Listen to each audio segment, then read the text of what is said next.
ਦਰਸ਼ਨ ਬੁਲੰਦਵੀਂ ਦਾ ਸਫ਼ਰਨਾਮਾ ਹੈ ਪਰ ਤੋਲਦਿਆਂ। ਇਹ ਸਮਰਪਣ ਹੈ ਆਪਣੀ ਪਤਨੀ ਚਰਨਜੀਤ ਕੌਰ ਦੇ ਨਾਂ। ਪਹਿਲਾ ਲੇਖ ਹੈ ਲਗਨ ਨੂੰ ਹੁਲਾਰਾ। ਵਲੈਤੋਂ ਕੋਈ ਪਰਤਦਾ ਤਾਂ ਬੱਲੇ ਬੱਲੇ ਹੋ ਜਾਂਦੀ। ਦਿਨਾਂ ਵਿੱਚ ਮਕਾਨ ਉਸਰ ਜਾਂਦੇ, ਪੁੱਛ ਦੱਸ ਵੱਧ ਜਾਂਦੀ। ਹਰ ਕੋਈ ਉਸ ਨਾਲ ਤਾਲਮੇਲ ਰੱਖਣ ਲਈ ਯਤਨਸ਼ੀਲ ਹੁੰਦਾ। ਪਲਾਂ ਵਿੱਚ ਦਿਨ ਫਿਰ ਜਾਂਦੇ। ਬਾਹਰਲੀ ਕਮਾਈ ਦਾ ਕੀ ਮੁਕਾਬਲਾ, ਸਭ ਦੇ ਮੂੰਹੋਂ ਸੁਣਦੇ। ਖੁਸ਼ਾਮ ਦੀ ਭੀੜ ਉਹਨਾਂ ਦੁਆਲੇ ਜੁੜ ਜਾਂਦੀ। ਸਭ ਝੁੱਕ ਕੇ ਸਲਾਮ ਕਰਦੇ। ਪੈਸੇ ਦਾ ਚਮਤਕਾਰ ਵੇਖ ਕੇ ਮੈਂ ਵੀ ਪਰਦੇਸ ਜਾਣ ਬਾਰੇ ਸੋਚਦਾ। ਉਹਨਾਂ ਦੇ ਕੈਮਰੇ, ਟੇਪ ਰਿਕਾਰਡ ਵੱਖਰਾ ਰੂਪ ਪਾਉਂਦੇ। ਉਹਨਾਂ ਦੇ ਮੂੰਹ ਅਮੀਰੀ ਦੀਆਂ ਗੱਲਾਂ ਕੀਲ ਕੇ ਕੋਲ ਬਿਠਾ ਲੈਂਦੀਆਂ। ਸਿਹਤਾਂ ਵੀ ਫੱਬਦੀਆਂ ਸੱਜਦੀਆਂ ਨਜ਼ਰ ਆਉਂਦੀਆਂ। ਕੱਪੜਿਆਂ ਦੀ ਚਮਕ ਦਮਕ ਪ੍ਰਭਾਵਿਤ ਕਰਦੀ। ਸਹਿਜ ਸੁਭਾਈ ਬਾਹਰ ਜਾਣ ਦਾ ਭੂਤ ਸਿਰ 'ਤੇ ਸਵਾਰ ਹੋਣ ਲੱਗਦਾ। ਮਾਨਸਿਕ ਤੌਰ 'ਤੇ ਮੈਂ ਸਖਤ ਕੰਮ ਕਰਨ ਲਈ ਤਿਆਰ ਸਾਂ। ਸਖਤ ਮਿਹਨਤ ਦਾ ਉਪਾਸ਼ਕ ਸਾਂ।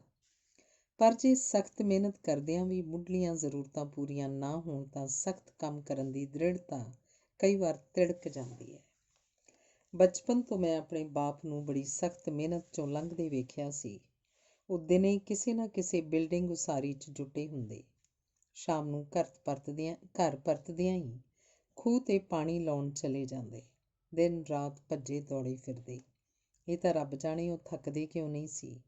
ਸ਼ਾਇਦ ਸ਼ਾਮ ਸਵੇਰੇ ਗੁਰਬਾਣੀ ਨਾਲ ਜੁੜੇ ਹੋਣ ਕਰਕੇ ਆਪਣਾ ਥਕੇਵਾਂ ਦੂਰ ਕਰ ਲੈਂਦੇ। 10 ਨਹੁੰਆਂ ਦੀ ਕਮਾਈ ਵਿੱਚ ਹੀ ਸੰਤੁਸ਼ਟ ਸਨ।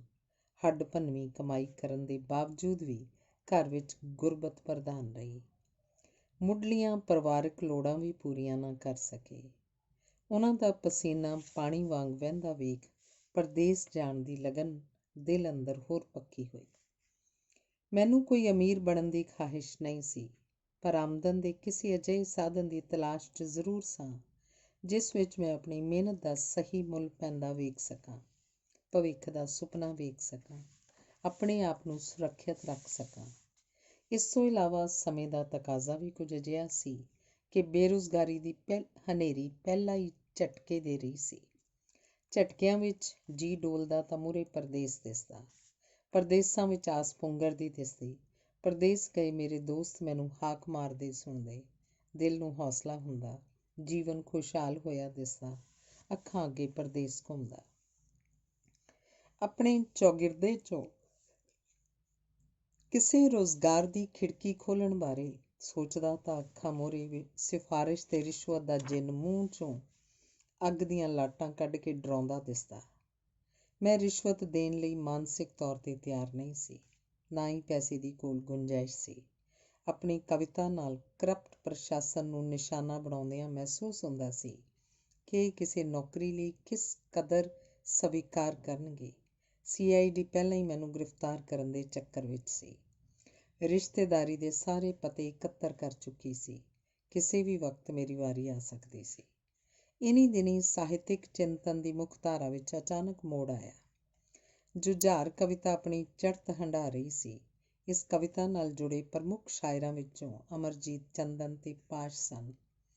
ਇਹਨਾਂ ਨੂੰ ਯਾਦ ਕਰਦਿਆਂ ਅਸੀਂ ਮਾਣ ਮਹਿਸੂਸ ਕਰਦੇ ਸਾਂ ਕਿ ਸਾਡੇ ਇਲਾਕੇ ਦੇ ਹਨ। ਕਾਲਜ ਨੂੰ ਰੋਜ਼ ਆਪਣੇ ਸਾਈਕਲਾਂ 'ਤੇ ਜਾਂਦੇ ਚੰਦਨਵਾੜੀ ਦੇ ਮੂਹਰ ਦੀ ਲੰਘਦੇ। ਕਦੇ ਕਦਾਈ ਅਮਰਜੀਤ ਚੰਦਨ ਦੀ ਮਾਤਾ ਜੀ ਨੂੰ ਆਪਣੀ ਕਿਸੇ ਸਹੇਲੀ ਨਾਲ ਗੱਲਾਂ ਕਰਦੀ ਵੇਖਦੇ ਤਾਂ ਉਸ ਪ੍ਰਤੀ ਅੰਦਰੋਂ ਅਨੰਤ ਸਤਿਕਾਰ ਦੀ ਭਾਵਨਾ ਪ੍ਰਬਲ ਹੁੰਦੀ।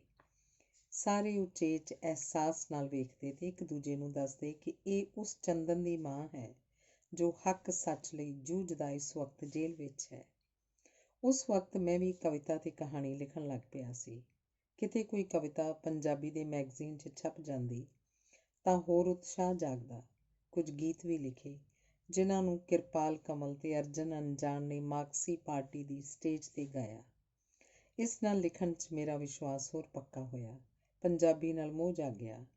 ਕਾਦਰ ਦੀ ਕਿਸੇ ਅਦਿੱਖ ਸ਼ਕਤੀ ਨੇ ਆਪ ਮੁਹਾਰੇ ਲਿਖਣ ਲਈ ਪ੍ਰੇਰਿਆ, ਜਿਸ ਦੇ ਨਤੀਜੇ ਵਜੋਂ ਪਰਦੇਸ ਜਾਣ ਦਾ ਮਨੋਰਥ ਸਾਰਥਕ ਤੇ ਅਰਥ ਭਰਪੂਰ ਲੱਗਾ।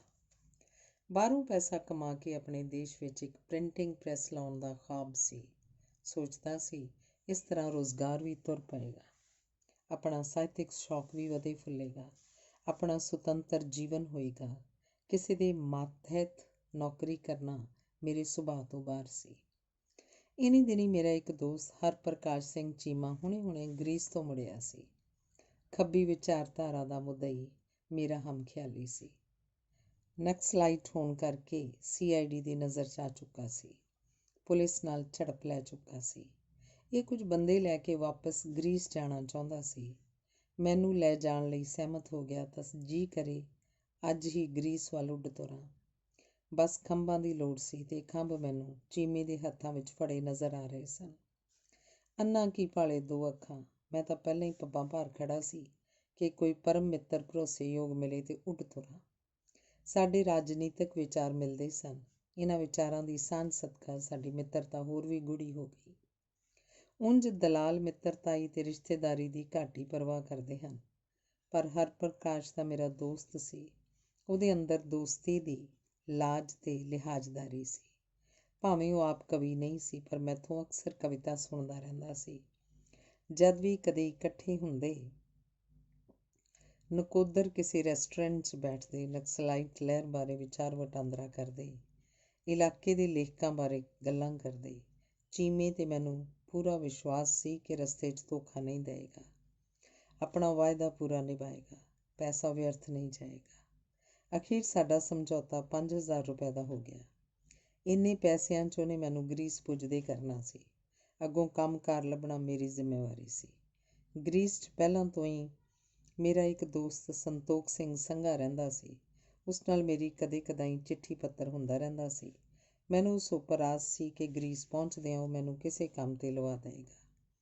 ਬਚਪਨ ਤੋਂ ਦਿਲ 'ਚ ਪੁੰਗਰੀ ਹੋਈ ਪਰਦੇਸ ਜਾਣ ਦੀ ਲਗਨ ਪੂਰੀ ਹੁੰਦੀ ਨਜ਼ਰ ਆ ਰਹੀ ਸੀ।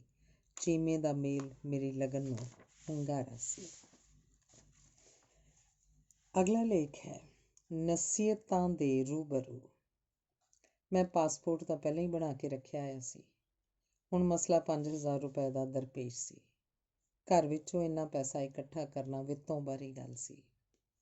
ਪਾਪਾ ਜੀ ਕਿਸੇ ਤੋਂ ਪੈਸਾ ਉਧਾਰ ਲੈਣ ਵਿੱਚ ਯਕੀਨ ਨਹੀਂ ਸੀ ਰੱਖਦੇ। ਉਹ ਸ਼ੁਰੂ ਤੋਂ ਹੀ ਕੋਰੇ ਸੁਭਾਅ ਦੇ ਸਨ। 10 ਨੌਹਾਂ ਦੀ ਜਿੰਨੀ ਕਮਾਈ ਕੀਤੀ, ਉਸ ਵਿੱਚ ਹੀ ਸਬਰ ਸੰਤੋਖ ਦਾ ਜੀਵਨ ਬਤੀਤ ਕੀਤਾ। ਮੈਨੂੰ ਕਿਤਿਓਂ ਆਸ ਵੀ ਨਹੀਂ ਸੀ ਕਿ ਕੋਈ ਏਡੀ ਵੱਡੀ ਰਕਮ ਦੇ ਦੇਵੇਗਾ। ਇਸ ਸਮੱਸਿਆ ਦੇ ਹੱਲ ਲਈ ਮੈਂ ਪਾਪਾ ਜੀ ਨੂੰ ਜ਼ਮੀਨ ਦਾ ਇੱਕ ਕਿੱਲਾ ਗਹਿਣੇ ਕਰਨ ਲਈ ਮਨਾ ਲਿਆ। ਉਹ ਨਾ ਚਾਹੁੰਦੇ ਹੋਏ ਵੀ ਮੈਨੂੰ ਗ੍ਰੀਸ ਭੇਜਣ ਲਈ ਰਕਮ ਵਿੱਚ ਕੁਝ ਪੱਲਿਓਂ ਪੈਸੇ ਪਾ ਕੇ ਪੂਰਾ 5000 ਰੁਪਇਆ ਚੀਮੇ ਨੂੰ ਦੇ ਦਿੱਤਾ। ਮੇਰਾ ਨਾਂ ਗ੍ਰੀਸ ਜਾਣ ਵਾਲਿਆਂ ਦੀ ਪੱਕੀ ਲਿਸਟ 'ਚ ਆ ਗਿਆ। ਉਸ ਦਿਨ ਤੋਂ ਮੈਂ ਗ੍ਰੀਸ ਜਾਣ ਦੀਆਂ ਤਿਆਰੀਆਂ 'ਚ ਮਸਰੂਫ ਹੋ ਗਿਆ। ਨਵੇਂ ਕੱਪੜੇ ਸਵਾਏ ਗਏ। ਯੂਰਪ ਵਿੱਚ ਠੰਡ ਤੋਂ ਬਚਣ ਦੇ ਖਿਆਲ ਨਾਲ ਗਰਮ ਕੱਪੜਿਆਂ ਦਾ ਪ੍ਰਬੰਧ ਕੀਤਾ ਗਿਆ। ਉਸ ਦਿਨ ਤੋਂ ਘਰ ਵਿੱਚ ਵੱਖਰੀ ਤਰ੍ਹਾਂ ਦੀ ਚਹਿਲ ਪਹਿਲ ਹੋ ਗਈ। ਮੈਂ ਅੰਦਰੋਂ ਕੁਝ ਭੈ-ਭੀਤ ਵੀ ਸਾਂ ਕਿ ਖਬਰੇ ਗ੍ਰੀਸ ਵਿੱਚ ਕੀ ਵਾਪਰੇ, ਜਾਂ ਬਾਹਰੋਂ ਡਿਪੋਰਟ ਹੋਏ ਬੰਦਿਆਂ ਵਿੱਚ ਕਿਧਰੇ ਮੇਰਾ ਨਾਂ ਵੀ ਸ਼ਾਮਲ ਨਾ ਹੋ ਜਾਏ, ਤਾਂ ਜੋ ਆਲੇ ਦੁਆਲੇ ਦੀ ਨਮੋਸ਼ੀ ਝੱਲਣੀ ਪਵੇ। ਇਨੀ ਦਿਨੀ ਮੇਰੇ ਇੱਕ ਦੋਸਤ ਦਾ ਭਰਾ ਦਿੱਲੀ ਤੋਂ ਸਿੱਧੀ ਫਲਾਈਟ ਲੈ ਕੇ ਆਸਟ੍ਰੇਲੀਆ ਚਲਾ ਗਿਆ। ਰੱਬ ਜਾਣੇ ਉਹਨਾਂ ਨੂੰ ਕੀ ਸ਼ੱਕ ਪਈ, ਉਹਨਾਂ ਏਅਰਪੋਰਟ ਤੋਂ ਹੀ ਵਾਪਸ ਦਿੱਲੀ ਭੇਜ ਦਿੱਤਾ।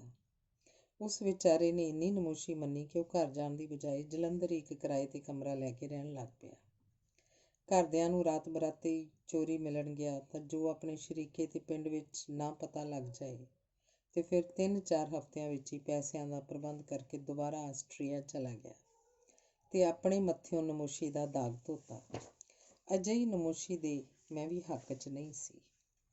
ਮੇਰੇ ਸਫ਼ਰ ਦੀ ਸਫਲਤਾ ਲਈ ਪਾਪਾ ਜੀ ਕਿਸੇ ਪੰਡਤ ਤੋਂ ਟੇਵਾ ਬਣਵਾ ਲਿਆਏ ਸੀ, ਜਿਹੜਾ ਕਿ ਇੱਕ ਸਫੈਦ ਕਾਗਜ਼ ਦੇ ਟੁਕੜੇ 'ਤੇ ਵਾਹੀ ਅੱਡੇ ਖੱਡੇ ਵਰਗੀਆਂ ਲਕੀਰਾਂ ਵਾਂਗ ਲੱਗਦਾ ਸੀ, ਜਿਸ ਨੂੰ ਪਾਪਾ ਜੀ ਦੀ ਖੁਸ਼ੀ ਲਈ ਮੈਂ ਆਪਣੇ ਬੈਗ ਦੀ ਇੱਕ ਜੇਬ 'ਚ ਪਾ ਲਿਆ ਤਾਂ ਜੋ ਮੇਰਾ ਸਫ਼ਰ ਸੁਰੱਖਿਅਤ ਤੇ ਸੁਖਦਾਈ ਰਹੇ।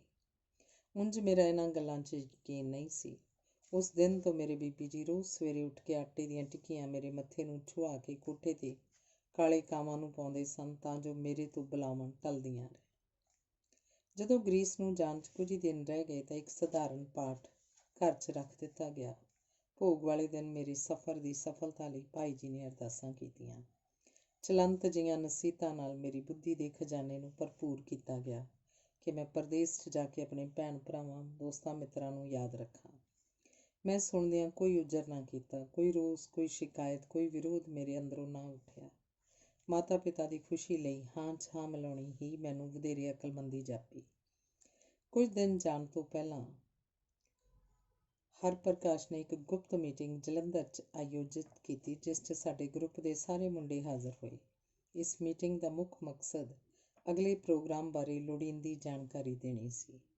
ਪਹਿਲਾਂ ਤਾਂ ਉਹਨੇ ਸਾਡੀ ਆਪਸ ਵਿੱਚ ਜਾਣ ਪਛਾਣ ਕਰਵਾਈ, ਫਿਰ ਕੁਝ ਨਸੀਹਤਾਂ ਪੱਲੇ ਬੰਨ੍ਹਣ ਲਈ ਕਿਹਾ ਕਿ ਅਸੀਂ ਕਿਸੇ ਨੂੰ ਦੱਸਣਾ ਨਹੀਂ ਕਦੋਂ ਤੇ ਕਿਸ ਦੇਸ਼ ਨੂੰ ਜਾ ਰਹੇ ਹਾਂ, ਅਸੀਂ ਕਿਸ ਦੇ ਬੰਦੇ ਹਾਂ, ਯਾਨੀ ਸਾਡਾ ਏਜੰਟ ਕੌਣ ਆ, ਉਹਨੇ ਕਿੰਨੇ ਰੁਪਏ ਪ੍ਰਤੀ ਬੰਦਾ ਲਏ ਹਨ, ਕਿਸ ਏਅਰਪੋਰਟ ਤੋਂ ਕੂਚ ਕਰਨਾ ਹੈ, ਰਾਹ ਵਿੱਚ ਵੀ ਕਿਸੇ ਨਾਲ ਵਾਧੂ ਗੱਲ ਨਹੀਂ ਕਰਨੀ, ਆਪਣੇ ਗਰੁੱਪ ਦਾ ਭੇਦ ਆਪਣੇ ਕੋਲ ਹੀ ਰੱਖਣਾ।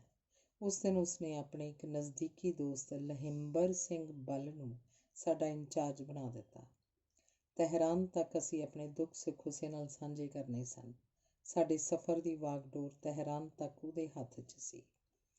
8 ਕੁ ਮੁੰਡਿਆਂ ਦੇ ਇਸ ਗਰੁੱਪ ਵਿੱਚ 2 ਕੁ ਮੁੰਡੇ ਦੂਸਰੇ ਇਲਾਕੇ ਦੇ ਛੱਡ ਕੇ ਬਾਕੀ ਦੇ ਸਾਰੇ ਇੱਕ ਦੂਜੇ ਨੂੰ ਜਾਣਦੇ ਪਛਾਣਦੇ ਸਨ। ਵਿੱਚੋਂ 3-4 ਤਾਂ ਅਸੀਂ ਇੱਕੋ ਕਾਲਜ ਦੇ ਵਿਦਿਆਰਥੀ ਸਾਂ। ਇੱਕ ਤਰ੍ਹਾਂ ਅਸੀਂ ਆਪਸ ਵਿੱਚ ਦੋਸਤਾਂ ਵਾਂਗ ਹੀ ਸਾਂ।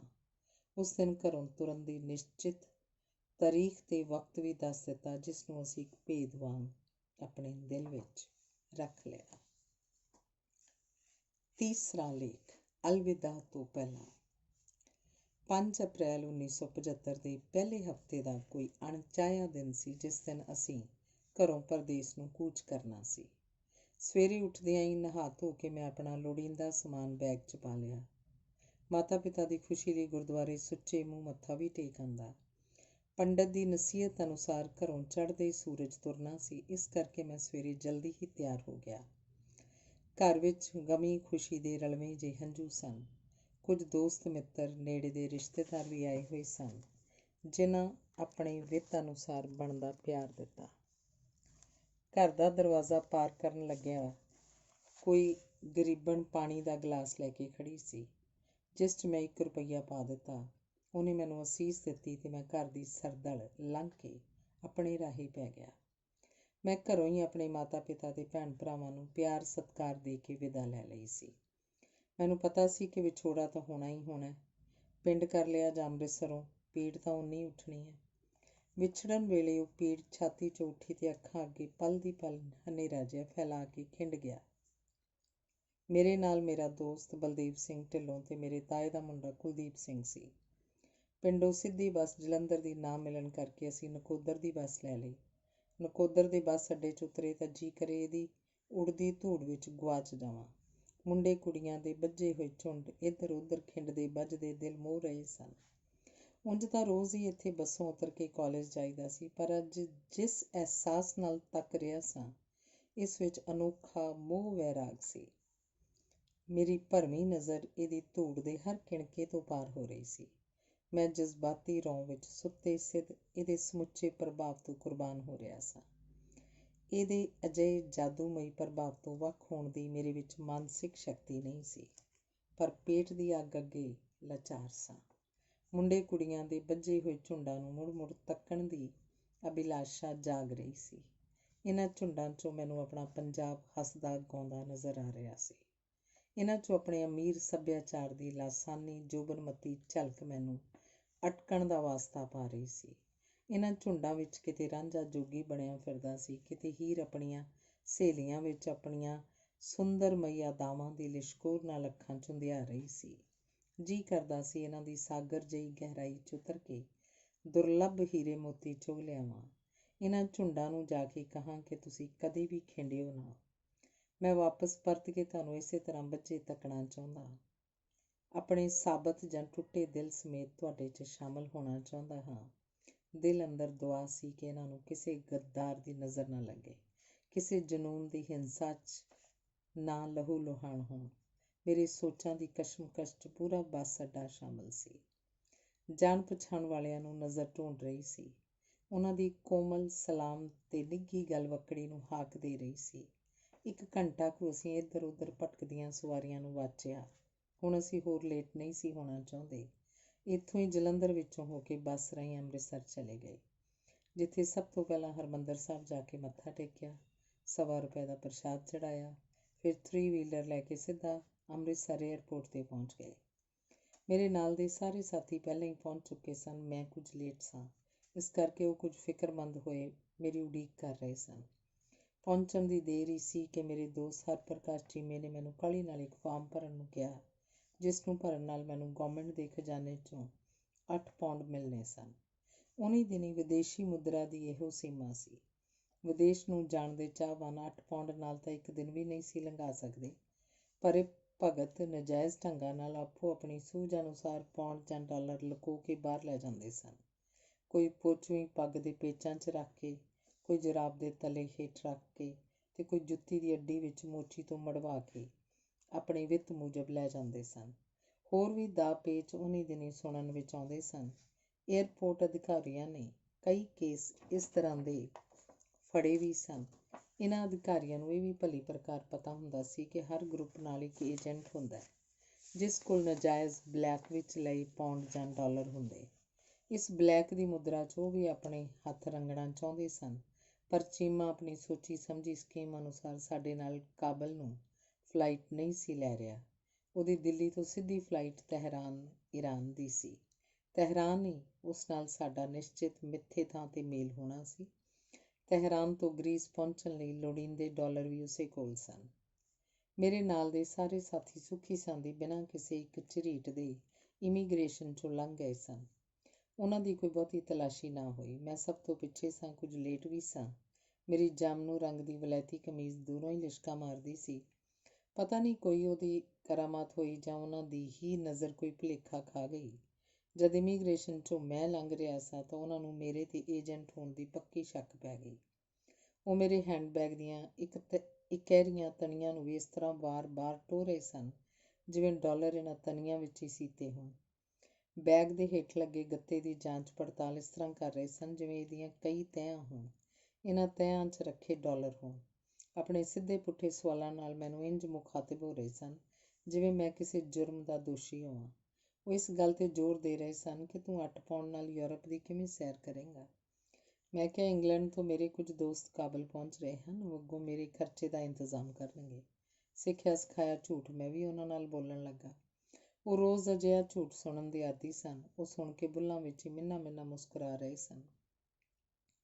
ਉਹਨਾਂ ਝੱਟ ਹੀ ਪਿਆਰ ਨਾਲ ਸੰਵਾਰ ਕੇ ਲਾਈਆਂ ਕੱਪੜਿਆਂ ਦੀਆਂ ਤਹਿਆਂ ਨੂੰ ਬੇਰਹਿਮੀ ਨਾਲ ਖਿਲਾਰ ਦਿੱਤਾ। ਇਕੱਲੇ ਕੱਪੜੇ ਨੂੰ ਝਾੜ ਵੇਖਣ ਲੱਗ ਪਏ। ਬੈਗ 'ਚ ਘੜੀ ਮੁੜੀ ਆਪਣੇ ਹੱਥ ਇਸ ਤਰ੍ਹਾਂ ਲਿਜਾਣ ਜਿਵੇਂ ਕੋਈ ਇਹ ਮਨੀ ਪਲਾਂਟ ਦਾ ਤਹਿਖਾਨਾ ਹੋਵੇ। ਜਦੋਂ ਇਮੀਗ੍ਰੇਸ਼ਨ ਅਫਸਰ ਦੇ ਪੱਲੇ ਕੁਝ ਨਾ ਪਿਆ ਤਾਂ ਪੁੱਛਣ ਲੱਗਾ, ਤੇਰਾ ਏਜੰਟ ਕੌਣ ਆ? ਮੈਂ ਕਿਹਾ, ਕੋਈ ਨਹੀਂ। ਫਿਰ ਕੁਝ ਬੇਥਵੀਆਂ ਜਿਹੀਆਂ ਗੱਲਾਂ ਨਾਲ ਮੇਰਾ ਵਕਤ ਜਾਇਆ ਕਰਨ ਲੱਗਾ। ਉਹਦਾ ਮਤਲਬ ਸੀ ਕਿ ਜਹਾਜ਼ ਖੁੰਝ ਜਾਣ ਦੇ ਡਰ ਨਾਲ ਮੇਰੀ ਚਿੰਤਾ ਵਧੇ। ਇਸ ਚਿੰਤਾ 'ਚ ਉਹ ਆਪਣਾ ਚਾਹ ਪਾਣੀ ਹਰਾ ਕਰਨਾ ਚਾਹੁੰਦੇ ਸੀ। ਮਨ ਅੰਦਰ ਮੈਂ ਵੀ ਧਾਰ ਲਿਆ ਸੀ ਕਿ ਇੱਕ ਧੇਲਾ ਵੀ ਇਹਨਾਂ ਨੂੰ ਨਹੀਂ ਦੇਣਾ। ਜਹਾਜ਼ ਮੇਰਾ ਬੇਸ਼ੱਕ ਲੰਘ ਜਾਏ। ਉਹ ਅਫਸਰ ਜੋ ਸਿੱਧੇ ਤੌਰ 'ਤੇ ਮੈਨੂੰ ਝੁਕਾ ਰਿਹਾ ਸੀ, ਅਖੀਰ ਸਿੱਧਾ ਹੀ ਮੂੰਹ ਫੱਟ ਹੋ ਕੇ ਕਹਿਣ ਲੱਗਾ, ਸਾਡਾ ਕੋਈ ਚਾਹ ਪਾਣੀ? ਮੈਂ ਕਿਹਾ, ਮੇਰੇ ਕੋਲ ਤਾਂ 8 ਪੌਂਡ ਆ। ਰੁਪਏ ਮੈਂ ਪਿੱਛੇ ਆਪਣੇ ਤਾਏ ਦੇ ਮੁੰਡੇ ਨੂੰ ਦੇ ਆਇਆ। ਉਹ ਹੁਣ ਕੁਝ ਬੇਵੱਸ ਰਿਹਾ ਸੀ। ਮੈਨੂੰ ਖਾਲੀ ਵੇਖ ਕੇ ਆਪਣੇ ਪਿੰਜਰੇ 'ਚੋਂ ਰਿਹਾ ਕਰ ਦਿੱਤਾ। ਹੋਰ ਉਸ ਕੋਲ ਕੋਈ ਚਾਰਾ ਵੀ ਨਹੀਂ ਸੀ। ਗਿਰਜਾਂ ਦੇ ਪੰਜੇ 'ਚੋਂ ਛੁੱਟੇ ਪੰਛੀ ਵਾਂਗ ਮੈਂ ਆਪਣੀ ਉਡਾਰ ਭਰੀ, ਖੁੱਲ੍ਹ ਕੇ ਸਾਹ ਲਿਆ, ਮੱਥੇ ਤੋਂ ਘਬਰਾਹਟ ਦੀਆਂ ਤਰੇਲੀਆਂ ਪੂੰਝੀਆਂ। ਆਪਣੇ ਗਰੁੱਪ ਦੇ ਸਾਥੀਆਂ ਕੋਲ ਪਹੁੰਚ ਗਿਆ, ਜਿਹੜੇ ਕਿ ਬੇਸਬਰੀ ਨਾਲ ਮੇਰੀ ਉਡੀਕ ਕਰ ਰਹੇ ਸਨ। ਸਾਰੇ ਹੈਰਾਨ ਸਨ ਕਿ ਸਾਡੀ ਤਾਂ ਇੰਨੀ ਤਲਾਸ਼ੀ ਨਹੀਂ ਲਈ। ਅੱਗੇ ਸਾਡਾ ਏਰੀਆਨਾ ਅਫਗਾਨ ਏਅਰਲਾਈਨਸ ਦਾ ਹਵਾਈ ਜਹਾਜ਼ ਖੜ੍ਹਾ ਸੀ। ਜ਼ਿੰਦਗੀ 'ਚ ਪਹਿਲੀ ਵਾਰ ਜਹਾਜ਼ ਨੂੰ ਨੇੜੇ ਹੋ ਕੇ ਤੱਕਿਆ। ਪਹਿਲਾਂ ਤਾਂ ਹਵਾਈ ਜਹਾਜ਼ ਅਸਮਾਨ ਵਿੱਚੋਂ ਲੰਘਦੇ ਤੱਕਦੇ ਹੁੰਦੇ ਸਾਂ, ਜਿਹੜੇ ਕਿ ਗਿੱਠਕ ਜਿੱਡੇ ਲੱਗਦੇ ਹੁੰਦੇ ਸਨ, ਪਰ ਇਹ ਤਾਂ ਕਾਫੀ ਦਿਓ ਕੱਦ ਵਾਂਗ ਬੜਾ ਨਜ਼ਰ ਆ ਰਿਹਾ ਸੀ। ਕੁਲੀ ਮੁੜਕੋ ਮੁੜਕੀ ਹੋਈ ਪਿਛਲੇ ਪਾਸੇ ਸਮਾਨ ਲੱਦ ਰਹੇ ਸਨ। ਮੇਰੇ ਪਹੁੰਚਣ ਦੀ ਦੇਰ ਸੀ ਕਿ ਸਾਨੂੰ ਅੰਦਰ ਸੀਟਾਂ 'ਤੇ ਬਹਿਣ ਲਈ ਸੱਦ ਲਿਆ। ਦਿਲ ਅੰਦਰ ਆਪਣੀ ਮੰਜ਼ਿਲ 'ਤੇ ਪਹੁੰਚਣ ਦਾ ਚਾਅ ਸੀ। ਇੱਕ ਅਜੀਬ ਕਾਹਲ ਤੇ ਫਿਕਰ ਸੀ। ਅਗਲੇ ਸਫ਼ਰ ਬਾਰੇ ਸੋਚਾਂ ਦੀ ਛਿੜੀ ਹੋਈ ਠੰਡੀ ਜੰਗ ਸੀ। ਅੱਖਾਂ ਮੂਹਰੇ ਦੋਸਤਾਂ ਮਿੱਤਰਾਂ ਭੈਣ ਭਰਾਵਾਂ ਦੀ ਬਾਰ-ਬਾਰ ਆ ਰਹੀ ਤਸਵੀਰ ਸੀ। ਆਪਣੀ ਸੀਟ ਤੋਂ ਛੋਟੀ ਜਿਹੀ ਪਾਰਦਰਸ਼ੀ ਖਿੜਕੀ ਰਾਹੀਂ ਖੁੱਲ੍ਹੇ ਸੋਨੇ ਰੰਗੇ ਖੇਤਾਂ ਨੂੰ ਤੱਕ ਅਲਵਿਦਾ ਕਹਿ ਰਿਹਾ ਸਾਂ। ਅਗਲਾ ਲੇਖ, ਕਾਬਲ ਸ਼ਹਿਰ। 6 ਅਪ੍ਰੈਲ 1975 ਨੂੰ ਅਸੀਂ ਕਾਬਲ ਏਅਰਪੋਰਟ ਉੱਪਰ ਪਹੁੰਚ ਗਏ। ਏਅਰਪੋਰਟ ਦੇ ਆਲੇ ਦੁਆਲੇ ਦੂਰ ਦੂਰ ਤਾਈਂ ਜੰਮੀ ਬਰਫ਼ ਨਜ਼ਰ ਆ ਰਹੀ ਸੀ। ਉੱਚੇ ਉੱਚੇ ਪਹਾੜ ਦੁੱਧ ਚਿੱਟੀ ਬਰਫ਼ ਨਾਲ ਚਮਕ ਰਹੇ ਸਨ। ਬਰਫਾਨੀ ਤੇਜ਼ ਹਵਾ ਦੇ ਬੁੱਲੇ ਜਿਸਮ 'ਚੋਂ ਲੰਘ ਰਹੇ ਸਨ। ਇਹ ਪਹਿਲੀ ਵਾਰ ਜ਼ਿੰਦਗੀ ਵਿੱਚ ਕਿਸੇ ਗੈਰ ਧਰਤੀ 'ਤੇ ਪੈਰ ਧਰਿਆ ਸੀ। ਇਸ ਧਰਤੀ ਦੇ ਚੱਪੇ ਚੱਪੇ ਨੂੰ ਤੱਕਣ ਦੀ ਰੀਝ ਅੰਦਰ ਜਾਗ ਰਹੀ ਸੀ। ਜੀਅ ਕਰਦਾ ਸੀ ਇਹਨਾਂ ਬਰਫੀਲੇ ਪਹਾੜਾਂ ਨੂੰ ਛੂਹ ਕੇ ਵੇਖਾਂ, ਇਸ ਧਰਤੀ ਦੀ ਵਿਸ਼ਾਲਤਾ ਨੂੰ ਰੱਜ ਕੇ ਮਾਣਾਂ। ਏਅਰਪੋਰਟ ਉੱਪਰ ਤਣੀ ਇਮੀਗ੍ਰੇਸ਼ਨ 'ਚੋਂ ਅਸੀਂ ਸਹੀ ਸਲਾਮਤ ਲੰਘ ਗਏ। ਕਿਸੇ ਤਰ੍ਹਾਂ ਦੀ ਕੋਈ ਰੁਕਾਵਟ ਨਾ ਹੋਈ। ਹਰਪ੍ਰਕਾਸ਼ ਚੀਮਾ ਨੇ ਕਾਬਲ ਤੋਂ ਤਹਿਰਾਨ ਦੇ ਸਫ਼ਰ ਦੀ ਰੂਪ-ਰੇਖਾ ਲੈਂਬਰ ਤੇ ਦਿਲਬਾਗ ਸਿੰਘ ਨੂੰ ਬਣਾ ਕੇ ਦੇ ਦਿੱਤੀ ਹੋਈ ਸੀ। ਉਹਨੂੰ ਪਤਾ ਸੀ ਕਿੱਥੇ ਰਿਹਾਇਸ਼ ਰੱਖਣੀ ਹੈ, ਕਿਸ ਥਾਂ ਤੋਂ ਅੱਗੇ ਲਈ ਕੋਚ ਦੀਆਂ ਟਿਕਟਾਂ ਲੈਣੀਆਂ ਸੀ। ਏਅਰਪੋਰਟ ਤੋਂ ਅਸੀਂ 2 ਟੈਕਸੀਆਂ ਰਾਹੀਂ ਸਿੱਧੇ ਗਜ਼ਨਵੀ ਹੋਟਲ ਚਲੇ ਗਏ। ਸਾਨੂੰ 8 ਜਣਿਆਂ ਨੂੰ ਇੱਕ ਵੱਡਾ ਕਮਰਾ ਮਿਲ ਗਿਆ। ਹੋਟਲ 100 ਕੁ ਸਾਲ ਪੁਰਾਣਾ ਲੱਗਦਾ ਸੀ। ਦੇਖਣ ਨੂੰ ਇੰਝ ਲੱਗਦਾ ਸੀ ਜਿਵੇਂ ਹੁਣੇ ਕਿਸੇ ਤੂਫਾਨ ਨੇ ਇਹਨੂੰ ਅੰਦਰੋਂ ਬਾਹਰੋਂ ਝੰਬਿਆ ਹੋਵੇ। ਥਾਂ ਥਾਂ ਤੋਂ ਟੁੱਟੀ ਹੋਈ ਫਰਸ਼ ਦੀਆਂ ਦਰਾੜਾਂ ਪੈਰੀਂ ਪਾਈਆਂ ਜੁੱਤੀਆਂ ਵਿੱਚੋਂ ਵੀ ਮਹਿਸੂਸ ਹੁੰਦੀਆਂ ਸੀ। ਖੂੰਜਿਆਂ 'ਚੋਂ ਜਾਲਾ ਲਟਕ ਰਿਹਾ ਸੀ। ਖਿੜਕੀਆਂ ਦੀਆਂ ਚੀਥਾਂ ਥਾਣੀ ਹਵਾ ਬਿਨਾਂ ਕਿਸੇ ਮੁਸ਼ਕਲ ਅੰਦਰ ਆ ਰਹੀ ਸੀ। ਸਰਦੀਆਂ ਦੇ ਮੌਸਮ ਵਿੱਚ ਪਾਣੀ ਠੰਡਾ ਹੀ ਮਿਲਦਾ ਸੀ। ਰਾਤ ਨੂੰ ਸੌਣ ਲਈ ਜਿਹੜੇ ਕੰਬਲ ਮਿਲੇ ਉਹ ਬਹੁਤ ਪੁਰਾਣੇ ਤੇ ਖਸਤਾ ਹਾਲਤ 'ਚ ਸਨ, ਪਰ ਸਾਨੂੰ ਸਾਰਿਆਂ ਨੂੰ ਇਸ ਗੱਲ ਦੀ ਖੁਸ਼ੀ ਤੇ ਤਸੱਲੀ ਸੀ ਕਿ ਹੋਟਲ ਰਹਿਣ ਨੂੰ ਸਸਤਾ ਸੀ। ਇਸ ਤੋਂ ਇਲਾਵਾ ਹੋਟਲ ਦਾ ਮਾਲਕ ਬਹੁਤ ਮਿਲਾਪੜਾ ਤੇ ਚੰਗੇ ਸੁਭਾਅ ਦਾ ਸੀ। ਸੌਣ ਲੱਗਿਆ ਰਾਤ ਨੂੰ ਸਾਨੂੰ ਅਸਲ ਨਿੱਘ ਆਪਣੇ ਸਵੈਟਰ ਤੇ ਪਜਾਮੇ ਪਹਿਨ ਕੇ ਮਿਲਦਾ ਸੀ। ਸਾਡੇ ਇਸ ਸਫ਼ਰ ਦੇ ਪ੍ਰੋਗਰਾਮ ਵਿੱਚ ਇਹ ਵੀ ਸ਼ਾਮਲ ਸੀ ਕਿ ਅਸੀਂ ਲੱਗਦੀ ਵਾਹ ਰਿਹਾਇਸ਼ ਅਤੇ ਖਾਣ ਪੀਣ 'ਤੇ ਘੱਟ ਤੋਂ ਘੱਟ ਖਰਚ ਕਰਨਾ ਹੈ। ਪਰਦੇਸਾਂ ਦੀ ਮੁਸੀਬਤ ਵਿੱਚ ਪੈਸਾ ਹੀ ਕੰਮ ਆਉਂਦਾ ਹੈ। ਉਹਨਾਂ ਦਿਨਾਂ 'ਚ ਅਫ਼ਗਾਨਿਸਤਾਨ ਦੇ ਭਾਰਤ ਨਾਲ ਰਾਜਨੀਤਿਕ ਸੰਬੰਧ ਮਿੱਤਰਤਾ ਭਰੇ ਸਨ। ਇਸ ਕਰਕੇ ਭਾਰਤੀਆਂ ਨੂੰ ਵਧੇਰੇ ਪਸੰਦ ਕਰਦੇ ਸਨ। ਹੋਟਲ ਵਿੱਚ ਇੱਕ ਰਾਤ ਕੱਟਣ ਤੋਂ ਬਾਅਦ ਅਗਲੇ ਦਿਨ ਹੀ ਸਾਰਿਆਂ ਨੇ ਆਪਣੀਆਂ ਪੱਗਾਂ ਲਾ ਕੇ ਬੈਗਾਂ 'ਚ ਪਾ ਲਈਆਂ ਸਨ। ਕਈਆਂ ਨੇ ਆਪਣੇ ਲੰਬੇ ਵਾਲ ਉਂਝ ਹੀ ਪਿਛਾਂਹ ਨੂੰ ਸੁੱਟ ਕੇ ਵਾਹ ਲਏ ਸਨ। ਉਹ ਅਜੇ ਵੀ ਸੋਚਦੇ ਸਨ ਕਿ ਕੀ ਪਤਾ ਪਹੁੰਚ ਵੀ ਹੋਣਾ ਹੈ ਜਾਂ ਨਹੀਂ। ਐਵੇਂ ਵਾਲਾਂ ਦੀ ਤੋਹੀਨ ਕਾਹਨੂੰ ਕਰਨੀ ਹੈ। ਵੈਸੇ ਉਹ ਲੰਬੇ ਵਾਲਾਂ ਨੂੰ ਪਿਛਾਂਹ ਸੁੱਟ ਕੇ ਆਪਣੇ ਆਪ ਨੂੰ ਹਿੱਪੀਆਂ ਦੀ ਸ਼੍ਰੇਣੀ ਵਿੱਚ ਵੀ ਸ਼ਾਮਲ ਕਰ ਰਹੇ ਸਨ। ਉਨ੍ਹੀਂ ਦਿਨੀਂ ਯੂਰਪ ਤੋਂ ਆਏ ਹਿੱਪੀ ਕਿਸਮ ਦੇ ਟੂਰਿਸਟ ਅਕਸਰ ਹੀ ਦੇਖਣ ਨੂੰ ਮਿਲਦੇ ਸਨ। ਇਹਨਾਂ ਨੇ ਚੌੜੇ ਪਹੁੰਚਿਆਂ ਦੀਆਂ ਬੈਲ ਬਾਟਮਾਂ ਪਾਈਆਂ ਹੁੰਦੀਆਂ ਸਨ। ਉੱਤੇ ਰੰਗ ਬਿਰੰਗੀਆਂ ਟਾਕੀਆਂ ਨਾਲ ਸਜਾਈਆਂ ਹੁੰਦੀਆਂ ਸਨ। ਮੂੰਹ ਵਿੱਚ ਲੰਬੇ ਤੰਬਾਕੂ ਦੇ ਪਾਈਪ ਹੁੰਦੇ, ਜਿਸ ਵਿੱਚੋਂ ਸੂਟੇ ਮਾਰਦੇ ਆਪਣੇ ਆਪ ਵਿੱਚ ਮਸਰੂਫ ਹੋਏ ਫ਼ਕੀਰ ਲੱਗਦੇ। ਸਾਡੇ 'ਚੋਂ ਅੱਧਿਆਂ ਕੁ ਨੇ ਘਰੋਂ ਤੁਰਨ ਲੱਗਿਆਂ ਹੀ ਬੈਗਾਂ ਵਿੱਚ ਕੈਂਚੀਆਂ ਪਾ ਲਈਆਂ ਸਨ। ਜਿਉਂ ਹੀ ਕਾਬਲ ਪਹੁੰਚੇ ਇੱਕ ਦੂਜੇ ਦੀ ਮਦਦ ਨਾਲ ਵਾਲ ਕੱਟ ਲਏ। ਇਹਨਾਂ ਵਿੱਚ ਮੈਂ ਵੀ ਸ਼ਾਮਲ ਸੀ। ਸਾਡੇ ਸਾਰਿਆਂ ਦੇ ਕੱਟੇ ਹੋਏ ਵਾਲ ਚੋਰੀ ਦੇ ਵੱਡੇ ਚਟਾਲੇ ਵਾਂਗ ਨਜ਼ਰ ਆ ਰਹੇ ਸਨ। ਜੈਲ ਲਾ ਕੇ ਕਿਸੇ ਸਟਾਈਲ ਵਿੱਚ ਕਰਨ ਦੀ ਕਿਸੇ ਨੂੰ ਜਾਚ ਨਹੀਂ ਸੀ। ਹਵਾ ਚੱਲਦੀ ਤਾਂ ਸੁੱਕੇ ਸਲਵਾੜ ਵਾਂਗ ਇੱਧਰ ਉੱਧਰ ਖਿੱਲਰ ਜਾਂਦੇ। ਵਾਲ ਕਟਵਾਉਂਦਿਆਂ ਅੰਦਰੋਂ ਉੱਠ ਰਹੀ ਕੋਈ ਖਾਮੋਸ਼ ਪੀੜ ਸੀ ਜਿਹਨੂੰ ਮੈਂ ਹੀ ਸੁਣ ਸਕਦਾ ਸੀ। ਆਪਣੇ ਹੀ ਖਿਲਾਫ ਕੀਤੀ ਸਾਜ਼ਿਸ਼ ਵਾਂਗ ਮਹਿਸੂਸ ਹੋ ਰਿਹਾ ਸੀ। ਸ਼ੀਸ਼ੇ ਮੂਹਰੇ ਖੜੋਂਦਿਆਂ ਦਿਲ ਨੂੰ ਝਟਕਾ ਲੱਗਦਾ ਸੀ। ਇਹ ਆਪਣੇ ਹੀ ਸਰੀਰ ਦਾ ਇੱਕ ਅੰਗ ਕੱਟਣ ਵਾਂਗ ਸੀ।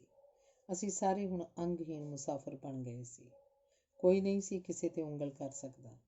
ਗਰੀਸ ਵਿੱਚ ਦਾਖਲ ਹੋਣ ਤੋਂ ਪਹਿਲਾਂ ਸਾਰੇ ਗਰੀਕੀਆਂ ਵਾਂਗ ਹੋ ਜਾਣਾ ਚਾਹੁੰਦੇ ਸਨ। ਆਪਣੇ ਧਰਮ 'ਚ ਪ੍ਰਵਾਨ ਚੜ੍ਹੇ ਬਾਹਰੀ ਸਰੂਪ ਨੂੰ ਦੂਸਰੇ ਵੇਸ ਭੇਸ ਵਿੱਚ ਤਬਦੀਲ ਕਰਨਾ ਸੌਖਾ ਨਹੀਂ ਹੁੰਦਾ, ਪਰ ਜੇ ਇੱਕ ਵਾਰ ਝਾਕਾ ਲੱਥ ਗਿਆ ਫਿਰ ਰੂਹ ਤੋਂ ਪੀੜ ਨਹੀਂ ਉੱਠਦੀ। ਪਹਿਲੀ ਰਾਤ ਖਾਣੇ ਲਈ ਕਿਸੇ ਰੈਸਟੋਰੈਂਟ 'ਚ ਗਏ ਤਾਂ ਪਤਾ ਨਹੀਂ ਸੀ ਚੱਲ ਰਿਹਾ ਕਿਸ ਕਿਸਮ ਦਾ ਖਾਣਾ ਮੰਗਵਾਇਆ ਜਾਏ।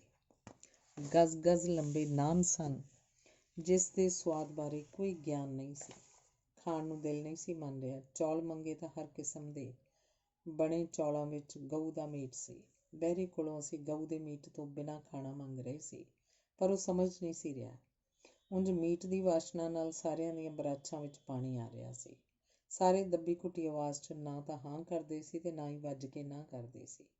ਸਾਰੇ ਇਸ ਮੌਕੇ ਦੀ ਤਾੜ ਵਿੱਚ ਸਨ ਕਿ ਕੋਈ ਪਹਿਲਾਂ ਹਾਂ ਕਰੇ ਤਾਂ ਮਗਰਲੇ ਆਪਣੇ ਆਪ ਹਾਂ ਕਰਨ ਲਈ ਰਾਜ਼ੀ ਸਨ। ਅੰਦਰੋਂ ਸਾਰੇ ਮੀਟ ਖਾਣ ਲਈ ਤਿਆਰ ਸਨ, ਸਿਰਫ ਪਹਿਲ ਕਰਨ ਤੋਂ ਕੰਨੀ ਕਤਰਾਉਂਦੇ ਸਨ। ਅਸੀਂ ਅਜੇ ਜੱਕੋ-ਤੱਕੀ ਵਿੱਚ ਹੀ ਸਾਂ ਕਿ ਬਹਿਰੇ ਨੇ ਮੀਟ ਚੌਲ ਲਿਆ ਕੇ ਸਾਡੇ ਮੂਹਰੇ ਰੱਖ ਦਿੱਤੇ।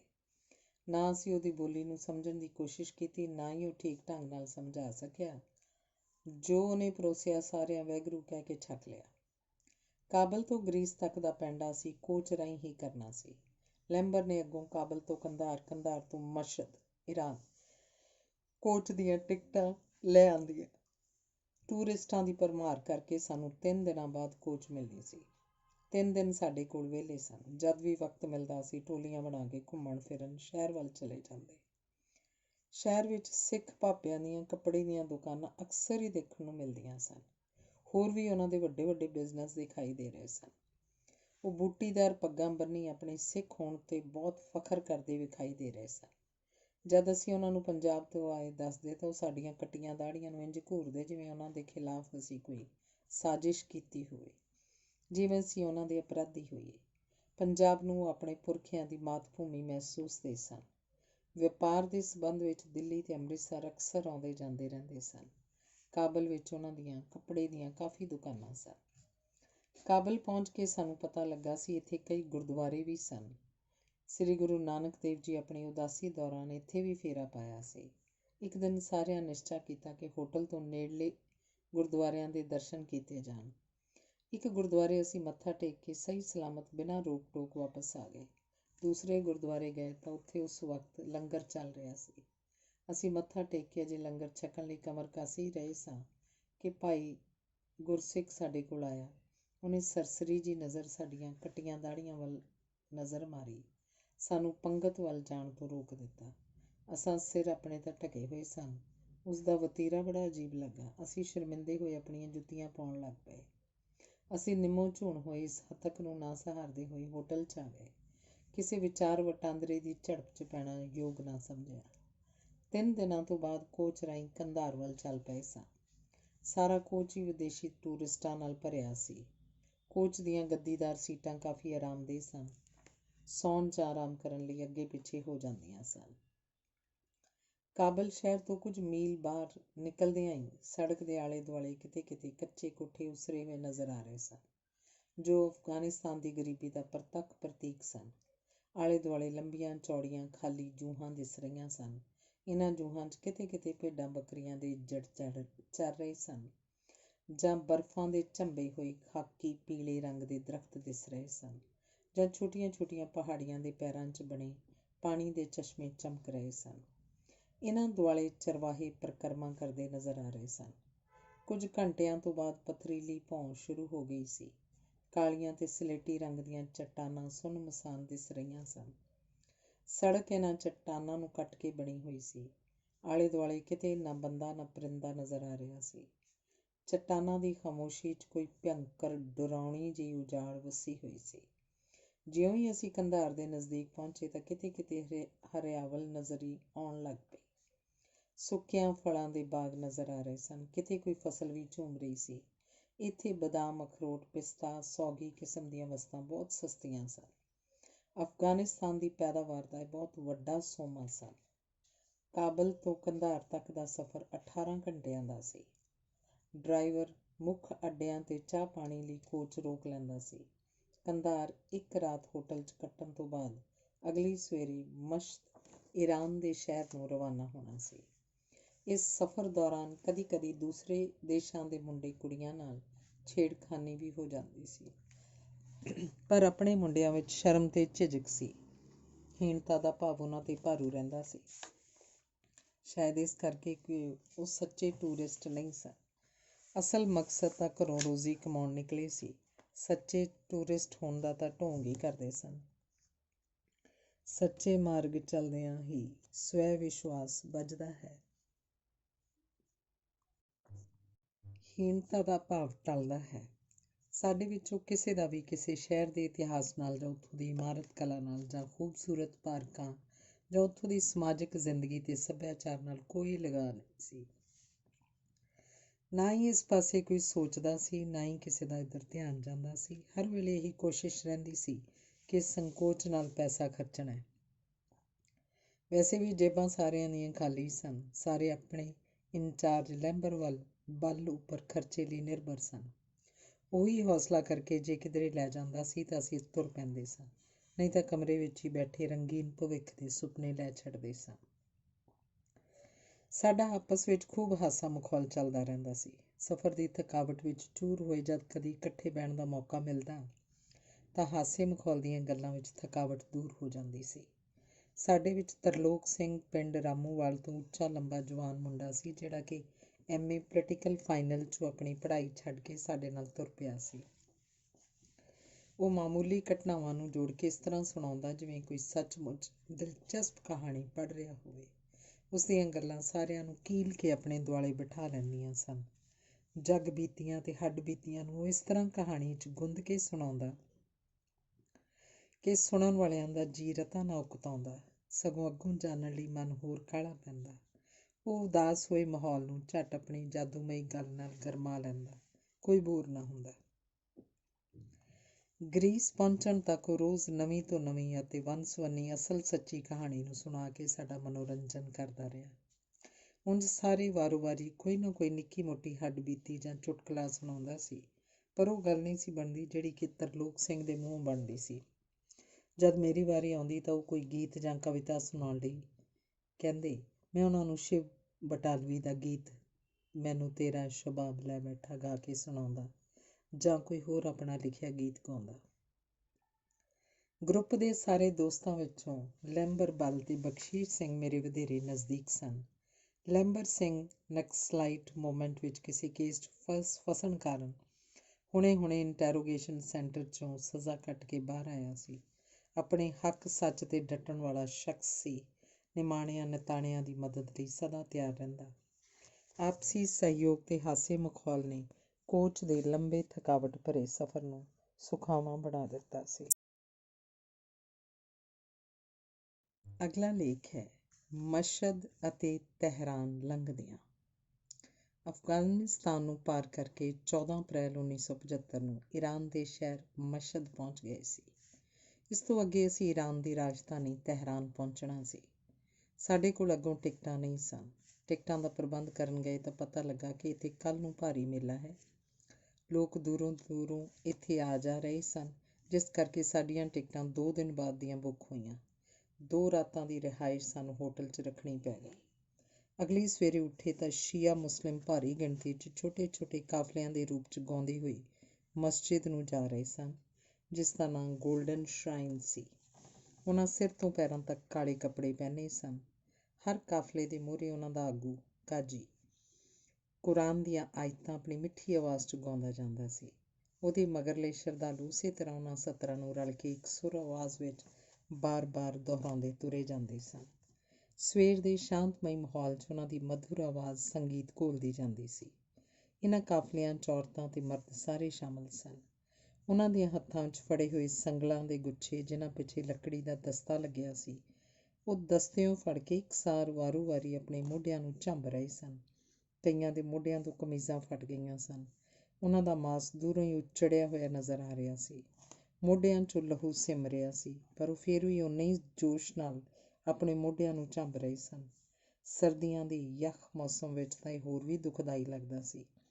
ਲੱਗਦਾ ਸੀ ਜਿਵੇਂ ਆਪਣੇ ਗੁਨਾਹਾਂ ਦੀ ਸਜ਼ਾ ਆਪ ਹੀ ਆਪਣੇ ਆਪ ਨੂੰ ਦੇ ਰਹੇ ਸਨ, ਤਾਂ ਜੋ ਅੱਲਾ ਦੀ ਦਰਗਾਹ 'ਚ ਕੋਈ ਸਜ਼ਾ ਨਾ ਭੁਗਤਣੀ ਪਵੇ। ਮੋਢਿਆਂ ਤੋਂ ਇਹ ਸੰਗਲ ਪਰਿਕਰਮਾ ਓਨਾ ਚਿਰ ਜਾਰੀ ਰਹਿੰਦੀ ਸੀ ਜਿੰਨਾ ਚਿਰ ਮਸਜਿਦ ਪਹੁੰਚ ਨਹੀਂ ਜਾਂਦੇ ਸਨ। ਇਹ ਗੋਲਡਨ ਸ਼ਰਾਈਨ ਇਮਾਰਤ ਕਲਾ ਦਾ ਅਦਭੁਤ ਨਮੂਨਾ ਸੀ। ਇਹਦੇ 4 ਪਾਸਿਆਂ ਦੇ 4 ਮੁੱਖ ਵੱਡੇ ਗੇਟ ਸਨ। ਇਹਨਾਂ ਗੇਟਾਂ ਤੋਂ ਮੁੱਖ 4 ਬਾਜ਼ਾਰ ਸ਼ੁਰੂ ਹੁੰਦੇ ਸਨ। ਮਸਜਿਦ ਦੇ ਵਿਚਕਾਰ ਇੱਕ ਇਮਾਮ ਰੇਜ਼ਾ ਦੀ ਕਬਰ ਸੀ। ਇਮਾਮ ਰੇਜ਼ਾ ਈਰਾਨੀ ਮੁਸਲਿਮ ਧਰਮ ਦੇ ਮੋਢੀਆਂ ਵਿੱਚੋਂ ਸੀ, ਜਿਹੜਾ ਕਿ ਆਪਣੇ ਹੀ ਲੋਕਾਂ ਦੁਆਰਾ ਮਾਰਿਆ ਗਿਆ ਸੀ।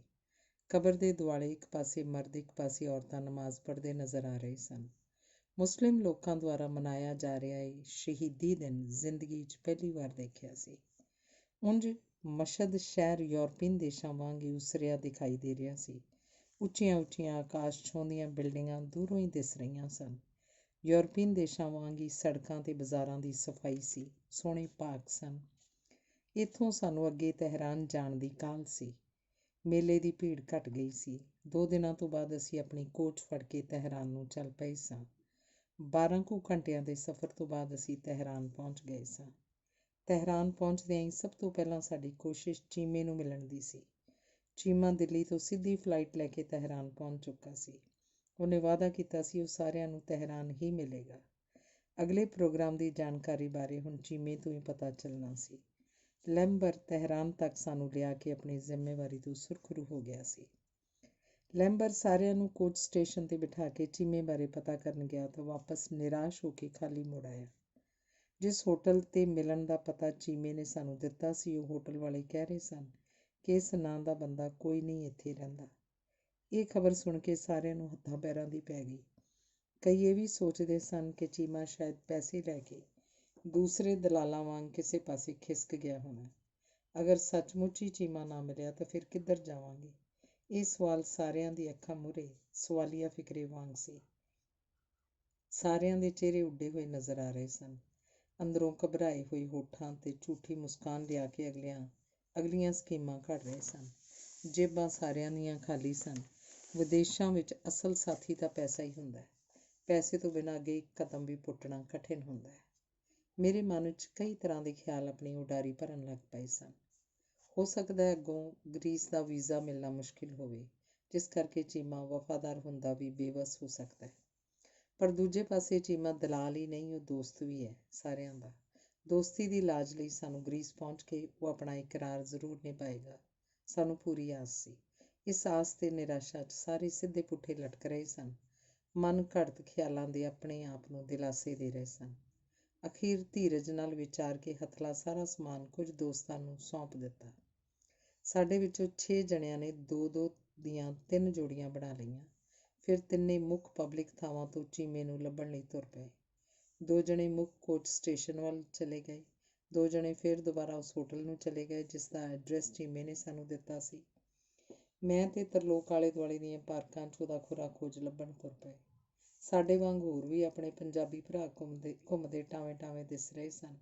ਅਸੀਂ ਉਹਨਾਂ ਨੂੰ ਖੜ੍ਹਾ ਕਰਕੇ ਹਰਪ੍ਰਕਾਸ਼ ਸਿੰਘ ਚੀਮੇ ਬਾਰੇ ਪੁੱਛਣ ਲੱਗ ਜਾਂਦੇ। ਕਿਤੋਂ ਥਹੁ ਪਤਾ ਨਾ ਚੱਲਦਾ। ਅਖੀਰ 4-5 ਘੰਟਿਆਂ ਦੀ ਜਦੋਜਹਿਦ ਨਾਲ ਥੱਕ ਟੁੱਟ ਕੇ ਵਾਪਸ ਕੋਚ ਸਟੇਸ਼ਨ 'ਤੇ ਆਏ ਤਾਂ ਚੀਮਾ ਸਾਨੂੰ ਮਿਲ ਪਿਆ, ਜਿਹਨੂੰ ਲੈਂਬਰ ਹੋਣੀ ਪਹਿਲਾਂ ਲੱਭ ਲਿਆਏ ਸਨ। ਮਿਲ ਕੇ ਸਾਰਿਆਂ ਦੀ ਗਰੀਸ ਪਹੁੰਚਣ ਦੀ ਆਸ ਬੱਝ ਗਈ।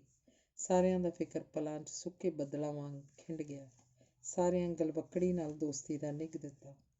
ਸਾਰਿਆਂ ਦੇ ਅੰਦਰਲੀ ਖਾਮੋਸ਼ ਆਵਾਜ਼ ਕਹਿ ਰਹੀ ਸੀ, ਦੇਖੀ ਕਿਤੇ ਦੂਜੇ ਦਲਾਲਾਂ ਵਾਂਗ ਧੋਖਾ ਨਾ ਦੇਵੀਂ, ਦੋਸਤੀ ਦੀ ਲਾਜ ਰੱਖੀਂ। ਮਿਲ ਕੇ ਸਫ਼ਰ ਦੀ ਅਤੇ ਭੱਜ ਨੱਠ ਦੀ ਥਕਾਵਟ ਲੱਥ ਗਈ ਸੀ। ਇਸ ਰਾਤ ਅਸੀਂ ਇੱਕ ਟੁੱਟੇ ਜਿਹੇ ਹੋਟਲ ਵਿੱਚ ਠਹਿਰੇ।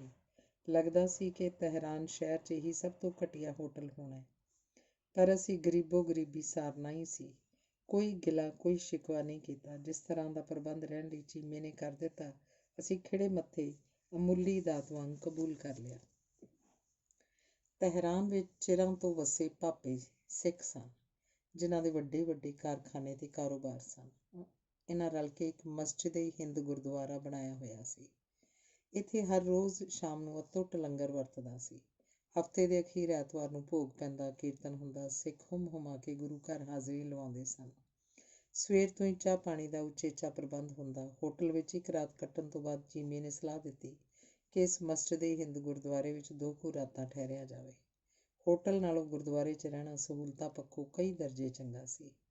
ਅਗਲੇ ਦਿਨ ਸ਼ਾਮ ਦੇ 6 ਕੁ ਵਜੇ ਗੁਰਦੁਆਰੇ ਦੇ ਵੱਡੇ ਗੇਟ ਮੂਹਰੇ ਪ੍ਰਾਹੁਣਿਆਂ ਵਾਂਗ ਆਪਣੇ ਲਾਮ ਲਸ਼ਕਰ ਲੈ ਕੇ ਪਹੁੰਚ ਗਏ ਸੀ। ਗੇਟ ਦੇ ਸੱਜੇ ਪਾਸੇ ਲੱਕੜੀ ਦੇ ਇੱਕ ਬਣੇ ਕਮਰੇ 'ਚ ਚੌਕੀਦਾਰ ਖੜ੍ਹਾ ਸੀ। ਉਹ ਸਾਨੂੰ ਆਉਂਦਿਆਂ ਨੂੰ ਇੰਝ ਬਿਟ-ਬਿਟ ਤੱਕ ਰਿਹਾ ਸੀ ਜਿਵੇਂ ਇੱਲ ਆਪਣੇ ਸ਼ਿਕਾਰ 'ਤੇ ਝਪਟਣ ਲਈ ਤਿਆਰ ਹੁੰਦੀ ਹੈ। ਉਹਦਾ ਚੌੜਾ ਮੱਥਾ, ਫੀਨਾ ਨੱਕ, ਪੱਕਾ ਰੰਗ ਤੇ ਢਿੱਲੇ ਬਤਾਊਂ ਵਰਗਾ ਚਿਹਰਾ ਸ਼ਾਮ ਦੇ ਘੁਸਮਸੇ 'ਚ ਆਦਿਵਾਸੀ ਯੁੱਗ ਦਾ ਬਸ਼ਿੰਦਾ ਨਜ਼ਰ ਆ ਰਿਹਾ ਸੀ। ਅਸੀਂ ਝਕਦਿਆਂ ਹੋਇਆਂ ਇੱਕ ਰਾਤ ਰਹਿਣ ਲਈ ਪੁੱਛਿਆ ਤਾਂ ਉਹਨੇ ਸਭ ਤੋਂ ਪਹਿਲਾਂ ਉਤਾਂਹ ਨੂੰ ਆਪਣਾ ਨੱਕ ਸਕੋੜਿਆ ਤੇ ਫਿਰ ਕਹਿਣ ਲੱਗਾ, 8 ਵਜੇ ਪ੍ਰਬੰਧਕ ਕਮੇਟੀ ਦਾ ਪ੍ਰਧਾਨ ਆਏਗਾ, ਉਸਕੋ पूछ लेना, हम इजाज़त नहीं देंगे। ਬੋਲਣ ਤੋਂ ਪਤਾ ਲੱਗਾ ਕਿ ਹਿੰਦੀ ਬੋਲਦਾ ਹੈ। ਬਾਹਰ ਠੰਡ ਬਹੁਤ ਪੈ ਰਹੀ ਸੀ। ਸਾਡੇ ਖੜਿਆਂ ਦੇ ਹੱਥ ਪੈਰ ਸੁੰਨ ਹੋ ਰਹੇ ਸਨ। 2 ਘੰਟੇ ਦੀ ਉਡੀਕ ਹੋਰ ਵੀ ਅਸਹਿ ਸੀ। ਅਸੀਂ ਆਪਣੇ ਮੋਢਿਆਂ ਤੋਂ ਬੈਗ ਲਾਹ ਕੇ ਭੁੰਜੇ ਰੱਖ ਲਏ। ਬੈਠੇ ਇੰਝ ਲੱਗ ਰਹੇ ਸਾਂ ਜਿਵੇਂ ਕਿਸੇ ਦੇਸ਼ ਤੋਂ ਉੱਜੜ ਕੇ ਰਿਫਿਊਜੀ ਆਏ ਹੋਣ। ਸਾਨੂੰ ਠੰਡ 'ਚ ਕੰਬਦਿਆਂ ਨੂੰ ਚੌਕੀਦਾਰ ਇੰਝ ਤੱਕ ਰਿਹਾ ਸੀ ਜਿਵੇਂ ਕਹਿ ਰਿਹਾ ਹੋਵੇ, ਤੁਹਾਡੇ ਲਈ ਇਹ ਸਜ਼ਾ ਬਹੁਤ ਥੋੜ੍ਹੀ ਹੈ।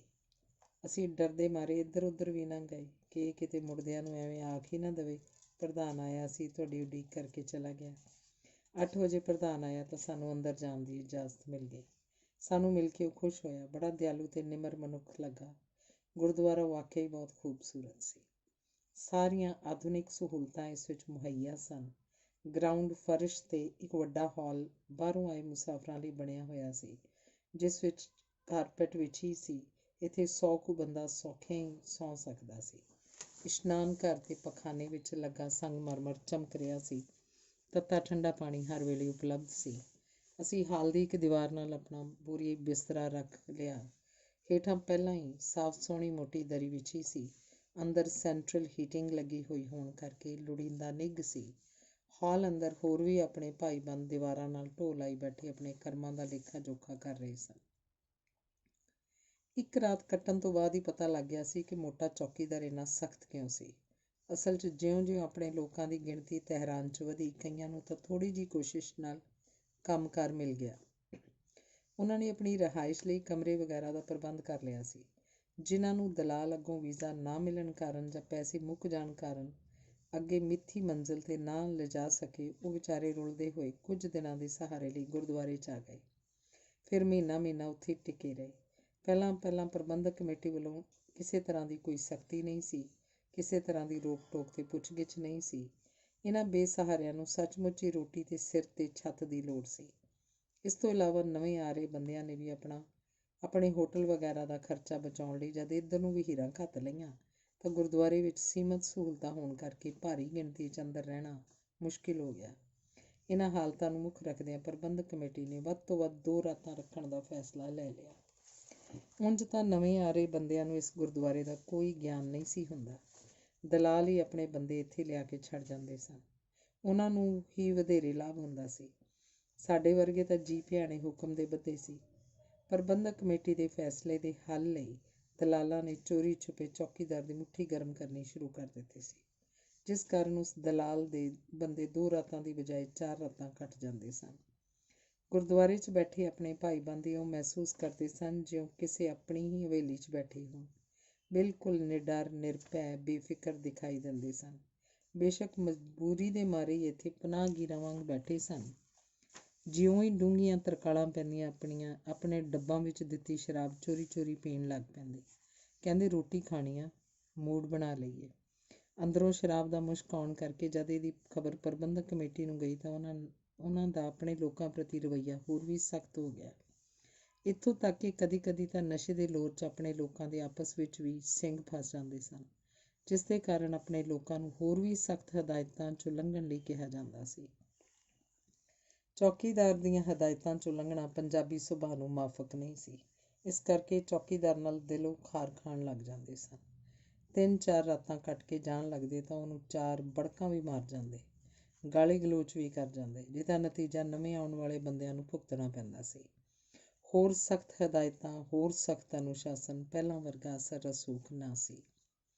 2 ਕੁ ਰਾਤਾਂ ਇਸ ਗੁਰਦੁਆਰੇ 'ਚ ਰਹਿਣ ਕਰਕੇ ਹੁਣ ਮੈਂ ਅੱਖੀਂ ਵੇਖ ਰਿਹਾ ਸਾਂ ਕਿ ਚੌਕੀਦਾਰ ਆਪਣੇ ਲੋਕਾਂ ਨਾਲ ਰਹਿਣਾ ਸਿੱਖ ਗਿਆ ਸੀ। ਸ਼ਾਇਦ ਉਹਦੇ ਲਾਲਚੀ ਸੁਭਾਅ ਨੇ ਉਸ ਉੱਪਰ ਕਾਠੀ ਪਾ ਲਈ ਸੀ। ਹੁਣ ਉਹ ਆਪ ਹੀ ਨਵੇਂ ਬੰਦਿਆਂ ਤੋਂ ਨਿਸ਼ਾਨੀ ਮੰਗ ਲੈਂਦਾ ਸੀ। ਜਾਂਦਾ ਹੋਇਆ ਕੋਈ ਉਹਨੂੰ ਅਚਾਰ, ਕੋਈ ਕਮੀਜ਼ ਵਗੈਰਾ ਦੇ ਜਾਂਦਾ। ਗੁਰਦੁਆਰੇ ਵਿੱਚ ਆਮ ਨਿਗਰਾਨੀ ਚੌਕੀਦਾਰ ਦੀ ਹੁੰਦੀ ਸੀ। ਪ੍ਰਧਾਨ ਤਾਂ ਚੱਲਦੇ ਹਫ਼ਤੇ ਵਿੱਚ ਕਿਸੇ ਜ਼ਰੂਰੀ ਕੰਮ ਲਈ ਪਾਲੀ-ਪਾਲ ਆਉਂਦਾ ਸੀ ਜਾਂ ਭੋਗ ਵਾਲੇ ਦਿਨ ਆਪਣੀ ਪੂਰੀ ਹਾਜ਼ਰੀ ਲਵਾਉਂਦਾ ਸੀ। ਗਰੀਸ ਦੇ ਵੀਜ਼ੇ ਲਈ ਗ੍ਰੀਕ ਸਫਾਰਤਖਾਨੇ ਗਏ ਤਾਂ ਉੱਥੇ ਬਾਹਰ ਹੀ ਨੋਟਿਸ ਬੋਰਡ ਉੱਪਰ ਲਿਖ ਕੇ ਲਾਇਆ ਸੀ ਕਿ ਇੰਡੀਅਨ, ਪਾਕਿਸਤਾਨੀ, ਬੰਗਲਾਦੇਸ਼ੀ, ਸ੍ਰੀਲੰਕਨ, ਸੀਰੀਅਨ ਤੇ ਮਿਸਰੀ ਆਦਿ ਨਾਗਰਿਕਾਂ ਲਈ ਵੀਜ਼ਾ ਬੰਦ ਹੈ। ਇਹ ਅਪਲਾਈ ਕਰਨ ਦੀ ਕੋਸ਼ਿਸ਼ ਨਾ ਕਰਨ। ਗਰੀਸ ਦੇ ਵੀਜ਼ੇ ਲਈ ਚੀਮੇ ਨੇ ਇੱਕ ਮਧਰੇ ਜਿਹੇ ਕੱਦ ਦਾ ਦਲਾਲ ਬੰਤਾ ਸਿੰਘ ਲੱਭ ਲਿਆ ਸੀ। ਉਸਨੇ ਟਰਕੀ ਦੇ ਸ਼ਹਿਰ ਅਜਮੇਰ ਤੋਂ ਗਰੀਸ ਦਾ ਵੀਜ਼ਾ ਲਾ ਕੇ ਦੇਣ ਦਾ ਭਰੋਸਾ ਦਿਵਾਇਆ ਸੀ। ਹਰ ਪਾਸਪੋਰਟ ਪਿੱਛੇ ਉਹਨੇ $50 ਲੈਣੇ ਸਨ। ਇਸ ਲਈ ਅਸੀਂ ਤਹਿਰਾਨ ਤੋਂ ਅੱਗੇ ਟਰਕੀ ਦੇ ਸ਼ਹਿਰ ਅੰਕਰਾ ਜਾਣ ਲਈ ਕੋਚ ਦੀਆਂ ਟਿਕਟਾਂ ਲੈ ਲਈਆਂ ਸਨ। 2 ਦਿਨਾਂ ਬਾਅਦ ਅਸੀਂ ਗੁਰਦੁਆਰਾ ਛੱਡ ਦਿੱਤਾ। ਆਪਣੇ ਪ੍ਰੋਗਰਾਮ ਅਨੁਸਾਰ ਟਰਕੀ ਨੂੰ ਕੋਚ ਰਾਹੀਂ ਤੁਰ ਪਏ ਸਾਂ। ਟਰਕੀ ਵਿੱਚ ਐਂਟਰ ਕਰਦਿਆਂ ਕੋਈ ਸਮੱਸਿਆ ਨਹੀਂ ਆਈ। ਅੰਕਰਾ ਪਹੁੰਚ ਕੇ ਚੀਮੇ ਨੇ ਸਾਡੇ ਲਈ ਇੱਕ ਹੋਟਲ ਬੁੱਕ ਕਰ ਦਿੱਤਾ ਸੀ। ਆਪ ਬੰਤਾ ਸਿੰਘ ਨੂੰ ਨਾਲ ਲੈ ਕੇ ਅਜ਼ਮੀਰ ਤੋਂ ਅਗਲੇ ਦਿਨ ਸਾਰਿਆਂ ਦਾ ਵੀਜ਼ਾ ਲਵਾ ਲਿਆ ਸੀ। ਇੱਥੇ 2 ਦਿਨ ਹੀ ਰਹੇ। ਟਰਕੀ ਮੁਸਲਮਾਨ ਦੇਸ਼ ਹੈ, ਪਰ ਇੱਥੋਂ ਦੇ ਮੁਸਲਮਾਨ ਅਰਬ ਦੇਸ਼ਾਂ ਦੇ ਮੁਸਲਮਾਨਾਂ ਵਾਂਗ ਕੱਟੜ ਨਹੀਂ ਸਨ। ਇਹਨਾਂ ਦੇ ਮਿਲਵਰਤਨ ਵਿੱਚ ਉਪਰਾਪਨ ਮਹਿਸੂਸ ਨਹੀਂ ਹੋਇਆ। ਅੰਕਰਾ ਤੋਂ ਅੱਗੇ ਅਸੀਂ ਸੋਫੀਆ, ਬੁਲਗਾਰੀਆ ਥਾਣੀ ਹੁੰਦੇ ਹੋਏ ਏਥਨਜ਼ ਗ੍ਰੀਸ ਕੋਚ ਰਾਹੀਂ ਪਹੁੰਚ ਗਏ। ਬੁਲਗਾਰੀਆ ਉਦੋਂ ਕਮਿਊਨਿਸਟ ਦੇਸ਼ ਸੀ। ਇਹਦੇ ਪ੍ਰਬੰਧ ਨੂੰ ਨੇੜਿਓਂ ਹੋ ਕੇ ਵੇਖਣ ਦਾ ਬਹੁਤ ਚਾਅ ਸੀ, ਪਰ ਉਹ ਵਕਤ ਦੇ ਬੱਧੇ ਨੇ ਮਨ ਨਾਲ ਸਮਝੌਤਾ ਕਰਦਿਆਂ ਸਬਰ ਦਾ ਘੁੱਟ ਭਰ ਲਿਆ। ਅਗਲਾ ਲੇਖ। ਮੇਰੀ ਪਹਿਲੀ ਨੌਕਰੀ। ਮੈਂ ਗ੍ਰੀਸ ਦੀ ਰਾਜਧਾਨੀ ਏਥਨਜ਼ 25 ਅਪ੍ਰੈਲ 1975 ਨੂੰ ਸਾਥੀਆਂ ਸਮੇਤ ਪਹੁੰਚ ਗਿਆ ਸੀ। ਪਹਿਲੀਆਂ 2 ਰਾਤਾਂ ਮੈਂ ਪਿਰਿਆਸ ਵਿੱਚ ਸਥਿਤ ਇੱਕ ਯੂਥ ਹੋਸਟਲ 'ਚ ਕੱਟੀਆਂ। ਇਹ ਹੋਸਟਲ ਸੈਲਾਨੀਆਂ ਦੀ ਭੀੜ ਨਾਲ ਹੇਠੋਂ ਉੱਤੋਂ ਕੁੱਪ ਵਾਂਗ ਤੂੜਿਆ ਪਿਆ ਸੀ। ਲੋਹੇ ਦੇ 2-2 ਮੰਜ਼ਲੇ ਮੰਜੇ ਜੋੜ ਕੇ ਇਸ ਤਰ੍ਹਾਂ ਡਾਹੇ ਸਨ ਕਿ ਲੰਘਣਾ ਵੀ ਸੁਖਾਲਾ ਨਹੀਂ ਸੀ। ਇਹ ਹੋਸਟਲ ਘੱਟ, ਮੰਜਿਆਂ ਦਾ ਵੇਅਰ ਹਾਊਸ ਵਧੇਰੇ ਲੱਗ ਰਿਹਾ ਸੀ। ਦੂਸਰਾ, ਤਰ੍ਹਾਂ ਦੇ ਵਿਦੇਸ਼ੀ ਹੋਣ ਕਰਕੇ ਚੋਰੀ ਦਾ ਡਰ ਸਦਾ ਸਿਰ 'ਤੇ ਮੰਡਲਾਉਂਦਾ ਸੀ। ਰਾਤ ਨੂੰ ਸੌਣ ਵੇਲੇ ਤਾਂ ਜ਼ਰੂਰੀ ਕਾਗਜ਼ਾਤ ਤੇ ਡਾਲਰਾਂ ਵਾਲੇ ਬੈਗ ਨੂੰ ਲੱਕ ਨਾਲ ਬੰਨ੍ਹ ਕੇ ਹੀ ਸੌਣਾ ਪੈਂਦਾ ਸੀ। ਨੀਂਦ ਫੇਰ ਵੀ ਅੱਖਾਂ 'ਚ ਰੜਕਦੀ ਰਹਿੰਦੀ ਸੀ। ਖੈਰ, ਮੈਂ ਤਾਂ ਇੱਥੇ 2 ਦਿਨ ਹੀ ਰਿਹਾ। ਸਾਡਾ ਅਗਲਾ ਪ੍ਰੋਗਰਾਮ ਆਪਣੇ ਦੋਸਤਾਂ ਮਿੱਤਰਾਂ ਰਾਹੀਂ ਕੰਮ ਲੱਭਣ ਦਾ ਸੀ। ਇਸ ਮਕਸਦ ਲਈ ਮੇਰੀ ਸਾਰੀ ਆਸ ਸੰਤੋਖ ਸਿੰਘ ਸੰਘੇ ਉੱਪਰ ਸੀ, ਜਿਹੜਾ ਕਿ ਇੱਥੇ ਪਿਰਿਆਸ 3 ਕੁ ਸਾਲਾਂ ਤੋਂ ਰਹਿ ਰਿਹਾ ਸੀ। ਪਿਰਾਸ ਏਥਨਜ਼ ਸ਼ਹਿਰ ਦੇ ਇੱਕ ਏਰੀਏ ਦਾ ਨਾਂ ਹੈ। ਇੱਥੇ ਵਧੇਰੇ ਸਮੁੰਦਰੀ ਜਹਾਜ਼ਾਂ ਦੀਆਂ ਕੰਪਨੀਆਂ ਦੇ ਦਫ਼ਤਰ ਹਨ। ਇੱਥੋਂ ਹੀ ਵਧੇਰੇ ਯਾਤਰੂ ਜਹਾਜ਼ ਗ੍ਰੀਸ ਦੇ ਦੂਸਰੇ ਜਜ਼ੀਰਿਆਂ ਨੂੰ ਚੱਲਦੇ ਹਨ। ਪਿਰਿਆਸ ਪਹੁੰਚ ਕੇ ਦੂਸਰੇ ਦਿਨ ਹੀ ਮੈਂ ਸੰਤੋਖ ਸਿੰਘ ਨੂੰ ਟੈਲੀਫੋਨ ਕਰ ਦਿੱਤਾ ਸੀ। ਉਹ ਸ਼ਾਮ ਨੂੰ ਆਣ ਕੇ ਮੈਨੂੰ ਆਪਣੇ ਫਲੈਟ 'ਚ ਲੈ ਗਿਆ। ਉਹਦੇ ਫਲੈਟ 'ਚ ਪਹਿਲਾਂ ਹੀ 3 ਮੁੰਡੇ ਹੋਰ ਰਹਿ ਰਹੇ ਸਨ, ਜਿਸ ਕਰਕੇ ਮੇਰਾ ਉਹਨਾਂ ਨਾਲ ਰਹਿਣਾ ਮੁਸ਼ਕਲ ਸੀ। ਵੈਸੇ ਵੀ ਫਲੈਟ ਮਾਲਕ ਸੰਤੋਖ ਸਿੰਘ ਨੂੰ ਕਈ ਵਾਰ ਵਾਰਨਿੰਗ ਦੇ ਚੁੱਕਾ ਸੀ ਕਿ 2 ਬੰਦਿਆਂ ਤੋਂ ਜ਼ਿਆਦਾ ਬੰਦੇ ਫਲੈਟ 'ਚ ਨਹੀਂ ਰਹਿ ਸਕਦੇ। ਇਨ੍ਹੀਂ ਦਿਨੀਂ ਧੜਾ-ਧੜ ਬੰਦੇ ਇੰਡੀਆ ਤੋਂ ਆ ਰਹੇ ਸਨ। ਆਏ ਦਿਨ ਇਹਦੇ ਕੋਲ ਵੀ ਕੋਈ ਨਾ ਕੋਈ ਆਇਆ ਰਹਿੰਦਾ ਸੀ। ਫਲੈਟ ਮਾਲਕ ਜਦ ਵੀ ਗੇੜਾ ਮਾਰਦਾ, ਆਪਣੇ ਵਾਧੂ ਬੰਦੇ ਇੱਧਰ-ਉੱਧਰ ਲੁਕ ਜਾਂਦੇ ਜਾਂ ਖਿਸਕ ਜਾਂਦੇ। ਰੰਗੇ ਹੱਥੀਂ ਫੜੇ ਚੋਰ ਵਾਂਗ ਜੇ ਪਕੜੇ ਜਾਂਦੇ ਤਾਂ ਮਹਿਮਾਨ ਕਹਿ ਕੇ ਪੱਲਾ ਛੁਡਾ ਲਿਆ ਜਾਂਦਾ। ਪਰ ਗ੍ਰੀਕ ਮਾਲਕ ਨੂੰ ਇਹ ਵਿਸ਼ਵਾਸ ਕਰਨਾ ਔਖਾ ਸੀ ਕਿ ਇੱਕ ਬੰਦੇ ਦੇ ਇੰਨੇ ਦੋਸਤ ਕਿਵੇਂ ਹੋ ਸਕਦੇ ਹਨ। ਉੱਥੇ ਤਾਂ ਰੋਜ਼ ਹੀ ਕੋਈ ਨਾ ਕੋਈ ਭੂਆ ਦਾ ਮੁੰਡਾ ਜਾਂ ਦੋਸਤ ਦਾ ਦੋਸਤ ਜਾਂ ਇਲਾਕੇ ਦਾ ਜਾਂ ਕੋਈ ਇੱਕੋ ਪਿੰਡ ਦਾ ਮੁੰਡਾ ਆਇਆ ਰਹਿੰਦਾ ਸੀ ਤੇ ਫਿਰ ਮੱਲੋ ਮੱਲੀ ਜਾਣ ਪਛਾਣ ਦੀ ਪੱਤਰੀ ਖੋਲ੍ਹ ਕੇ ਬੈਠ ਜਾਂਦਾ ਸੀ। ਜਾਣ ਪਛਾਣ ਤੋਂ ਬਾਅਦ ਫਿਰ ਉਹ ਨੌਕਰੀ ਲਈ ਅਰਜ਼ ਜਾਂ ਜਿੰਨਾ ਚਿਰ ਕੰਮ ਨਹੀਂ ਮਿਲਦਾ ਕੁਝ ਖਾਣ ਪੀਣ ਲਈ ਪੈਸਿਆਂ ਦੀ ਮੰਗ, ਅਜਿਹੇ ਵਰਤਾਰੇ 'ਚੋਂ ਸੰਤੋਖ ਸਿੰਘ ਲੰਘ ਰਿਹਾ ਸੀ। ਸ਼ੁਰੂ ਵਿੱਚ ਇੰਡੀਆ ਤੋਂ ਆਏ ਆਪਣੇ ਭਾਈਬੰਦਾਂ ਦੀ ਇਹਨੇ ਲੋੜ ਅਨੁਸਾਰ ਮਦਦ ਵੀ ਕੀਤੀ। ਕਾਫੀ ਦਿਆਲੂ ਤੇ ਮਿਲਵਰਤਨ ਸੁਭਾਅ ਦਾ ਸੀ। ਪਰ ਮਗਰਲੇ ਦਿਨਾਂ 'ਚ ਦਿਨ ਬ ਦਿਨ ਵੱਧਦੀ ਭੀੜ ਤੋਂ ਉਸਦਾ ਮਨ ਉਕਤਾ ਗਿਆ ਸੀ। ਆਖਿਰ ਉਹ ਵੀ ਘਰੋਂ ਕਮਾਉਣ ਨਿਕਲਿਆ ਸੀ, ਕੁਝ ਪੈਸੇ ਕਮਾ ਕੇ ਆਪਣੇ ਘਰ ਵਾਪਸ ਜਾਣਾ ਚਾਹੁੰਦਾ ਸੀ। ਸੋ ਮੈਨੂੰ ਉਹਦੇ ਬਦਲਦੇ ਸੁਭਾਅ ਨਾਲ ਕੋਈ ਗਿਲਾ ਸ਼ਿਕਵਾ ਨਹੀਂ ਹੋਇਆ। ਕੁਝ ਦਿਨਾਂ ਬਾਅਦ ਹੀ ਮੈਨੂੰ ਉਹਦੇ ਇੱਕ ਦੋਸਤ ਨਿੱਕੂ ਨੇ ਆਪਣੇ ਨਾਲ ਲਾਂਡਰੀ ਵਿੱਚ ਲਵਾ ਲਿਆ ਸੀ। ਇਸ ਲਾਂਡਰੀ ਵਿੱਚ ਹੋਟਲ ਤੋਂ ਲਿਆਂਦੇ ਕੱਪੜਿਆਂ ਦੀ ਧੋ ਧੁਆਈ ਦਾ ਕੰਮ ਹੁੰਦਾ ਸੀ। ਮੈਂ ਕੱਪੜੇ ਧੋਣ ਵਾਲੀਆਂ ਮਸ਼ੀਨਾਂ ਪਹਿਲੀ ਵਾਰ ਵੇਖੀਆਂ ਸਨ। ਪਿੰਡ ਤਾਂ ਥਾਪੀਆਂ ਨਾਲ ਕੁੱਟ ਕੇ ਕੱਪੜੇ ਧੋਏ ਜਾਂਦੇ ਸਨ, ਪਰ ਇੱਥੇ ਤਾਂ ਦਿਓ ਕਦ ਮਸ਼ੀਨਾਂ ਸਨ ਜੋ ਆਪੇ ਕੱਪੜੇ ਧੋਂਦੀਆਂ ਸਨ। ਬਾਅਦ ਵਿੱਚ ਆਪੇ ਸੁਕਾਉਂਦੀਆਂ ਸਨ, ਆਪੇ ਉਹਨਾਂ ਦੇ ਵਲ ਕੱਢਦੀਆਂ ਸਨ। ਅਸੀਂ ਤਾਂ ਬਾਹਰੋਂ ਆਏ ਕੱਪੜਿਆਂ ਦੇ ਢੇਰ ਮਸ਼ੀਨਾਂ ਦੇ ਮੂੰਹ 'ਚ ਤੁੰਨ ਕੇ ਹਰਾ ਬਟਨ ਦਬਾ ਦਿੰਦੇ ਸਾਂ। ਮਸ਼ੀਨਾਂ ਚੱਲ ਪੈਂਦੀਆਂ, ਕੱਪੜੇ ਧੋਤੇ ਜਾਂਦੇ ਤਾਂ ਕੱਪੜੇ ਸੁਕਾਉਣ ਵਾਲੀ ਮਸ਼ੀਨ 'ਚ ਪਾ ਦਿੰਦੇ। ਕੱਪੜੇ ਸੁੱਕ ਜਾਂਦੇ ਤਾਂ ਅੱਗੇ ਵਲ ਕੱਢਣ ਵਾਲੀ ਮਸ਼ੀਨ 'ਚ ਪਾ ਦਿੰਦੇ। ਇਸੇ ਤਰ੍ਹਾਂ ਅੰਤ ਵਿੱਚ ਇਹਨਾਂ ਦੀਆਂ ਤਹਿਆਂ ਲਾ ਕੇ ਸੁਪਰਵਾਈਜ਼ਰ ਦੇ ਹਵਾਲੇ ਕਰ ਦਿੰਦੇ।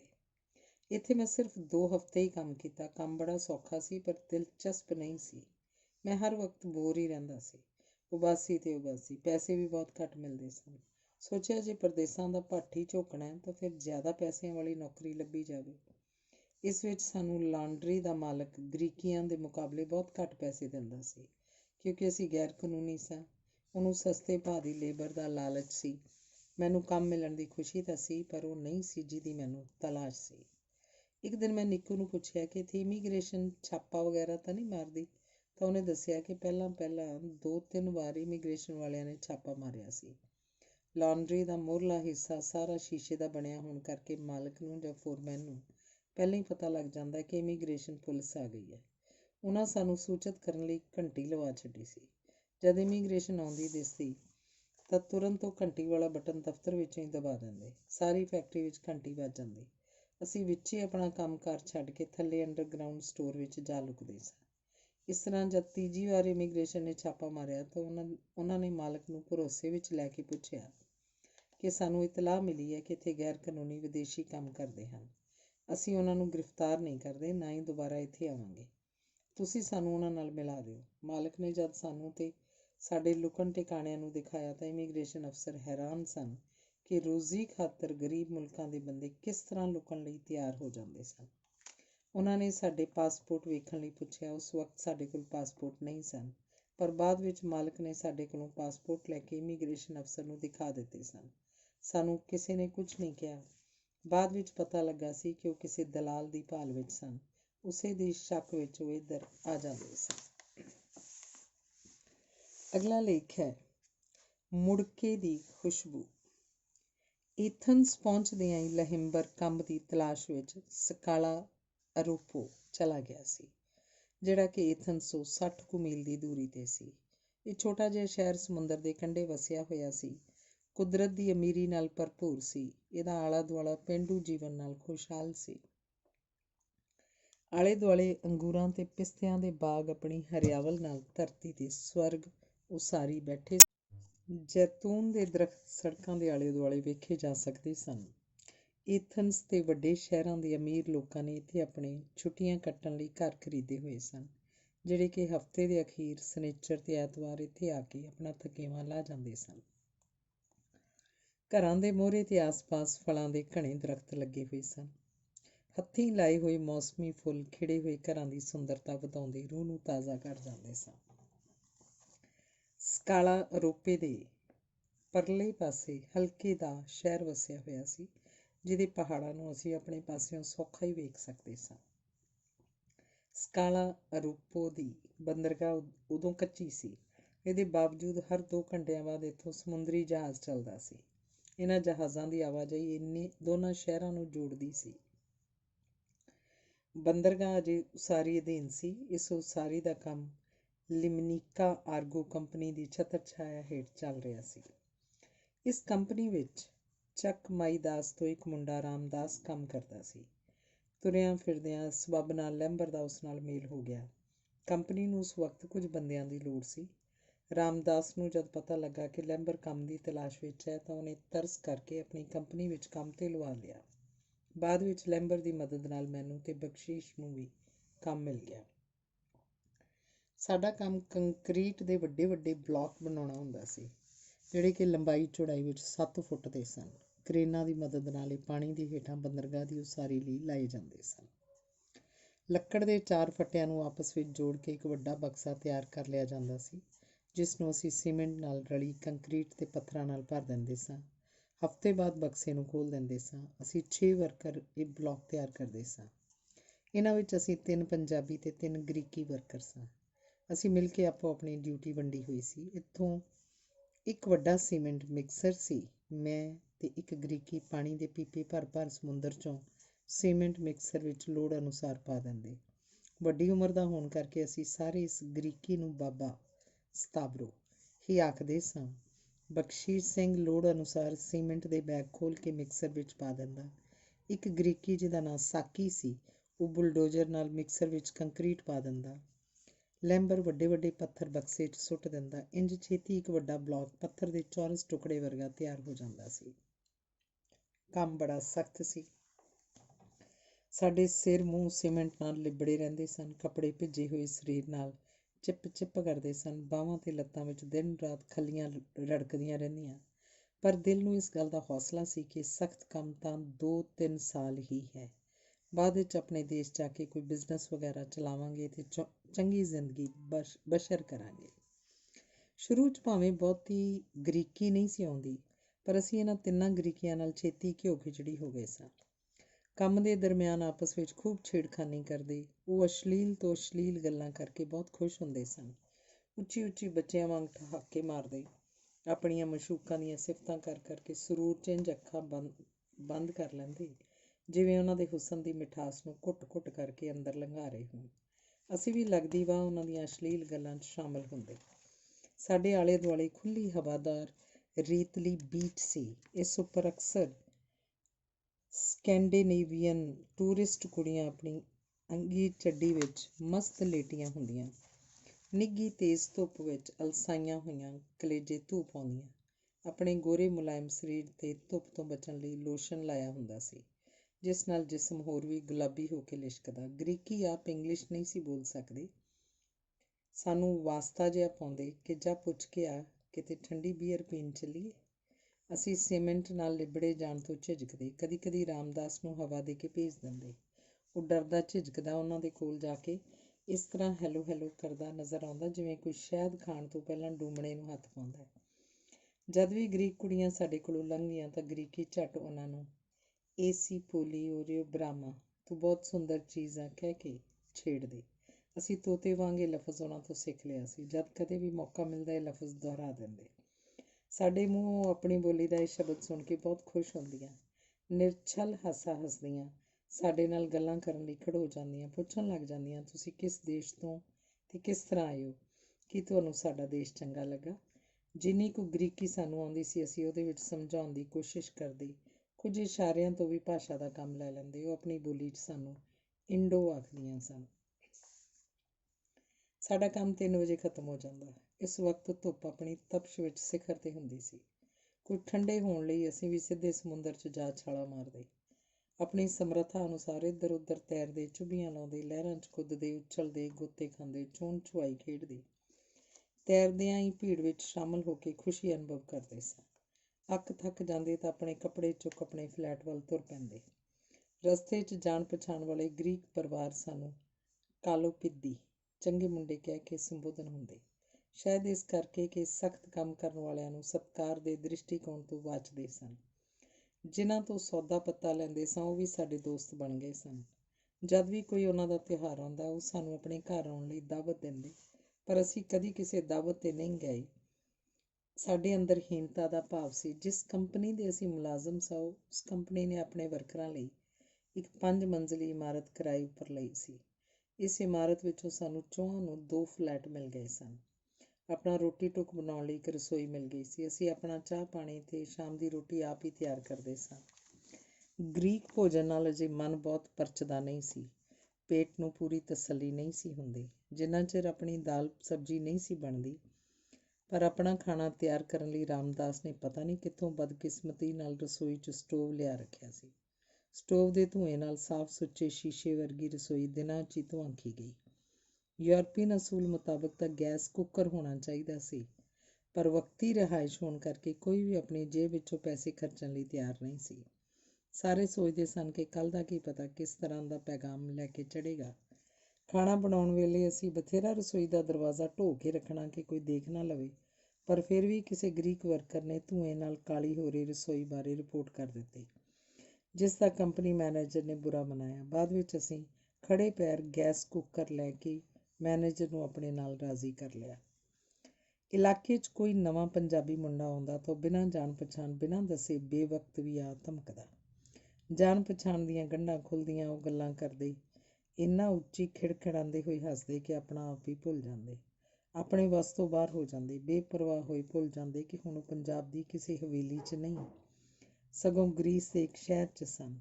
ਅਸੀਂ ਬਥੇਰਾ ਦੱਬੀ ਆਵਾਜ਼ 'ਚ ਉਹਨਾਂ ਦੀ ਸੁਰ ਨੀਵੀਂ ਕਰਨ ਦੀ ਕੋਸ਼ਿਸ਼ ਕਰਦੇ ਅਤੇ ਨਾਲ ਫਲੈਟਾਂ 'ਚ ਸੁੱਤੇ ਹੋਏ ਗ੍ਰੀਕ ਵਰਕਰਾਂ ਦਾ ਵਾਸਤਾ ਪਾਉਂਦੇ, ਜਿਨ੍ਹਾਂ ਨੇ ਸਵਖਤੇ ਉੱਠ ਕੇ ਕੰਮ 'ਤੇ ਜਾਣਾ ਹੁੰਦਾ ਸੀ। ਪਰ ਉਹ ਫਿਰ ਅਚੇਤ ਹੀ ਲਾਊਡ ਸਪੀਕਰ ਵਾਂਗ ਇੱਕਦਮ ਉੱਚੀ ਹੋ ਜਾਂਦੇ, ਜਿਹਦਾ ਨਤੀਜਾ ਇਹ ਨਿਕਲਿਆ ਕਿ ਸਾਡੀ ਫਿਰ ਰਿਪੋਰਟ ਕੰਪਨੀ 'ਚ ਹੋ ਗਈ ਕਿ ਅਸੀਂ ਦੇਰ ਤੱਕ ਖੱਪ ਪਾਉਂਦੇ ਰਹਿੰਦੇ ਹਾਂ। ਇਸ ਖੱਪ ਵਿੱਚ ਗ੍ਰੀਕ ਵਰਕਰਾਂ ਲਈ ਸੌਣਾ ਅਸੰਭਵ ਹੈ। ਕੰਪਨੀ ਦੇ ਮੈਨੇਜਰ ਨੇ ਸਾਨੂੰ ਦਫ਼ਤਰ ਸੱਦ ਲਿਆ। ਉੱਥੇ ਬੜੀ ਨਿਮਰਤਾ ਸਹਿਤ ਸਾਨੂੰ ਉਸਨੇ ਬੇਨਤੀ ਕੀਤੀ ਕਿ ਅਸੀਂ ਆਪਣੇ ਵੱਖਰੇ ਫਲੈਟ ਦਾ ਪ੍ਰਬੰਧ ਕਰ ਲਈਏ, ਜਿਸ ਦਾ ਅੱਧਾ ਕਿਰਾਇਆ ਕੰਪਨੀ ਨੇ ਦੇਣਾ ਮੰਨ ਲਿਆ। ਅਸੀਂ ਬਿਨਾਂ ਕਿਸੇ ਇਤਰਾਜ਼ ਮੈਨੇਜਰ ਨਾਲ ਰਜ਼ਾਮੰਦ ਹੋ ਗਏ। ਗ੍ਰੀਕ ਲੋਕ ਆਪਣੇ ਆਪ ਤੱਕ ਹੀ ਸੀਮਤ ਹੁੰਦੇ ਸਨ, ਦੂਜਿਆਂ ਵਿੱਚ ਦਖਲ ਅੰਦਾਜ਼ੀ ਤੋਂ ਫਾਸਲਾ ਪਸੰਦ ਸਨ। ਉਹ ਕੰਮ ਤੋਂ ਸਿੱਧੇ ਆ ਕੇ ਨਹਾ ਧੋ ਕੇ ਬਾਹਰ ਨਿਕਲ ਜਾਂਦੇ, ਬਾਹਰ ਹੀ ਕਾਫੀ ਹਾਊਸ 'ਚ ਜਾਂ ਰੈਸਟੋਰੈਂਟ 'ਚ ਦੋਸਤਾਂ ਮਿੱਤਰਾਂ ਨੂੰ ਮਿਲਦੇ ਸਨ। ਉੱਥੋਂ ਹੀ ਖਾ ਪੀ ਕੇ ਰਾਤ ਦੇ 10-11 ਵਜੇ ਚੁੱਪ ਚੁਪੀਤੇ ਆ ਕੇ ਆਪਣੇ ਫਲੈਟ 'ਚ ਸੌਂ ਜਾਂਦੇ। ਉਹਨਾਂ ਦਾ ਮੇਲ ਮਿਲਾਪ ਫਲੈਟ ਤੋਂ ਬਾਹਰ ਹੀ ਹੁੰਦਾ ਸੀ। ਇੱਕ ਗ੍ਰੀਕ ਦੋਸਤ ਦੀ ਮਦਦ ਨਾਲ ਸਾਨੂੰ ਛੇਤੀ ਇੱਕ ਵੱਖਰਾ ਬੰਗਲਾ ਮਿਲ ਗਿਆ ਸੀ। ਇਹ ਸ਼ਹਿਰ ਤੋਂ ਥੋੜ੍ਹਾ ਜਿਹਾ ਹਟਵਾਂ ਸੀ। ਆਲੇ ਦੁਆਲੇ ਅੰਗੂਰਾਂ ਦੇ ਬਾਗ ਸਨ। ਚਾਰ ਚੁਫੇਰੇ ਸੋਹਣਾ ਹਰਿਆਵਲ ਭਰਿਆ ਵਾਤਾਵਰਨ ਸੀ।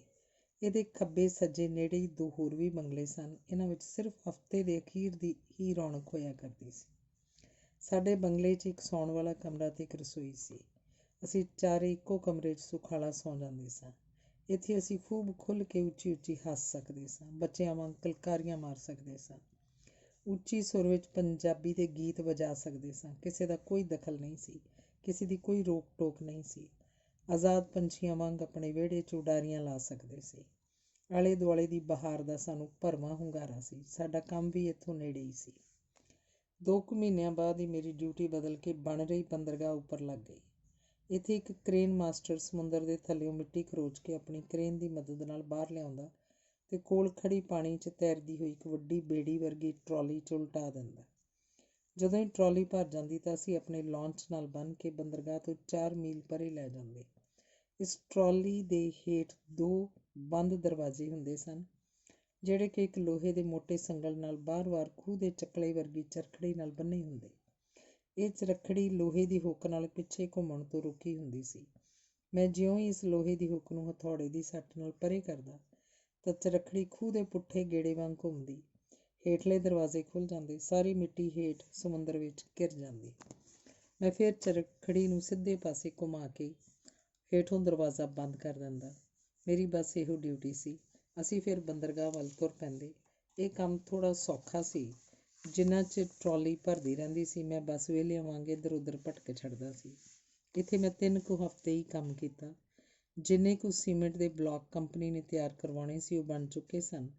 3 ਕੁ ਮਹੀਨਿਆਂ ਬਾਅਦ ਸਾਡੀ ਸਾਰਿਆਂ ਦੀ ਛੁੱਟੀ ਹੋ ਗਈ। ਕੰਮ ਲੱਭਣ ਦਾ ਸਵਾਲ ਸਾਡੇ ਮੂਹਰੇ ਫਿਰ ਚੁਣੌਤੀ ਵਾਂਗ ਖੜ੍ਹਾ ਸੀ, ਜਿਸ ਨੂੰ ਅਸੀਂ ਖਿੜੇ ਮੱਥੇ ਕਬੂਲ ਕਰਕੇ ਹੋਰ ਕਿਸੇ ਕੰਮ ਦੀ ਤਲਾਸ਼ ਲਈ ਮਾਨਸਿਕ ਤੌਰ 'ਤੇ ਤਿਆਰ ਕਰ ਲਿਆ ਸੀ। ਜਿੰਨਾ ਕਮਾ ਲਿਆ, ਉਸ ਵਿੱਚ ਮੁੜਕੇ ਦੀ ਖੁਸ਼ਬੂ ਸੀ। ਕਠਨ ਤਪੱਸਿਆ ਦਾ ਮੁੱਲ ਜ਼ਰੂਰ ਹਾਸਲ ਹੋ ਗਿਆ ਸੀ। ਅਗਲਾ ਲੇਖ ਹੈ ਉਹ ਕਨਾਰੀਓਸ ਰੈਸਟੋਰੈਂਟ ਤੇ ਮੈਂ। 2 ਕੁ ਹਫ਼ਤਿਆਂ ਦੀ ਭੱਜ ਨੱਠ ਤੋਂ ਬਾਅਦ ਮੈਨੂੰ ਉਹ ਕਨਾਰੀਓਸ ਨਾਂ ਦੇ ਰੈਸਟੋਰੈਂਟ ਵਿੱਚ ਕੰਮ ਮਿਲ ਗਿਆ ਸੀ। ਇਹ ਰੈਸਟੋਰੈਂਟ ਸਮੁੰਦਰ ਦੇ ਕੰਢੇ 'ਤੇ ਸੀ।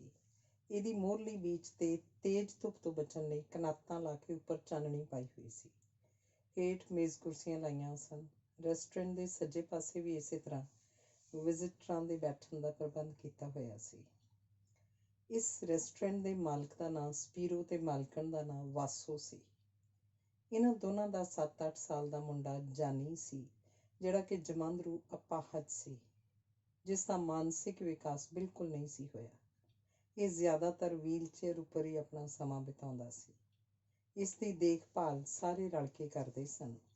ਗ੍ਰੀਸ ਛੱਡ ਜਾਣ ਤੋਂ ਬਾਅਦ ਪਤਾ ਲੱਗਾ ਸੀ ਕਿ ਉਹਦੀ ਮ੍ਰਿਤੂ ਹੋ ਗਈ ਸੀ। ਉਹਨਾਂ ਦੀ ਇੱਕ ਧੀ ਵਿਓਲੇਤਾ ਸੀ, ਜਿਹੜੀ ਕਿ ਮਾਂ ਵੱਲੋਂ ਸਕੀ ਪਿਓ ਵੱਲੋਂ ਮਤਰੇਈ ਸੀ।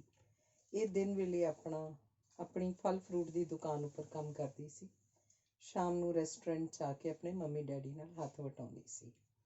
ਸਪੀਰੋ, ਜਿਹੜਾ ਕਿ 50 ਕੁ ਸਾਲ ਦੇ ਲਗਭਗ ਸੀ, ਦਿਲ ਦਾ ਸਾਫ਼, ਸੁੱਚਾ, ਨਿਰਛਲ ਪਰ ਮੂੰਹ ਦਾ ਬੜਬੋਲਾ ਸੀ। ਕੁਦਰਤੀ ਤੌਰ 'ਤੇ ਉਹਦੀ ਬੋਲਚਾਲ 'ਚ ਮਿਠਾਸ ਘੱਟ ਹੀ ਨਜ਼ਰ ਆਉਂਦੀ ਸੀ, ਜਿਸ ਕਾਰਨ ਕਦੇ-ਕਦੇ ਉਹ ਆਪਣੇ ਗਾਹਕਾਂ ਨੂੰ ਰੁਸਾ ਵੀ ਲੈਂਦਾ ਸੀ। ਕਈ ਪੱਕੇ ਗਾਹਕ ਉਹਦੇ ਸੁਭਾਅ ਤੋਂ ਜਾਣੂ ਹੋਣ ਕਰਕੇ ਬੁਰਾ ਨਹੀਂ ਸੀ ਮਨਾਉਂਦੇ। ਆਪਣੀ ਪਤਨੀ ਵਾਸੋ ਨਾਲ ਉਹਦੇ ਸਿੰਗ ਫਸੇ ਹੀ ਰਹਿੰਦੇ ਸਨ। ਉਹਦੇ ਸੁਭਾਅ ਦੀ ਗੱਲ ਕਰਦਿਆਂ ਵਾਸੋ ਨੇ ਇੱਕ ਵਾਰ ਮੈਨੂੰ ਦੱਸਿਆ ਸੀ ਕਿ ਇੱਕ ਵਾਰ ਉਹ ਉਹਦੇ ਬੜਬੋਲੇਪਨ ਤੋਂ ਤੰਗ ਹੋ ਕੇ ਜਰਮਨ ਚਲੀ ਗਈ ਸੀ। ਬਾਅਦ ਵਿੱਚ ਇੱਕ-ਇੱਕ ਕਰਕੇ ਸਾਰੇ ਗਾਹਕ ਪੱਤਰਾਵਾਚ ਗਏ ਸਨ। ਜਦ ਸੁਲ੍ਹਾ ਹੋਣ 'ਤੇ ਮੈਂ ਵਾਪਸ ਆਈ ਤਾਂ ਫਿਰ ਕਿਤੇ ਹੌਲੀ-ਹੌਲੀ ਪਹਿਲੇ ਗਾਹਕ ਰੈਸਟੋਰੈਂਟ 'ਚ ਮੁੜ ਕੇ ਆਉਣੇ ਸ਼ੁਰੂ ਹੋਏ। ਉਂਝ ਸਪੀਰੋ ਵਾਸੋ ਤੋਂ ਬਿਨਾਂ ਅਧੂਰਾ ਸੀ। ਸਪੀਰੋ ਵਾਸੋ ਨੂੰ ਪਿਆਰ ਵੀ ਬਹੁਤ ਕਰਦਾ ਸੀ। ਸਪੀਰੋ ਨੇ ਮੈਨੂੰ ਦੱਸਿਆ ਸੀ ਕਿ ਇੱਕ ਵਾਰ ਜਦੋਂ ਵਾਸੋ ਰੁੱਸ ਕੇ ਜਰਮਨ ਚਲੀ ਗਈ ਸੀ ਤਾਂ ਉਹਨੇ ਇੱਕ ਪੂਰਾ ਗੀਤ ਟੈਲੀਫੋਨ 'ਤੇ ਉਹਨੂੰ ਸੁਣਾਇਆ ਸੀ। 1-1 ਘੰਟਾ ਹਰ ਰੋਜ਼ ਫੋਨ ਕਰਦਾ ਰਿਹਾ ਸੀ। ਇੰਨਾ ਪਿਆਰ ਹੋਣ ਦੇ ਬਾਵਜੂਦ ਵੀ ਉਹਨਾਂ ਵਿਚਕਾਰ ਕੋਈ ਨਾ ਕੋਈ ਵਿਰੋਧ ਖੜ੍ਹਾ ਹੋ ਜਾਂਦਾ ਸੀ। ਤੂੰ ਮੈਂ ਦੀ ਧੁੰਦ ਪਸਰ ਜਾਂਦੀ, ਜਿਹੜੀ ਕਿ ਖੁਸ਼ੀ ਦੇ ਮਾਹੌਲ ਨੂੰ ਗਮੀ 'ਚ ਬਦਲ ਦਿੰਦੀ ਸੀ। ਜਦ ਕਦੀ ਮੈਂ ਪੁੱਛਦਾ ਕੀ ਗੱਲ ਹੋਈ ਤਾਂ ਦੋਵੇਂ ਕੁਝ ਨਹੀਂ ਕਹਿ ਕੇ ਹੱਸ ਪੈਂਦੇ। ਗੱਲ ਨਿੱਕੇ ਮੋਟੇ ਮਜ਼ਾਕਾਂ ਵੱਲ ਤੁਰ ਪੈਂਦੀ। ਦਿਲ ਦੀ ਭੜਾਸ ਨੂੰ ਉਹਦੇ ਅੰਦਰ ਡੱਕ ਲੈਂਦੇ। ਇੱਕ ਵਾਰ ਤਾਂ ਵਾਸੋ ਉਸ 'ਤੇ ਇੰਨਾ ਦੁਖੀ ਹੋਈ ਕਿ ਉਹਨੇ ਵੱਖ ਹੋਣ ਦਾ ਫੈਸਲਾ ਲੈ ਲਿਆ। ਘਰ ਦੀਆਂ ਸਾਰੀਆਂ ਚੀਜ਼ਾਂ ਅੱਧੋ ਅੱਧ ਵੰਡੀਆਂ ਗਈਆਂ। ਵਾਸੋ ਨੇ ਮੇਰੀ ਮਦਦ ਨਾਲ ਲਾਗੇ ਹੀ ਆਪਣੇ ਕਿਸੇ ਨਜ਼ਦੀਕੀ ਰਿਸ਼ਤੇਦਾਰ ਦੇ ਘਰ ਸਾਰਾ ਸਮਾਨ ਰੱਖਾ ਦਿੱਤਾ। ਆਪਣੀ ਪੀੜ ਨੂੰ ਆਪਣੀ ਮੁਸਕਰਾਹਟ 'ਚ ਲੁਕਾਉਂਦੀ ਹੋਈ ਨਹੀਂ, ਕੋਈ ਹੰਝੂ ਨਾ ਲਿਆਂਦਾ, ਸਗੋਂ ਪਹਿਲਾਂ ਵਾਂਗ ਹੀ ਮੇਰੇ ਨਾਲ ਗੱਲਾਂ ਕਰਦੀ ਰਹੀ ਤੇ ਫਿਰ ਚੁੱਪ-ਚੁਪੀਤੇ ਸ਼ਾਮ ਨੂੰ ਕੋਚ ਫੜ ਕੇ ਆਪਣੀ ਮਾਂ ਕੋਲ ਏਥਨ ਚਲੀ ਗਈ। ਜਦੋਂ ਵਾਸੋ ਕੋਚ ਵਿੱਚ ਬਹਿ ਕੇ ਜਾ ਰਹੀ ਸੀ ਤਾਂ ਸਪੀਰੋ ਲਈ ਬੜਾ ਅਸਹਿ ਸੀ। ਉਹਨੂੰ ਰੋਕਣ ਦੀ ਵੀ ਉਸ ਵਿੱਚ ਹਿੰਮਤ ਨਹੀਂ ਸੀ। ਉਹਨੇ ਆਪਣੇ ਮੈਟਾਡੋਰ ਵਿੱਚ ਮੈਨੂੰ ਬਿਠਾ ਕੇ ਉਸ ਕੋਚ ਦਾ ਪਿੱਛਾ ਵੀ ਕੀਤਾ। ਉਹ ਪਾਗਲਾਂ ਵਾਂਗ ਆਪਣੀ ਮੈਟਾਡੋਰ ਕਦੀ ਕੋਚ ਦੇ ਪਿੱਛੇ ਤੇ ਕਦੀ ਅੱਗੇ ਕਰ ਲੈਂਦਾ ਸੀ। ਸਟੀਰੀਓ ਤੇ ਗੀਤ ਲਾ ਕੇ ਆਵਾਜ਼ ਇੰਨੀ ਉੱਚੀ ਕਰ ਦਿੰਦਾ ਜਿਵੇਂ ਉਹ ਅੱਗੇ ਕੋਚ ਵਿੱਚ ਜਾਂਦੀ ਵਾਸੋ ਨੂੰ ਸੁਣਾਉਣਾ ਚਾਹੁੰਦਾ ਹੋਵੇ। ਏਥਨ ਦੇ ਕੋਲ ਪਹੁੰਚਣ ਵਾਲੇ ਸਾਂ ਕਿ ਉਹਨੇ ਆਪਣੀ ਮੈਟਾਡੋਰ ਵਾਪਸ ਮੋੜ ਲਈ, ਜਿਵੇਂ ਕਿ ਉਹਨੂੰ ਯਕੀਨ ਹੋ ਗਿਆ ਸੀ ਕਿ ਹੁਣ ਵਾਸੋ ਨੇ ਮੁੜਨਾ ਨਹੀਂ। ਘਰ ਪਹੁੰਚਦਿਆਂ ਹੀ ਉਹਨੇ ਟੈਲੀਫੋਨ ਖੜਕਾਉਣਾ ਸ਼ੁਰੂ ਕਰ ਦਿੱਤਾ। ਕਦੀ ਵਾਸੋ ਨੂੰ, ਕਦੀ ਉਹਦੀ ਮਾਂ ਜਾਨੀ, ਆਪਣੀ ਸੱਸ ਨੂੰ, ਕਦੀ ਆਪਣੇ ਨਜ਼ਦੀਕੀ ਰਿਸ਼ਤੇਦਾਰਾਂ ਤੇ ਦੋਸਤਾਂ ਮਿੱਤਰਾਂ ਨੂੰ। ਫਿਰ ਲਗਾਤਾਰ 3-4 ਦਿਨ ਟੈਲੀਫੋਨ ਦੀ ਸ਼ਾਮਤ ਆਈ ਰਹੀ। ਵਾਸੂ ਦੀ ਗੈਰ ਹਾਜ਼ਰੀ 'ਚ ਪੂਰਾ ਬੇਚੈਨ ਰਿਹਾ ਸੀ। ਟੈਲੀਫੋਨ ਤੇ ਗੱਲਾਂ ਕਰਦਾ ਕਦੀ-ਕਦੀ ਉਹ ਲਾਵੇ ਵਾਂਗ ਗੁੱਸੇ 'ਚ ਭਖ ਪੈਂਦਾ ਸੀ, ਕਦੀ ਨਿਮਰਤਾ ਵਿੱਚ ਸ਼ਾਂਤ ਸਮੁੰਦਰ ਵਾਂਗ ਸਾਹ ਭਰਦਾ ਸੀ, ਕਦੀ ਗੋਡਿਆਂ ਵਿੱਚ ਸਿਰ ਦੇ ਕੇ ਕਿਸਮਤ ਨੂੰ ਕੋਸਦਾ। ਚੌਹਾਂ ਪਾਸਿਆਂ ਤੋਂ ਹਾਰਦਾ ਮਹਿਸੂਸ ਕਰਦਾ ਤਾਂ ਰੱਬ ਨੂੰ ਗਾਲਾਂ ਦੇਣ ਲੱਗ ਪੈਂਦਾ। ਉਹਨੂੰ ਖਾਣਾ ਪੀਣਾ ਭੁੱਲਿਆ ਹੋਇਆ ਸੀ। ਉਹ ਹਰ ਹੀਲੇ ਵਾਸੋ ਨੂੰ ਵਾਪਸ ਲਿਆਉਣਾ ਚਾਹੁੰਦਾ ਸੀ। ਉਹਨਾਂ ਦੀ ਆਪਸੀ ਟੱਕਰ ਵਿੱਚ ਮੈਂ ਵੀ ਸੋਚਾਂ ਦੇ ਝਟਕੇ ਸਹਿ ਰਿਹਾ ਸਾਂ। ਸੋਚਦਾ ਸਾਂ ਜੇ ਵਾਸੋ ਵਾਪਸ ਆਉਣਾ ਨਾ ਮੰਨੀ ਤਾਂ ਕਿਧਰੇ ਮੇਰੇ ਕੰਮ ਤੋਂ ਛੁੱਟੀ ਨਾ ਹੋ ਜਾਏ। ਸੋਚਾਂ ਦੀ ਕਸ਼ਮਕਸ਼ ਵਿੱਚ ਮੇਰਾ ਵੀ ਲਹੂ ਸੁੱਕਦਾ ਸੀ। ਮੈਂ ਬਹੁਤ ਬੇਦਿਲੀ ਨਾਲ ਗਾਹਕਾਂ ਨੂੰ ਭੁਗਤਾ ਰਿਹਾ ਸਾਂ। ਰੈਸਟੋਰੈਂਟ ਦੇ ਅੰਦਰਲਾ ਮਾਹੌਲ ਸੋਗਮਈ ਸੀ। ਅੱਧਿਓਂ ਜ਼ਿਆਦਾ ਗਾਹਕਾਂ ਨੂੰ ਇਸ ਝਗੜੇ ਬਾਰੇ ਪਤਾ ਸੀ। ਮੈਂ ਰੱਬ ਦਾ ਸ਼ੁਕਰ ਕੀਤਾ ਜਦੋਂ ਤੀਜੇ ਕੁ ਦਿਨ ਪਤਾ ਲੱਗਾ ਕਿ ਵਾਸੋ ਵਾਪਸ ਆਉਣਾ ਮੰਨ ਗਈ ਹੈ। ਰਿਸ਼ਤੇਦਾਰਾਂ ਨੇ ਵਿੱਚ ਪੈ ਕੇ ਸੁਲ੍ਹਾ ਕਰਵਾ ਦਿੱਤੀ। ਵਾਸੋ ਦੇ ਵਾਪਸ ਆਉਣ ਦੀ ਖਬਰ ਸਭ ਤੋਂ ਪਹਿਲਾਂ ਸਪੀਰੋ ਨੇ ਮੈਨੂੰ ਹੀ ਦਿੱਤੀ। ਉਹਨੇ ਖੁਸ਼ੀ 'ਚ ਬੀਅਰ ਦੀਆਂ 2 ਠੰਡੀਆਂ ਬੋਤਲਾਂ ਖੋਲ੍ਹੀਆਂ। ਇੱਕ ਬੋਤਲ ਪੀਣ ਲਈ ਮੈਨੂੰ ਫੜਾਉਂਦਿਆਂ ਇਸ ਤਰ੍ਹਾਂ ਖੁਸ਼ੀ ਪ੍ਰਗਟਾਈ ਜਿਵੇਂ ਉਹਨੇ ਬਹੁਤ ਵੱਡੀ ਜਿੱਤ ਪ੍ਰਾਪਤ ਕੀਤੀ ਹੋਵੇ। ਬਾਅਦ 'ਚ ਪਤਾ ਲੱਗਾ ਸੀ ਕਿ ਉਹਨਾਂ ਦਾ ਝਗੜਾ ਕਿਸੇ ਜਾਇਦਾਦ ਤੋਂ ਸੀ ਜਿਹਨੂੰ ਕਿ ਸਪੀਰੋ ਆਪਣੇ ਨਾਂ ਹੀ ਰੱਖਣਾ ਚਾਹੁੰਦਾ ਸੀ, ਜਦੋਂ ਕਿ ਵਾਸੋ ਚਾਹੁੰਦੀ ਸੀ ਕਿ ਉਸਦਾ ਨਾਂ ਵੀ ਮਾਲਕੀ 'ਚ ਸ਼ਾਮਿਲ ਹੋਣਾ ਚਾਹੀਦਾ ਸੀ। ਵਾਸੋ ਦੇ ਮੁੜ ਆਉਣ ਨਾਲ ਘਰ ਤੇ ਰੈਸਟੋਰੈਂਟ 'ਚ ਫਿਰ ਪਹਿਲਾਂ ਵਾਂਗ ਚਹਿਲ ਪਹਿਲ ਹੋ ਗਈ, ਜਿਵੇਂ ਕੁਝ ਵਾਪਰਿਆ ਹੀ ਨਹੀਂ ਹੁੰਦਾ। ਐਨ ਇਸੇ ਤਰ੍ਹਾਂ ਜਿਵੇਂ ਦਰਿਆ ਤੇ ਆਪਣੇ ਕੰਢਿਆਂ ਤੋਂ ਬਾਹਰ 3-4 ਦਿਨ ਵਹਿ ਕੇ ਫਿਰ ਪਹਿਲਾਂ ਵਾਂਗ ਆਪਣੇ ਕੰਢਿਆਂ ਅੰਦਰ ਵਹਿਣ ਲੱਗ ਪੈਂਦਾ ਹੈ। ਜ਼ਿੰਦਗੀ ਫਿਰ ਆਪਣੇ ਪਹਿਲੇ ਰੌਂਅ 'ਚ ਆ ਕੇ ਆਪਣੇ ਚਾਲੇ ਸਹਿਜ ਸੁਭਾਅ ਤੁਰ ਪੈਂਦੀ ਹੈ। ਇਹ ਦੋਵੇਂ ਫਿਰ ਪਹਿਲਾਂ ਵਾਂਗ ਇੱਕ ਦੂਜੇ ਨੂੰ ਮਖੌਲ ਕਰ ਰਹੇ ਸਨ। ਅਸਲ ਵਿੱਚ ਇਹਨਾਂ ਦੀ ਲੜਾਈ ਮਾਰ ਕੁਟਾਈ ਜਾਂ ਗਾਲੀ ਗਲੋਚ ਵਾਲੀ ਨਹੀਂ ਸੀ। ਕੁਝ ਗਿਲੇ ਸ਼ਿਕਵੇ ਹੀ ਇਹਨਾਂ ਦੀ ਲੜਾਈ ਦਾ ਧੁਰਾ ਸਨ। ਵਾਸੋ ਦਿਲ ਦੀ ਦਲੇਰ, ਸਮਝਦਾਰ, ਨੇਕ ਤੇ ਕੋਮਲ ਸੁਭਾਅ ਦੀ ਔਰਤ ਸੀ। ਉਹ ਆਪਣੀ ਉਮਰ ਦੇ ਲਗਭਗ 44-45 ਸਾਲ ਹੰਢਾ ਕੇ ਵੀ ਸੱਜਰੇ ਲਾਲ ਗੁਲਾਬ ਵਾਂਗ ਮਹਿਕਦੀ ਤੇ ਟਹਿਕਦੀ ਸੀ। ਉਹਨੇ ਆਪਣੀ ਮਿੱਠੀ ਬੋਲ ਚਾਲ ਨਾਲ ਕਈ ਪੱਕੇ ਗਾਹਕ ਬਣਾਏ ਸਨ, ਜਿਹੜੇ ਕਿ ਅਕਸਰ ਇੱਥੇ ਆ ਕੇ ਬੀਅਰ ਪੀਂਦੇ, ਮਨਪਸੰਦ ਮੱਛੀ ਖਾਂਦੇ, ਆਪਣੀ ਗੱਪ-ਸ਼ੱਪ ਨਾਲ ਆਪਣਾ ਥਕੇਵਾਂ ਲਾਹੁੰਦੇ। ਵਾਸੋ ਨੇ ਮੈਨੂੰ ਦੱਸਿਆ ਸੀ ਕਿ ਰੈਸਟੋਰੈਂਟ 'ਚ ਪਹਿਲਾਂ 2-3 ਟੇਬਲ ਹੁੰਦੇ ਸਨ, ਜਦੋਂ ਕਿ ਹੁਣ 100 ਤੋਂ ਉੱਪਰ ਟੇਬਲ ਸਨ। 200-300 ਗਾਹਕ ਸੌਖਿਆਂ ਹੀ ਡਿਨਰ ਜਾਂ ਡਰਿੰਕ ਲਈ ਬੈਠ ਸਕਦੇ ਸਨ। ਇਹ ਵਾਸੋ ਦੀ ਮਿਹਨਤ ਤੇ ਚੰਗੀ ਸੂਝ-ਬੂਝ ਤੇ ਲਿਆਕਤ ਦਾ ਹੀ ਸਿੱਟਾ ਸੀ। ਇਸ ਰੈਸਟੋਰੈਂਟ ਦੇ ਮੂਹਰੇ ਤੇ ਆਸੇ-ਪਾਸੇ ਸਾਰਾ ਦਿਨ ਬੀਚ 'ਤੇ ਹਜ਼ਾਰਾਂ ਸੈਲਾਨੀਆਂ ਦੀਆਂ ਭੀੜਾਂ ਲੱਗੀਆਂ ਰਹਿੰਦੀਆਂ ਸਨ। ਧੁੱਪ ਸੇਕਣ ਵਾਲੇ ਆਪਣੇ ਜਿਸਮ ਤੋਂ ਕੱਪੜੇ ਉਤਾਰ ਕੇ ਬੀਚ ਦੀ ਰੇਤਾ 'ਤੇ ਬੇਪਰਵਾਹ ਹੋ ਕੇ ਸੁੱਤੇ ਤੇ ਪਲਸੇਟੇ ਮਾਰਦੇ ਅਕਸਰ ਵੇਖੇ ਜਾ ਸਕਦੇ ਸਨ। ਨਹਾਉਣ ਤੇ ਤੈਰਨ ਵਾਲਿਆਂ ਦੀਆਂ ਕਿਲਕਾਰੀਆਂ ਵੀ ਅਕਸਰ ਸੁਣਦੀਆਂ। ਕਈ ਪ੍ਰੇਮੀ ਜੋੜੇ ਤਾਂ ਲੱਖ-ਲੱਖ ਪਾਣੀ ਵਿੱਚ ਇੱਕ ਦੂਜੇ 'ਚ ਖੁੱਭੇ ਹੋਏ ਪੂਰਾ ਆਨੰਦ ਲੈਂਦੇ ਸਨ। ਬੀਚ ਤੋਂ ਜ਼ਰਾ ਕੁ ਪਰਾਂ ਕਿਸ਼ਤੀਆਂ ਦੇ ਰੰਗ-ਬਰੰਗੇ ਬਾਦਮਾਨ ਤਿਤਲੀਆਂ ਦੇ ਪਰਾਂ ਵਾਂਗ ਹਵਾ 'ਚ ਲਹਿਰਦੇ ਵੇਖੇ ਜਾ ਸਕਦੇ ਸਨ। ਸਰਫਿੰਗ ਕਰਦੇ ਪਾਣੀ ਦੀ ਸਤ੍ਹਾ 'ਤੇ ਆਪਣੀ ਤੇਜ਼ ਰਫ਼ਤਾਰ ਬੰਨ੍ਹ ਕੇ ਜ਼ੋਰ ਵਿਖਾ ਰਹੇ ਹੁੰਦੇ। ਇਸ ਸਾਰੇ ਸ਼ਾਨਦਾਰ ਮਾਹੌਲ ਨੂੰ ਵੇਖ ਕੇ ਮਨ ਆਪ ਮੁਹਾਰੀ ਖੁਸ਼ੀ ਵਿੱਚ ਝੂਮ ਉੱਠਦਾ ਸੀ।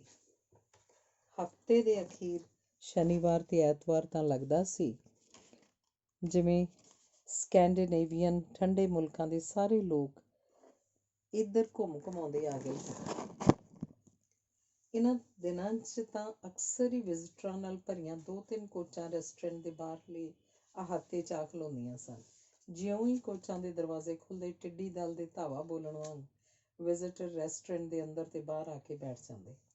ਛਪਾਰ ਦੇ ਮੇਲੇ ਵਾਂਗ ਭੀੜ ਹੋ ਜਾਂਦੀ। ਕਿਸੇ ਨੇ ਆਈਸਕ੍ਰੀਮ ਖਾਣੀ ਹੁੰਦੀ, ਕਿਸੇ ਨੇ ਬੀਅਰ ਜਾਂ ਠੰਡਾ ਕੋਕ ਜੂਸ ਆਦਿ ਪੀਣਾ ਹੁੰਦਾ, ਕਿਸੇ ਨੇ ਲੰਚ ਕਰਨਾ ਹੁੰਦਾ। ਉਹਨਾਂ ਦੀ ਪਿਆਸ ਵੇਖ ਕੇ ਇੰਝ ਮਹਿਸੂਸ ਹੁੰਦਾ ਜਿਵੇਂ ਕੋਈ ਰੇਗਿਸਤਾਨ ਲੰਘ ਕੇ ਆਏ ਹੋਣ। ਮੈਂ ਤੇ ਇੱਕ ਗ੍ਰੀਕ ਬਹਿਰਾ ਕਲਾਬੌਸ ਅੰਨੇ ਬਲਦਾਂ ਵਾਂਗ ਉਹਨਾਂ ਦੀ ਸੇਵਾ 'ਚ ਜੁਟ ਜਾਂਦੇ।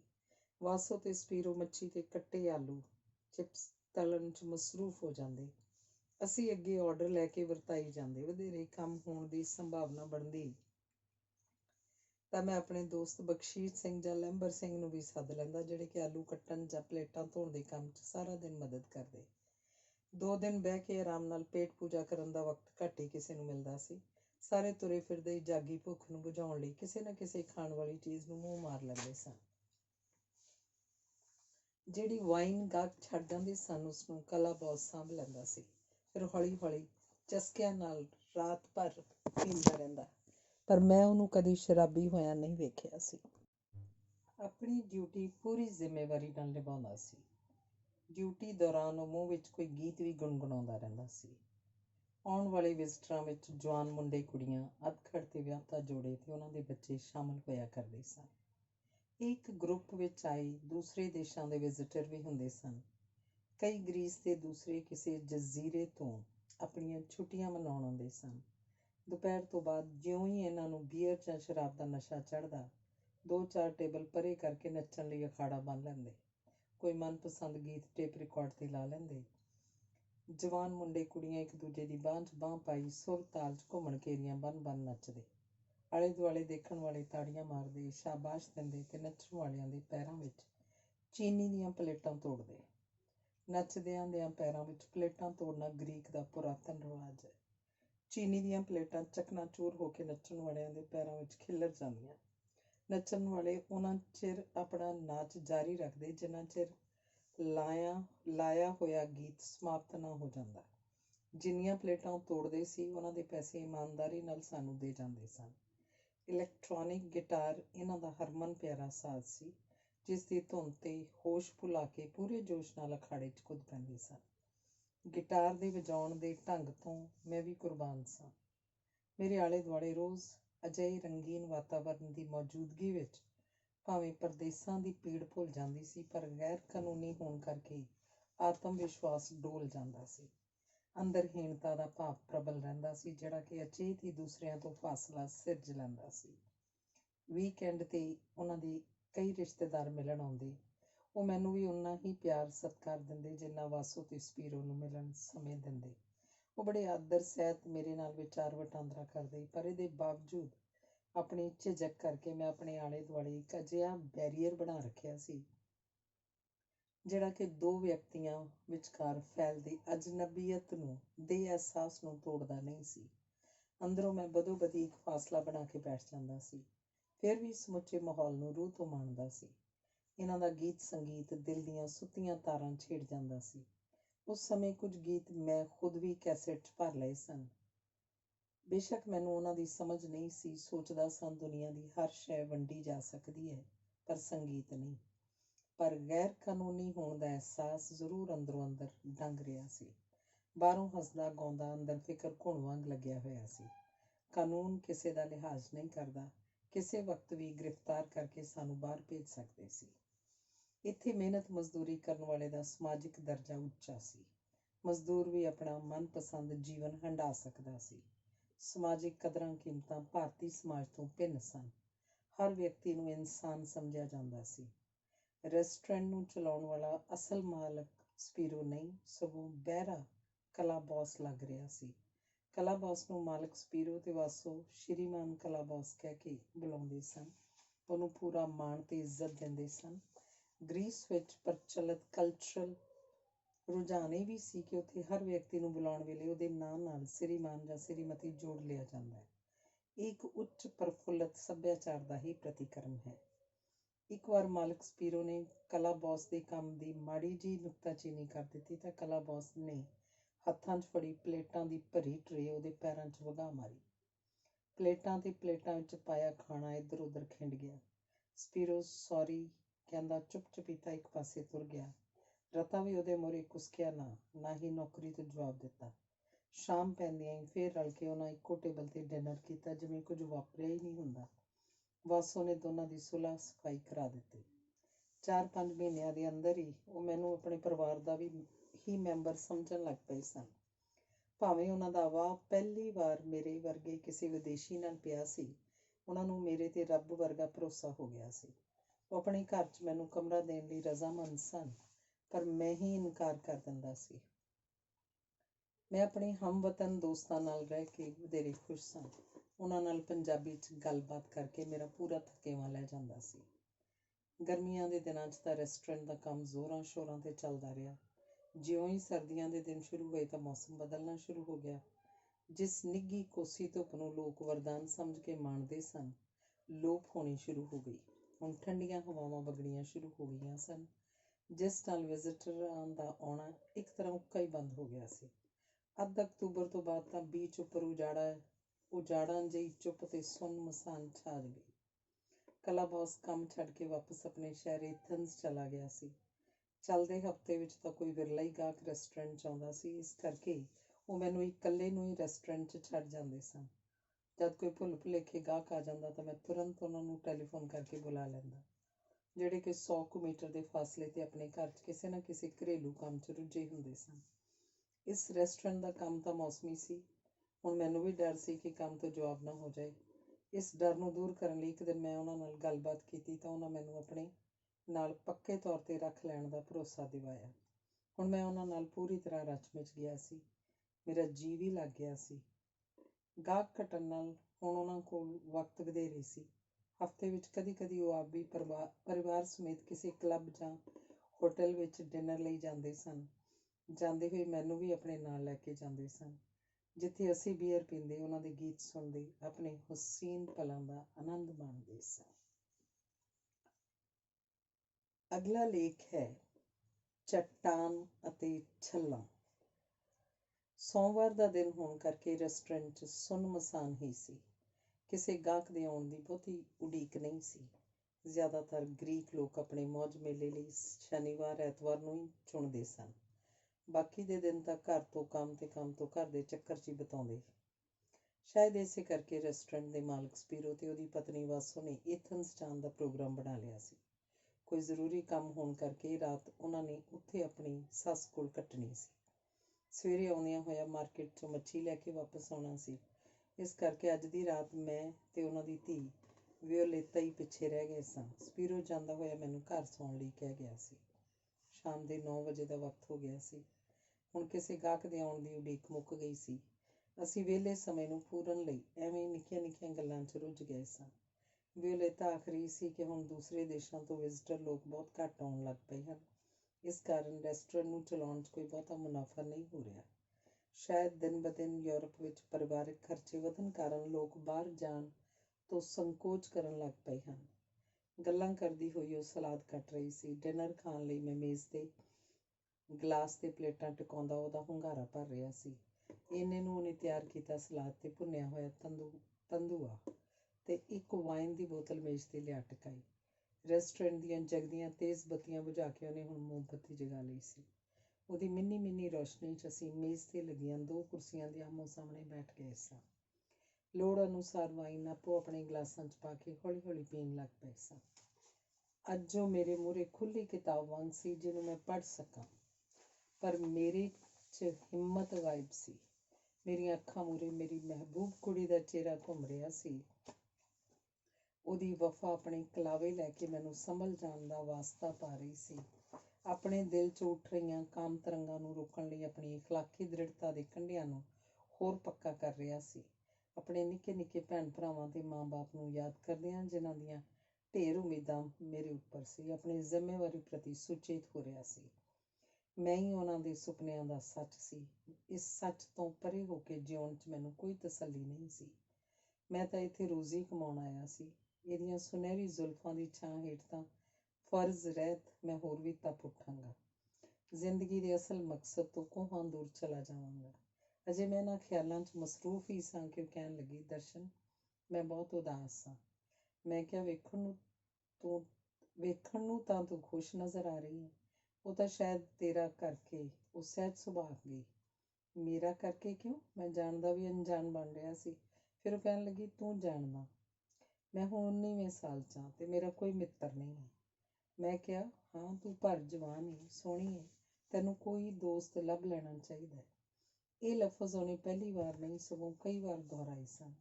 ਮੈਂ ਇਹਨੂੰ ਕਦੀ ਵੀ ਗੰਭੀਰਤਾ ਨਾਲ ਨਹੀਂ ਸੀ ਲਿਆ। ਮੈਂ ਸਮਝ ਛੱਡਦਾ ਸਾਂ ਕਿ ਇਹ ਤਾਂ ਐਵੇਂ ਝੱਲੀਏ। ਇਹ ਨਾ ਹੋਵੇ ਕਿ ਮੇਰੀ ਨੌਕਰੀ ਤੋਂ ਛੁੱਟੀ ਕਰਾ ਦੇ।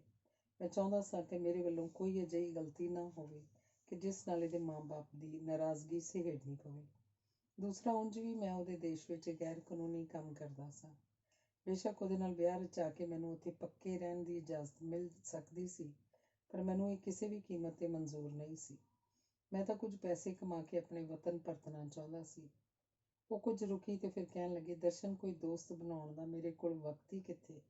ਜਿਵੇਂ ਤੂੰ ਜਾਣਦਾ ਹੀ ਹੈ। ਮੈਂ ਕਿਹਾ, ਤੂੰ ਲੱਭ ਸਕਦੀ ਹੈ। ਇੱਥੇ ਕਿਤੇ ਥੋੜ੍ਹੇ ਮੁੰਡੇ ਨੇ, ਰੋਜ਼ ਕਿੰਨੇ ਬੀਚ 'ਤੇ ਖਰਮਸਤੀਆਂ ਕਰਦੇ, ਸੀਟੀਆਂ ਵਜਾਉਂਦੇ ਉੱਠਦੇ ਬਹਿੰਦੇ ਨੇ। ਉਹ ਤਾਂ ਸਭ ਆਵਾਰਾ ਉੱਜੜ ਕਿਸਮ ਦੇ ਨੇ। ਉਹਨਾਂ 'ਤੇ ਇੱਕਦਮ ਯਕੀਨ ਕਿਵੇਂ ਕੀਤਾ ਜਾ ਸਕਦਾ? ਨਾਲੇ ਸਾਰਾ ਦਿਨ ਮੈਨੂੰ ਸਬਜ਼ੀ ਦੀ ਦੁਕਾਨ ਉੱਪਰ ਬੈਠਣਾ ਪੈਂਦਾ। ਸ਼ਾਮ ਨੂੰ ਇੱਥੇ ਰੈਸਟੋਰੈਂਟ 'ਚ ਆ ਕੇ ਮੰਮੀ ਡੈਡੀ ਦੀ ਮਦਦ ਕਰਨੀ ਪੈਂਦੀ। ਕਦੀ ਕਦੀ 1 ਮਿੰਟ ਸਾਈਕਲ ਵੀ ਚਲਾਉਣ ਜਾਂਦੀ ਹਾਂ ਤਾਂ ਡੈਡੀ ਦੀ ਨਜ਼ਰ ਮੇਰੇ ਉੱਪਰ ਹੀ ਰਹਿੰਦੀ ਹੈ। ਕੁਝ ਮਿੰਟ ਲੇਟ ਹੋ ਜਾਵਾਂ ਤਾਂ ਚੀਕ ਉੱਠਦਾ ਏ, ਤੂੰ ਆਪ ਹੀ ਦੱਸ, ਬਿਨਾਂ ਜਾਣ ਪਛਾਣ ਤੋਂ ਕਿਸ ਨੂੰ ਦੋਸਤ ਬਣਾ ਲਵਾਂ? ਉਹ ਆਪਣੇ ਡੈਡੀ ਬਾਰੇ ਅਕਸਰ ਹੀ ਸ਼ਿਕਾਇਤ ਕਰਦੀ ਰਹਿੰਦੀ ਸੀ। ਉਹਦਾ ਬਾਪ ਮਤਰੇਆ ਸੀ, ਸ਼ਾਇਦ ਉਹਨੂੰ ਅਸਲ ਡੈਡੀ ਜਿਹਾ ਪਿਆਰ ਨਹੀਂ ਸੀ ਮਿਲਿਆ। ਮੈਂ ਉਹਨੂੰ ਬੜੀ ਹਮਦਰਦੀ ਨਾਲ ਹੁੰਗਾਰਾ ਦਿੱਤਾ ਤਾਂ ਜੋ ਉਹਨੂੰ ਅਹਿਸਾਸ ਹੋਵੇ ਕਿ ਮੈਂ ਉਹਦੀ ਮੁਸ਼ਕਿਲ ਨੂੰ ਭਲੀ ਪ੍ਰਕਾਰ ਸਮਝਦਾ ਹਾਂ। ਹੁਣ ਅਸੀਂ ਦੋਵੇਂ ਵਾਈਨ ਦੀ ਮਿੰਨੀ ਲੋਰ ਵਿੱਚ ਸਾਂ। ਇੱਕ ਬੋਤਲ ਖਾਲੀ ਹੋ ਗਈ ਸੀ। ਮੈਂ ਉਹਦੇ ਚਿਹਰੇ ਨੂੰ ਪਹਿਲੀ ਵਾਰ ਨਜ਼ਰ ਭਰ ਕੇ ਤੱਕਿਆ। ਉਹਦੀਆਂ ਅੱਖਾਂ ਦੇ ਗੁਲਾਬੀ ਡੋਰੇ ਬਿਜਲੀ ਵਾਂਗ ਲਿਸ਼ਕ ਰਹੇ ਸਨ। ਨੀਲੀਆਂ ਅੱਖਾਂ ਸਮੁੰਦਰ ਵਾਂਗ ਹੋਰ ਨੀਲੀਆਂ ਹੋ ਗਈਆਂ ਸਨ। ਗੋਰੇ ਨਿੱਛੋ ਮੁਖੜੇ ਦੀ ਝਲਕ ਮੇਰੀਆਂ ਅੱਖਾਂ ਨੂੰ ਚੁੰਧਿਆ ਰਹੀ ਸੀ।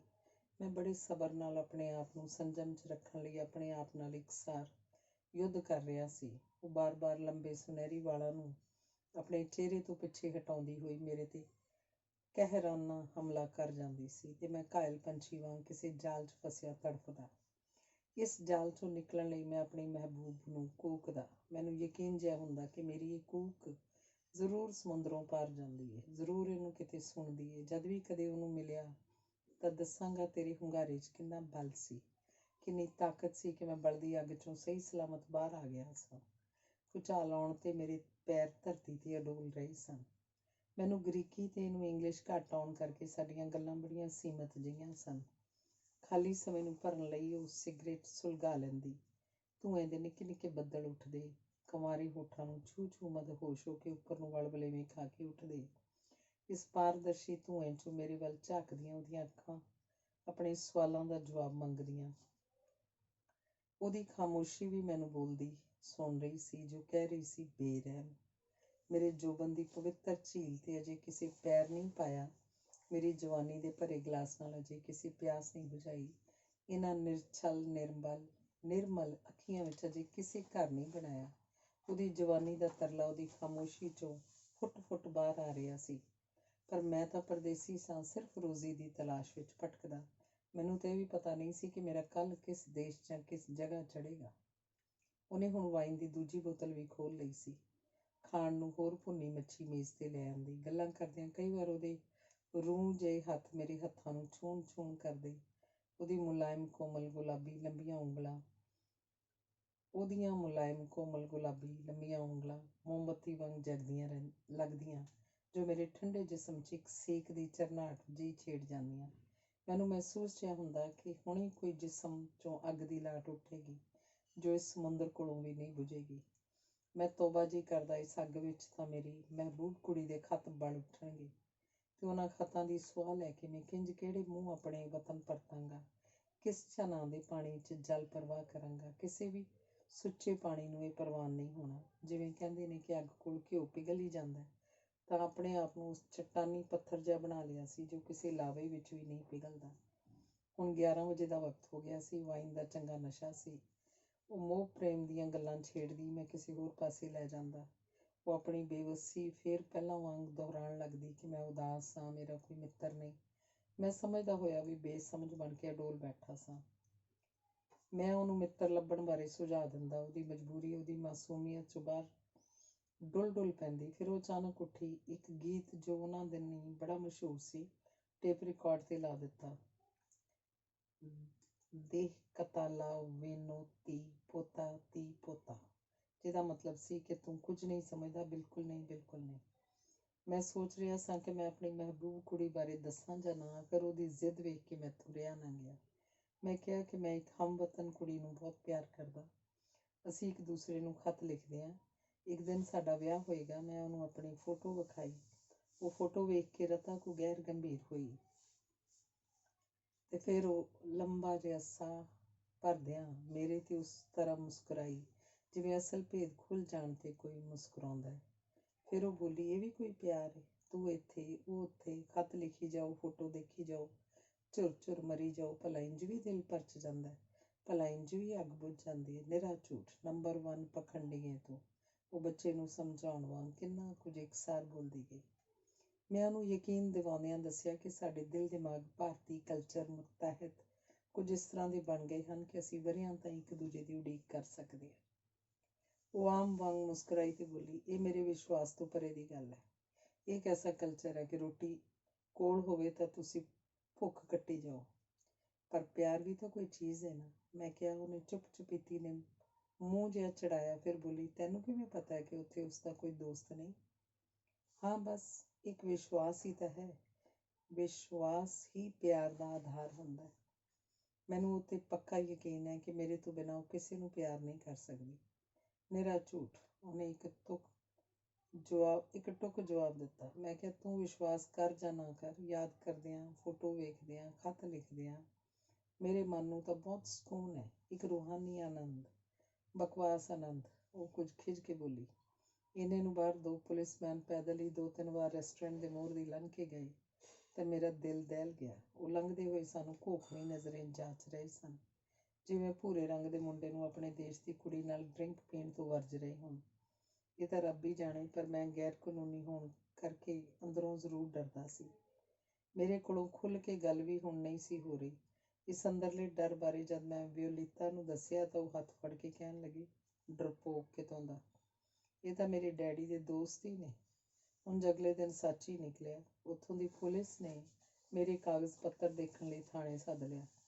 ਉੱਥੇ ਥੋੜ੍ਹੀ ਜਿਹੀ ਪੁੱਛ ਪੜਤਾਲ ਤੋਂ ਬਾਅਦ ਉਹਨਾਂ ਮੈਨੂੰ ਛੱਡ ਦਿੱਤਾ। ਉਹਨਾਂ ਦਾ ਵਰਤਾਓ ਬਹੁਤ ਹੀ ਮਿੱਤਰਤਾਈ ਵਾਲਾ ਸੀ। ਹੁਣ 12 ਤੋਂ ਉੱਪਰ ਵਕਤ ਹੋ ਗਿਆ ਸੀ। ਦੋਵੇਂ ਕਿਤੇ ਉਬਾਸੀਆਂ ਵੀ ਲੈ ਰਹੇ ਸਾਂ। ਮੋਮਬੱਤੀ ਢਲ ਕੇ ਬੁਝਣੀ ਵਾਲੀ ਸੀ। ਹਾਰੇ ਹੋਏ ਜੁਆਰੀ ਵਾਂਗ ਉਹਨੇ ਹੁਣ ਨਰਦਾਂ ਸੁੱਟ ਦਿੱਤੀਆਂ ਲੱਗਦੀਆਂ ਸਨ। ਸੌਣ ਲਈ ਆਪਣੇ ਕਮਰੇ 'ਚ ਜਾਣ ਤੋਂ ਪਹਿਲਾਂ ਰੈਸਟੋਰੈਂਟ ਦੇ ਤਾਲੇ ਵਗੈਰਾ ਚੈੱਕ ਕਰਨ ਲੱਗ ਪਏ ਸਾਂ। ਬੀਚ ਦੇ ਕੰਢੇ ਇਸ ਰੈਸਟੋਰੈਂਟ ਦਾ ਮੂਹਰਲਾ ਹਿੱਸਾ ਵੱਡੇ ਸ਼ੀਸ਼ਿਆਂ ਦੇ ਫਰੇਮ ਦਾ ਬਣਿਆ ਸੀ। ਇਹਨਾਂ ਸ਼ੀਸ਼ਿਆਂ ਵਿੱਚੋਂ ਤੱਕਿਆਂ ਬਾਹਰ ਸ੍ਰਿਸ਼ਟੀ ਦੀ ਕਲਾ ਦਾ ਅਦਭੁਤ ਨਜ਼ਾਰਾ ਸਾਫ਼ ਦਿਸ ਰਿਹਾ ਸੀ। ਬੀਚ ਦੇ ਪਰਲੇ ਪਾਸੇ ਉੱਚੇ ਪਹਾੜ ਨਜ਼ਰ ਆ ਰਹੇ ਸਨ। ਇਹਨਾਂ ਪਹਾੜਾਂ ਦੇ ਪੈਰਾਂ ਵਿੱਚ ਸਮੁੰਦਰ ਇਕਸਾਰ ਛਲਕ ਰਿਹਾ ਸੀ। ਛੱਲਾਂ ਉੱਠਦੀਆਂ ਸਨ, ਆਪਣੇ ਚੱਟਾਨੀ ਕੰਢੇ ਨਾਲ ਟਕਰਾ ਕੇ ਦਮ ਤੋੜ ਜਾਂਦੀਆਂ ਸਨ। ਅਗਲਾ ਭਾਗ ਹੈ ਗ੍ਰੀਕ ਧਰਤੀ, ਆਪਣੇ ਲੋਕ। 1975 ਤੱਕ ਗ੍ਰੀਸ ਦਾ ਵਿਜ਼ਟਰ ਵੀਜ਼ਾ ਆਪਣੇ ਲੋਕਾਂ ਨੂੰ ਆਮ ਹੀ ਮਿਲ ਜਾਂਦਾ ਸੀ, ਜਿਹਦਾ ਲਾਭ ਉਠਾਉਂਦਿਆਂ ਹੋਇਆਂ ਆਪਣੇ ਦਲਾਲਾਂ ਨੇ ਹਜ਼ਾਰਾਂ ਭਾਰਤੀਆਂ ਤੇ ਪਾਕਿਸਤਾਨੀਆਂ ਨੂੰ ਗ੍ਰੀਸ ਲੈ ਆਂਦਾ ਸੀ। ਇਹਨਾਂ 'ਚ ਵਧੇਰੇ ਗਿਣਤੀ ਪੂਰਬੀ ਜਾਂ ਪੱਛਮੀ ਪੰਜਾਬੀਆਂ ਦੀ ਹੀ ਸੀ। ਇਹ ਦਲਾਲ ਗ੍ਰੀਸ ਜਾਣ ਵਾਲੇ ਚਾਹਵਾਨਾਂ ਤੋਂ ਗ੍ਰੀਸ ਪਹੁੰਚਣ ਦੇ ਵੱਖਰੇ ਪੈਸੇ ਵਸੂਲ ਕਰਦੇ ਸਨ। ਅੱਗੇ ਕਿਸੇ ਜਹਾਜ਼ ਦੀ ਨੌਕਰੀ ਲੈਣੀ ਹੁੰਦੀ ਸੀ ਤਾਂ ਉਹਦੇ ਵੱਖਰੇ ਪੈਸੇ ਵਸੂਲ ਕਰਦੇ ਸਨ। ਇਸ ਤਰ੍ਹਾਂ ਦਲਾਲਾਂ ਨੇ ਦੋਹੀਂ ਹੱਥੀਂ ਜੇਬਾਂ ਭਰੀਆਂ। ਸਸਤੇ ਭਾਅ ਦੀ ਲੇਬਰ ਕੌਣ ਪਸੰਦ ਨਹੀਂ ਕਰਦਾ। ਇੱਥੋਂ ਦੇ ਵੱਡੇ ਜ਼ਿਮੀਂਦਾਰਾਂ ਨੇ ਆਪਣੇ ਖੇਤਾਂ ਵਿੱਚ, ਕਾਰਖਾਨੇਦਾਰਾਂ ਨੇ ਆਪਣੇ ਕਾਰਖਾਨਿਆਂ ਵਿੱਚ ਤੇ ਬਿਜ਼ਨਸਮੈਨਾਂ ਨੇ ਆਪਣੀਆਂ ਫੈਕਟਰੀਆਂ ਤੇ ਦੁਕਾਨਾਂ ਵਿੱਚ ਇਹਨਾਂ ਜਾਅਲੀ ਆਵਾਸੀਆਂ ਨੂੰ ਕੰਮ ਦੇਣਾ ਸ਼ੁਰੂ ਕਰ ਦਿੱਤਾ ਸੀ। ਆਪਣੇ ਲੋਕ ਜਿਹੜੇ ਬੜੀ ਮੁਸ਼ਕਿਲ ਨਾਲ ਪੈਸਾ ਖਰਚ ਕੇ ਇੱਥੇ ਪਹੁੰਚੇ ਸਨ, ਉਹ ਗ੍ਰੀਕੀਆਂ ਦੇ ਮੁਕਾਬਲੇ ਘੱਟ ਤਨਖਾਹ ਲੈ ਕੇ ਵੀ ਖੁਸ਼ ਸਨ, ਕਿਉਂਕਿ ਉਹ ਆਪਣੀ ਤਨਖਾਹ ਨੂੰ ਸਦਾ ਰੁਪਈਆਂ 'ਚ ਗਿਣਦੇ ਸਨ। ਉੱਥੋਂ ਦੇ ਬਿਜ਼ਨਸਮੈਨ ਇਸ ਲਈ ਖੁਸ਼ ਸਨ ਕਿ ਉਹਨਾਂ ਨੂੰ ਵਧੇਰੇ ਮੁਨਾਫੇ ਲਈ ਸਸਤੇ ਭਾਅ ਦੀ ਲੇਬਰ ਮਿਲ ਗਈ ਸੀ। ਭਾਵੇਂ ਇੱਥੋਂ ਦੇ ਕਾਨੂੰਨ ਦੀ ਉਲੰਘਣਾ ਸੀ। ਪਹਿਲਾਂ ਉੱਥੋਂ ਦੇ ਲੋਕਾਂ ਨੇ ਇਹਦਾ ਵਿਰੋਧ ਕੀਤਾ, ਜਿਹਦੇ ਕਾਰਨ ਉੱਥੋਂ ਦੀ ਇਮੀਗ੍ਰੇਸ਼ਨ ਕੁਝ ਹਰਕਤ 'ਚ ਆਈ। ਫਿਰ ਜਿੱਥੇ ਵੀ ਕਦੇ ਆਪਣਾ ਬੰਦਾ ਇਮੀਗ੍ਰੇਸ਼ਨ ਦੇ ਹੱਥ ਆਉਂਦਾ, ਗ੍ਰਿਫਤਾਰ ਕਰਕੇ ਬਿਲਗ੍ਰੇਡ ਦੀ ਗੱਡੀ ਚੜਾ ਦਿੰਦੇ। ਉਹਨਾਂ ਦੀ ਸਰਕਾਰ ਕੋਲ ਖਰਾਬ ਕਰਨ ਲਈ ਫਜ਼ੂਲ ਪੈਸਾ ਨਹੀਂ ਸੀ। ਉਹ ਆਪਣੇ ਬੰਦੇ ਨੂੰ ਆਪਣੇ ਖਰਚ 'ਤੇ ਡਿਪੋਰਟ ਕਰਕੇ ਹਵਾਈ ਰਾਹੀਂ ਇੰਡੀਆ ਨੂੰ ਵਾਪਸ ਘੱਲਦੇ। ਯੂਗੋਸਲਾਵੀਆ ਜਾਣ ਲਈ ਉਨੀ ਦਿਨੀ ਇੰਡੀਅਨ ਪਾਸਪੋਰਟ ਵਾਲੇ ਨੂੰ ਵੀਜ਼ੇ ਦੀ ਲੋੜ ਨਹੀਂ ਸੀ। ਇਹਨਾਂ ਵਾਸਤੇ ਆਪਣੇ ਦੇਸ਼ ਤੋਂ ਬਾਹਰ ਕੱਢਣ ਲਈ ਯੂਗੋਸਲਾਵੀਆ ਹੀ ਢੁਕਵਾਂ ਦੇਸ਼ ਸੀ। ਗ੍ਰੀਕ ਪੁਲਿਸ ਤੇ ਇਮੀਗ੍ਰੇਸ਼ਨ ਵਿੱਚ ਚੰਗੇ ਸੱਭਿਆਚਾਰ ਦੀ ਪਾਲਣਾ ਸੀ। ਉਹ ਜਿਸ ਕਿਸੇ ਨੂੰ ਵੀ ਗ੍ਰਿਫਤਾਰ ਕਰਦੇ ਉਹਦੀ ਹਰ ਗੱਲ ਧਿਆਨ ਨਾਲ ਸੁਣਦੇ ਸਨ। ਕਈਆਂ 'ਤੇ ਤਰਸ ਖਾ ਕੇ ਛੱਡ ਵੀ ਦਿੰਦੇ ਸਨ। ਕਈਆਂ ਨੂੰ 6 ਮਹੀਨੇ ਜਾਂ ਸਾਲ ਦੀ ਮੋਹਲਤ ਵੀ ਦੇ ਦਿੰਦੇ ਸਨ। ਗ੍ਰੀਸ ਪਹੁੰਚਣ ਵਾਲੇ ਜ਼ਿਆਦਾਤਰ 20 ਸਾਲ ਤੋਂ 30 ਸਾਲ ਦੀ ਉਮਰ ਦੇ ਨੌਜਵਾਨ ਹੀ ਸਨ। ਇਹਨਾਂ ਵਿੱਚ ਕਈ ਹੁਣੇ ਕਾਲਜ ਦੀ ਪੜ੍ਹਾਈ ਛੱਡ ਕੇ ਆਏ ਸਨ। ਕਈ BA ਪਾਸ ਵੀ ਦੇਖੇ ਜਾ ਸਕਦੇ ਸਨ। ਕੰਮ ਦੇ ਮਾਮਲੇ 'ਚ ਇੱਥੇ ਅਨਪੜ੍ਹ ਤੇ ਪੜ੍ਹੇ ਲਿਖੇ ਸਭ ਬਰਾਬਰ ਹੀ ਸਨ। ਪੁੱਛ ਗਿੱਛ ਦੇ ਦੌਰਾਨ ਇਹੀ ਬਹਾਨਾ ਬਣਾਉਂਦੇ ਕਿ ਅਸੀਂ ਤਾਂ ਵਿਦਿਆਰਥੀ ਹਾਂ, ਕੁਝ ਦੇਸ਼ਾਂ ਦੀ ਸੈਰ ਕਰਨ ਆਏ ਹਾਂ, ਇੱਥੇ ਪਹੁੰਚੇ ਤਾਂ ਪੈਸੇ ਮੁੱਕ ਗਏ, ਇਸ ਵਾਸਤੇ ਕੰਮ ਕਰ ਰਹੇ ਹਾਂ, ਜਦ ਟਿਕਟ ਲੈਣ ਜੋਗੀ ਰਕਮ ਹੋ ਗਈ ਤਾਂ ਵਾਪਸ ਚਲੇ ਜਾਵਾਂਗੇ। ਉੱਥੋਂ ਦੀ ਇਮੀਗ੍ਰੇਸ਼ਨ ਇਸ ਕੋਰੇ ਝੂਠ 'ਤੇ ਵਿਸ਼ਵਾਸ ਵੀ ਕਰ ਲੈਂਦੀ ਸੀ। ਦਲਾਲਾਂ ਦੇ ਹੱਥੋਂ ਗੁੰਮਰਾਹ ਹੋਏ ਲੋਕਾਂ ਨੇ ਦਲਾਲਾਂ ਦੀਆਂ ਕਰਤੂਤਾਂ ਦਾ ਪਰਦਾ ਵੀ ਇਮੀਗ੍ਰੇਸ਼ਨ ਕੋਲ ਖੋਲ੍ਹਿਆ ਸੀ ਕਿ ਕਿਵੇਂ ਇੰਡੀਆ ਜਾਂ ਪਾਕਿਸਤਾਨ ਜਾ ਕੇ ਨੌਜਵਾਨਾਂ ਨੂੰ ਜ਼ਿਆਦਾ ਪੈਸਿਆਂ ਵਾਲੀ ਨੌਕਰੀ ਦਾ ਲਾਲਚ ਦੇ ਕੇ ਲਿਆਉਂਦੇ ਸਨ। ਇੱਥੇ ਪਹੁੰਚਦੇ ਹੀ ਹੋਟਲ 'ਚ ਛੱਡ ਕੇ ਆਪ ਲੁਕ ਛੁਪ ਜਾਂਦੇ ਸਨ। ਸਗੋਂ ਪੈਸਾ ਵੀ ਉਹਨਾਂ ਨੇ ਲੈ ਲਿਆ ਹੁੰਦਾ ਸੀ। ਖਾਲੀ ਪੇਟ ਦੀ ਮਜਬੂਰੀ ਕਾਰਨ ਸਾਨੂੰ ਕੰਮ ਦੀ ਤਲਾਸ਼ ਕਰਨੀ ਪੈਂਦੀ। ਜਦ ਇਮੀਗ੍ਰੇਸ਼ਨ ਨੂੰ ਗ੍ਰੀਸ 'ਚ ਲਿਆਉਣ ਵਾਲੇ ਦਲਾਲਾਂ ਦੇ ਧੰਦੇ ਦੀ ਸਮਝ ਆਈ ਤਾਂ ਉਹਨਾਂ ਨੇ ਵੱਡੇ ਦਲਾਲਾਂ ਦੀ ਭਾਲ ਕਰਨੀ ਸ਼ੁਰੂ ਕਰ ਦਿੱਤੀ। ਜਦ ਕੋਈ ਦਲਾਲ ਇਮੀਗ੍ਰੇਸ਼ਨ ਪੁਲਿਸ ਦੇ ਕਾਬੂ ਆ ਜਾਂਦਾ ਤਾਂ ਉਹਦੀ ਖੂਬ ਮਾਰ ਕੁਟਾਈ ਹੁੰਦੀ। ਇਸ ਗੱਲ ਦੀ ਖਬਰ ਜਦ ਦਲਾਲਾਂ ਨੂੰ ਹੋਈ ਤਾਂ ਉਹਨਾਂ ਆਪਣੇ ਥਾਂ ਪਤੇ ਗੁਪਤ ਰੱਖਣੇ ਸ਼ੁਰੂ ਕਰ ਦਿੱਤੇ। ਜਿਵੇਂ ਕਹਿੰਦੇ ਨੇ, ਕੁੱਤਾ ਕੁੱਤੇ ਦਾ ਵੈਰੀ। ਕਈ ਵਿੱਚੋਂ ਵਿੱਚ ਦਲਾਲ ਵੀ ਇੱਕ ਦੂਜੇ ਨਾਲ ਖਾਰ ਖਾਂਦੇ ਸਨ। ਹਰ ਦਲਾਲ ਇਹੋ ਚਾਹੁੰਦਾ ਸੀ ਕਿ ਮੈਂ ਹੀ ਇਸ ਧੰਦੇ 'ਚ ਸਭ ਤੋਂ ਵੱਧ ਮਕਬੂਲ ਹੋਵਾਂ, ਦੂਸਰੇ ਦਾ ਮੁਨਾਫਾ ਵੀ ਮੇਰੀ ਝੋਲੀ 'ਚ ਆ ਜਾਏ। ਇਹਨਾਂ ਦੀਆਂ ਆਪਣੀਆਂ ਗੈਂਗਾਂ ਵੀ ਹੁੰਦੀਆਂ ਸਨ। ਗੈਂਗਾਂ ਦੀਆਂ ਅੱਗੇ ਪੂਛਾਂ, ਜਿਨ੍ਹਾਂ ਰਾਹੀਂ ਇੱਕ ਦੂਜੇ ਦਾ ਭੇਦ ਵੀ ਰੱਖਦੇ ਸਨ ਤੇ ਆਪਣੇ ਧੰਦੇ ਦਾ ਜਾਲ ਵੀ ਵਿਛਾਈ ਰੱਖਣਾ ਚਾਹੁੰਦੇ ਸਨ। ਜਦ ਢੁਕਵਾਂ ਮੌਕਾ ਮਿਲਦਾ ਤਾਂ ਆਪਣੀ ਕਿੜ ਕੱਢਣ ਲਈ ਇੱਕ ਦੂਜੇ ਨੂੰ ਫੜਾ ਵੀ ਦਿੰਦੇ ਸਨ। ਇਹਨਾਂ ਦਲਾਲਾਂ ਦੇ ਅੱਗੇ ਗ੍ਰੀਕ ਦਲਾਲ ਹੁੰਦੇ ਸਨ, ਜਿਨ੍ਹਾਂ ਦੀ ਮਦਦ ਨਾਲ ਇਹ ਆਪਣੇ ਲੋਕਾਂ ਨੂੰ ਜਹਾਜ਼ਾਂ ਦੀ ਨੌਕਰੀ ਦਿਵਾਉਂਦੇ ਸਨ। ਇਹ ਨੌਕਰੀ ਦਿਵਾਉਣ ਲਈ ਜਿੰਨੇ ਪੈਸੇ ਆਪਣੇ ਲੋਕਾਂ ਤੋਂ ਲੈਂਦੇ ਸਨ, ਉਹਦਾ ਅੱਧਾ ਹਿੱਸਾ ਗ੍ਰੀਕ ਦਲਾਲਾਂ ਦਾ ਹੁੰਦਾ ਸੀ, ਜਿਹਦੇ ਕਾਰਨ ਕਈ ਕੰਗਾਲ ਗ੍ਰੀਕ ਦਲਾਲ ਵਹਿੰਦਿਆਂ ਜਹਾਜ਼ਾਂ ਦੇ ਮਾਲਕ ਬਣ ਗਏ। ਗ੍ਰੀਕ ਲੋਕ ਆਪ ਜਹਾਜ਼ਾਂ ਦੀ ਨੌਕਰੀ ਲੈਣ ਲਈ ਕਿਸੇ ਦਲਾਲ ਨੂੰ ਕੋਈ ਰਿਸ਼ਵਤ ਵਗੈਰਾ ਨਹੀਂ ਦਿੰਦੇ। ਪਰ ਜਿਉਂ ਹੀ ਆਪਣੇ ਲੋਕ ਹਜ਼ਾਰਾਂ ਦੀ ਗਿਣਤੀ 'ਚ ਗ੍ਰੀਸ ਜਮ੍ਹਾਂ ਹੋ ਗਏ ਤਾਂ ਸੈਂਕੜਿਆਂ ਦੀ ਗਿਣਤੀ 'ਚ ਗ੍ਰੀਕੀ ਬੇਕਾਰ ਭਟਕਣ ਲੱਗੇ। ਸਥਾਨਕ ਕੰਮ ਸੀਮਤ ਹੋਣ ਕਰਕੇ ਨਵੇਂ ਆਏ ਲੋਕਾਂ ਨੂੰ ਕੰਮ ਲੱਭਣਾ ਅਸੰਭਵ ਹੋ ਰਿਹਾ ਸੀ। ਕਈ ਸੈਂਕੜੇ ਜਹਾਜ਼ਾਂ ਦੀ ਨੌਕਰੀ ਲਈ ਸ਼ਿਪਿੰਗ ਮਾਰਕੀਟ ਪੀਰੀਆਸ ਵਿੱਚ ਘੁੰਮਣ ਲੱਗੇ। ਪੀਰੀਅਸ ਏਥਨ ਸ਼ਹਿਰ ਦਾ ਉਹ ਇਲਾਕਾ ਜਿੱਥੇ ਸ਼ਿਪਿੰਗ ਕੰਪਨੀਆਂ ਦਾ ਗੜ੍ਹ ਹੈ। ਯਾਤਰੀਆਂ ਲਈ ਬੰਦਰਗਾਹ ਵੀ ਹੈ। ਸ਼ਿਪਿੰਗ ਮਾਰਕੀਟ ਵਿੱਚ ਤਾਂ ਨੌਕਰੀਆਂ ਕਿਸੇ ਹੱਦ ਤੱਕ ਸੀਮਤ ਹਨ।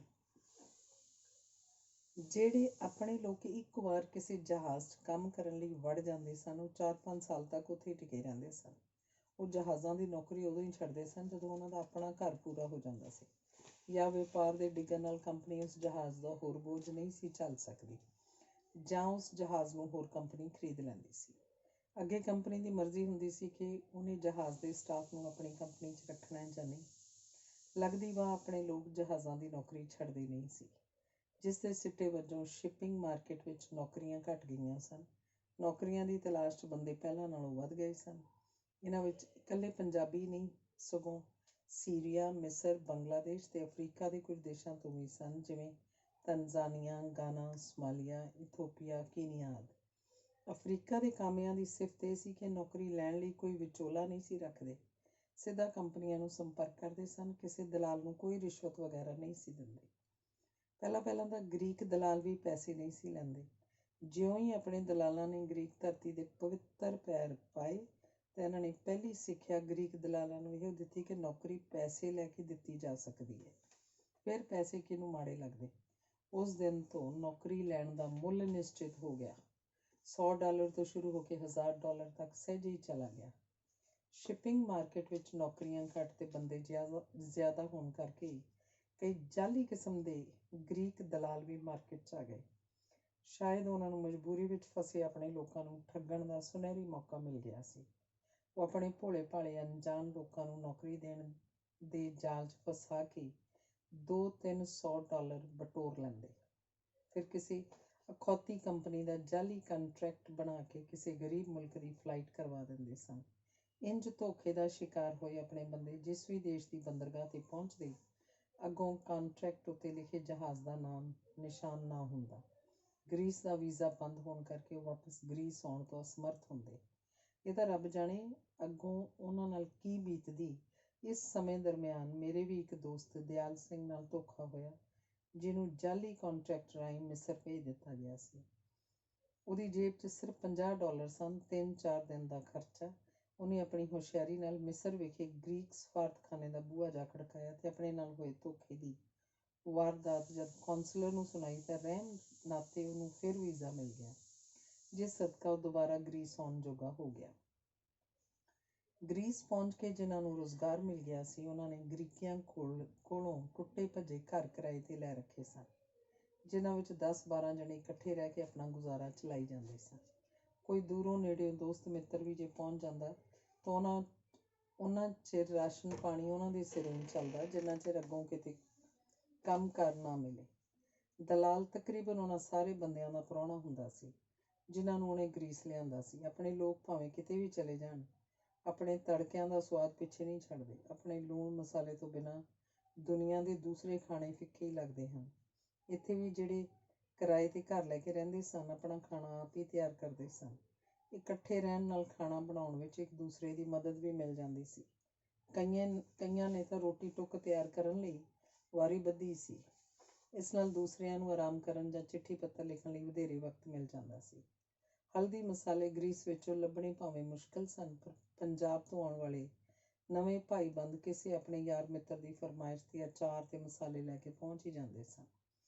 ਗਰੀਸ ਪਹੁੰਚਣ ਵਾਲਿਆਂ ਵਿੱਚ ਕਈ ਚੰਗੇ ਖਾਂਦੇ ਪੀਂਦੇ ਘਰਾਂ ਦੇ ਮੁੰਡੇ ਵੀ ਸਨ, ਜਿਨ੍ਹਾਂ ਨੇ ਘਰ ਕਦੀ ਡੱਕਾ ਤੋੜ ਕੇ ਦੂਰਾ ਨਹੀਂ ਸੀ ਕੀਤਾ, ਜਿਨ੍ਹਾਂ ਦਾ ਸਮਾਂ ਸਕੂਲ ਤੇ ਕਾਲਜ ਜਾਣ ਤੋਂ ਬਿਨਾਂ ਕਿਸੇ ਹੋਰ ਪਾਸੇ ਮਸਰੂਫ ਨਹੀਂ ਸੀ, ਜਿਨ੍ਹਾਂ ਬਚਪਨ ਤੋਂ ਲੈ ਕੇ ਜਵਾਨੀ ਤੱਕ ਵਿਹਲੀਆਂ ਖਾਧੀਆਂ ਸਨ। ਇੱਥੇ ਹੱਥੀਂ ਕੰਮ ਕਰਨ ਤੋਂ ਕੰਨੀ ਕਤਰਾਉਂਦੇ ਸਨ। ਜਦੋਂ ਪਤਾ ਲੱਗਾ ਕਿ ਇੱਥੇ ਹੱਥ ਹਿਲਾਇਆ ਹੀ ਰੋਟੀ ਮਿਲਣੀ ਹੈ ਤਾਂ ਉਹਨਾਂ ਵੀ ਸੌਖੇ ਕਿਸਮ ਦੇ ਕੰਮ ਲੱਭ ਲਏ। ਜਿਹੜੇ ਚੂੜੇ ਚਮਾਰਾਂ ਵੱਲ ਵੇਖ ਕੇ ਨੱਕ ਚੜ੍ਹਦੇ ਸਨ, ਉਹ ਵੀ ਉਹਨਾਂ ਦੇ ਬਰਾਬਰ ਖਲੋ ਕੇ ਕੰਮ ਕਰਨ ਲੱਗੇ।